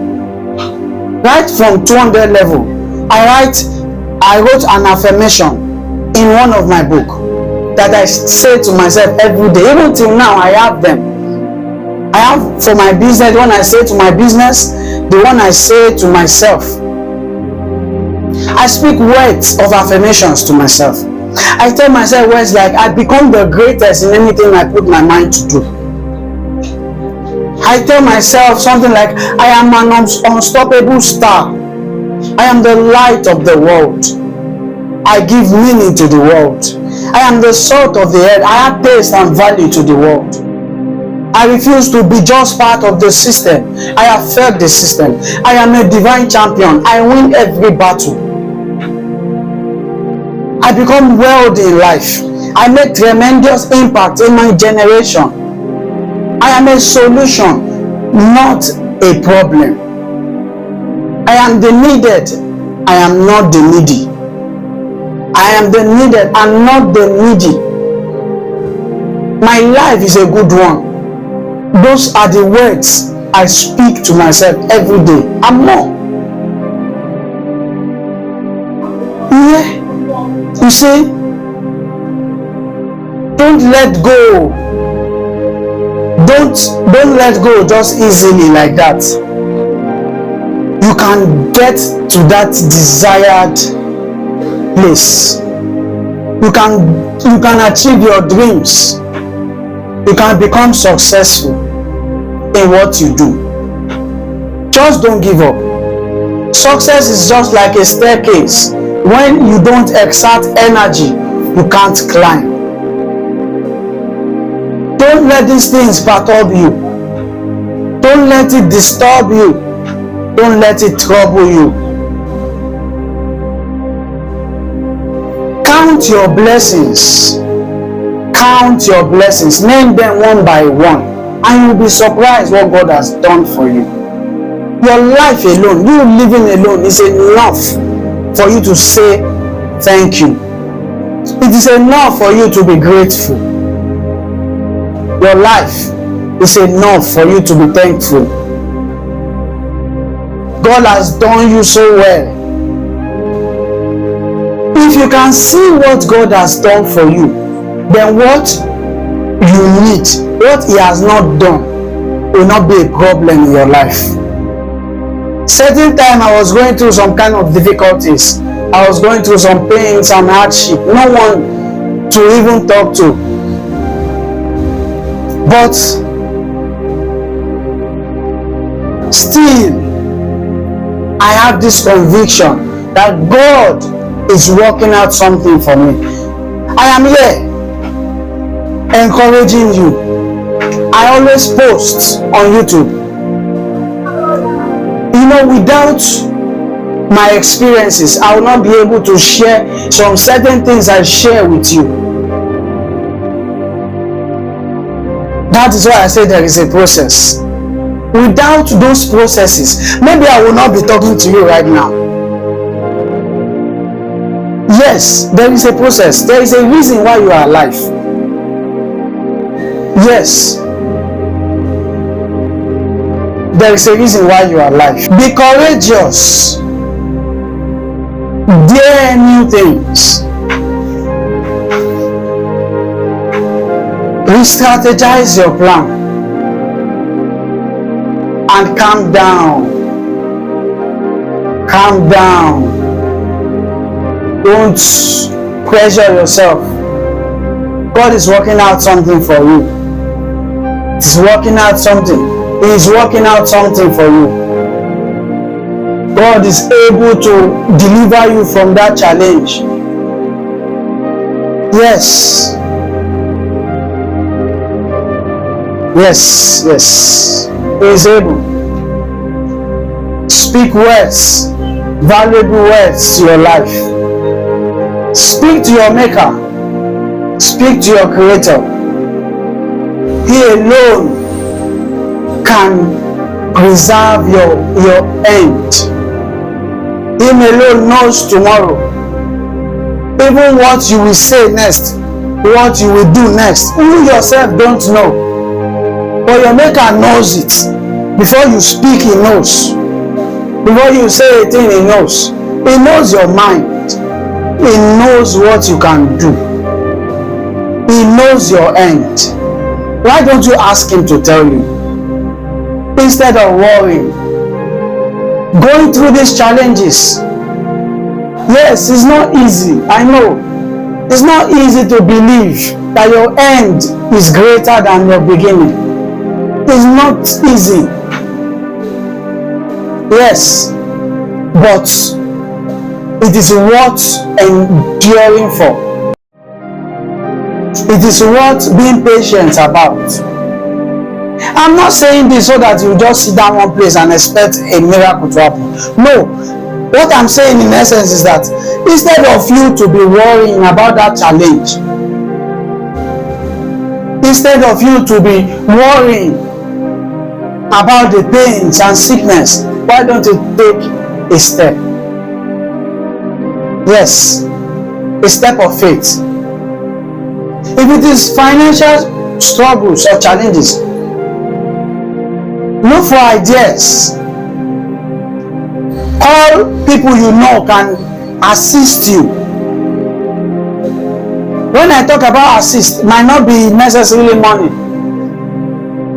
It can be finances. It can be through connection. And if you don't have all those things, create them yourself. Create them yourself. That is one thing I love about Aliko Dangote. He will go to occasions, big men occasions. Not because he has money like them, but because he wants to connect with them. Yes, create connections. Don't wait for connections to come. Create them. Meet people deliberately. Ask for their contact. Tell them about your business. Tell them what you do. Connect with them. You don't know who will help you. Focus on what you have already. Do not focus on what you don't have. Because what you don't have will weary you. It will weary you. It will cause you to lose focus. It will cause you to remain on the spot because you will still be thinking on that thing. You will not think of the way forward. I want to share this video to everyone you know. You never can tell who you are saving from depression. Depression is real. People are depressed for no cause reason. People are taking their life for no cause reason. I want to tell you now, please share this video. There's no reason for you to be depressed. There is a process in life. Yield to the process. That challenge will pass. Just as morning will pass, afternoon will pass, and night will pass. Just as morning will pass from afternoon to come, afternoon will pass from night to come. Yes, today will pass for tomorrow to come. Yesterday had to go for today to come, and today will still pass for tomorrow to come. Don't kill yourself because of that challenge. Be still and know that there is a greater end for you. Be still and know that God is working out something for you. Be still and know that the process is for a reason.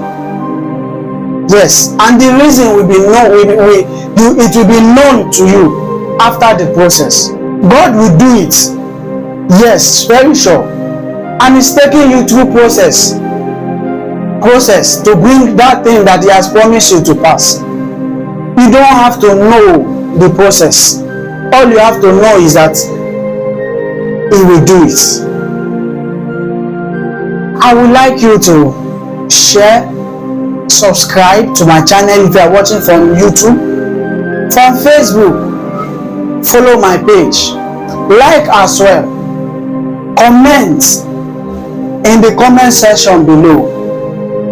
Bring in your opinion. Type in your opinion. Let's hear from you. I would love to hear from you. And if you have a story that you feel you want to share to other people, contact me. Comment below. We'll do a live stream and we'll share our stories. It's still hashtag say no to depression. See you in my next video. Say no to depression. I celebrate you. And once again, it's Collins, MNK, a Galvanize TV. And you can call me a Galvanize as well. I celebrate you once again.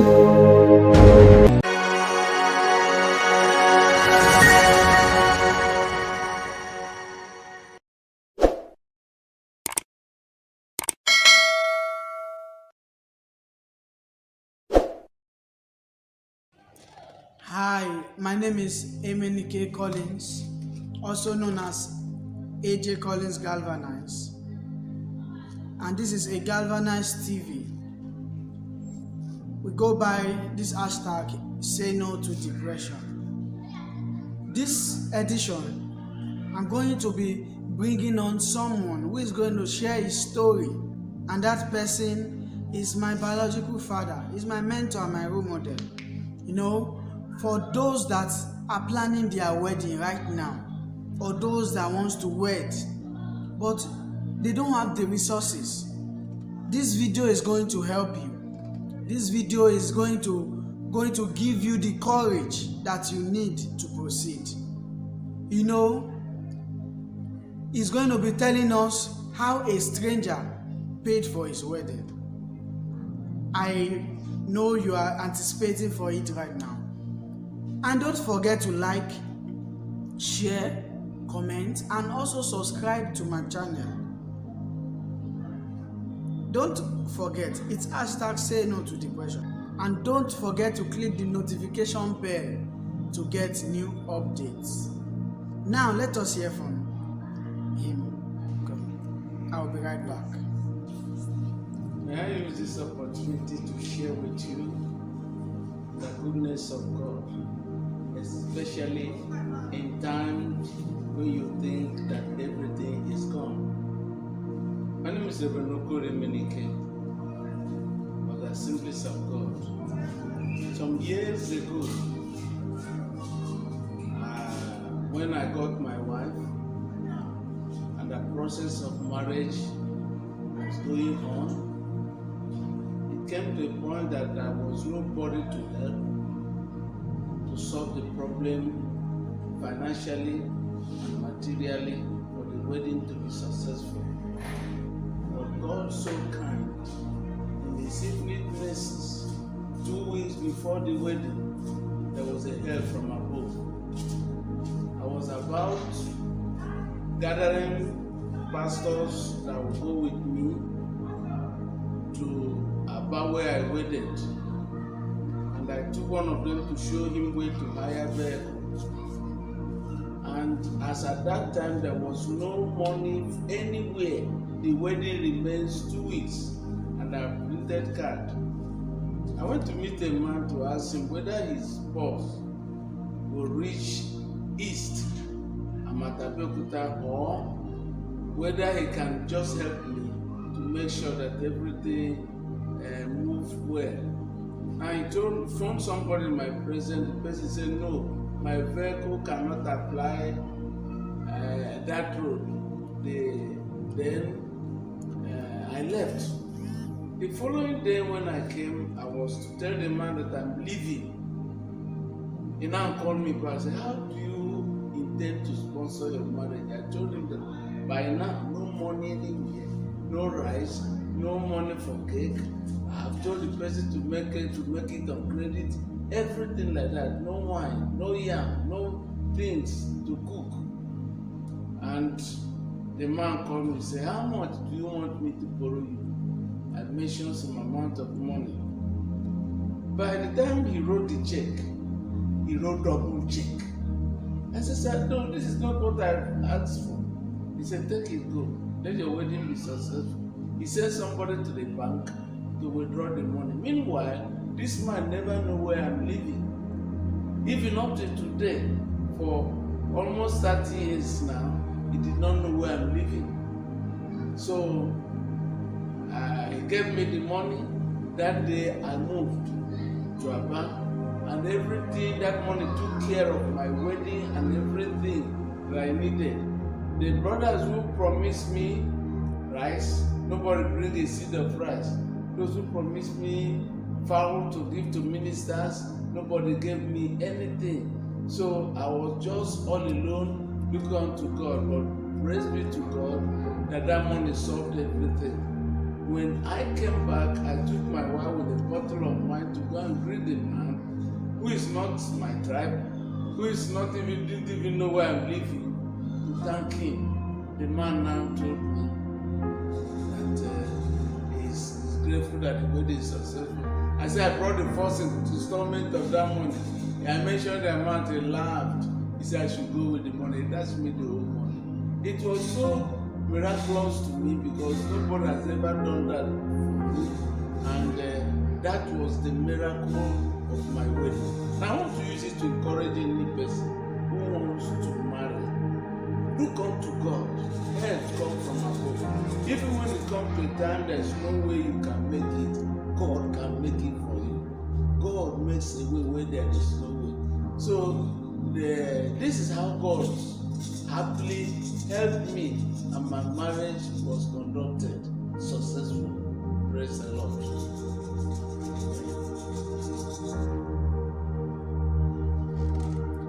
As we all have heard, we have heard him say that a stranger that did not know where he was living, did not know his tribe, that is not from his tribe. As we have all heard from him, that a stranger he do not know, somebody that do not know his house, somebody that is not even from his tribe, somebody that do not even know him, they just see each other around, and just like that, just paid for the wedding, the whole wedding. 2 weeks to go. Even till days before the wedding. Some days before the wedding, and a stranger paid. What kind of faith is that? Even when he had seen that there's nothing coming forth, he's still going ahead to plan, believing God. Then why are you discouraged? I hope this video have left something inside you. I hope this video have touched you, that you shouldn't stop. God will make a way, and he will provide a lamb for its sacrifice. God will provide a lamb for the sacrifice. Let me leave you with this. Anything you can explain is not a miracle. When you can explain how it came, when you can explain where it came from, when you can explain and say this is who did it, this is who did it, then it's not a miracle. When God will do something for you, you will not see any reason whatsoever to attribute it to someone or something. Don't forget that anything you can explain is not a miracle. Just trust God. Have faith. That wedding will go through. That wedding will be successful. Help will come. Lamb will be provided for the sacrifice. Don't forget to like, share, and subscribe. Till we meet next time, same channel, A Galvanized TV. Please click on the notification bell so that you will get new updates. Don't forget, it's hashtag Say No to Depression. And as we'll be bringing it to you back to back, this edition is in series. We are going to be seeing many people coming up to this channel to tell us their story. A day in my life. I salute.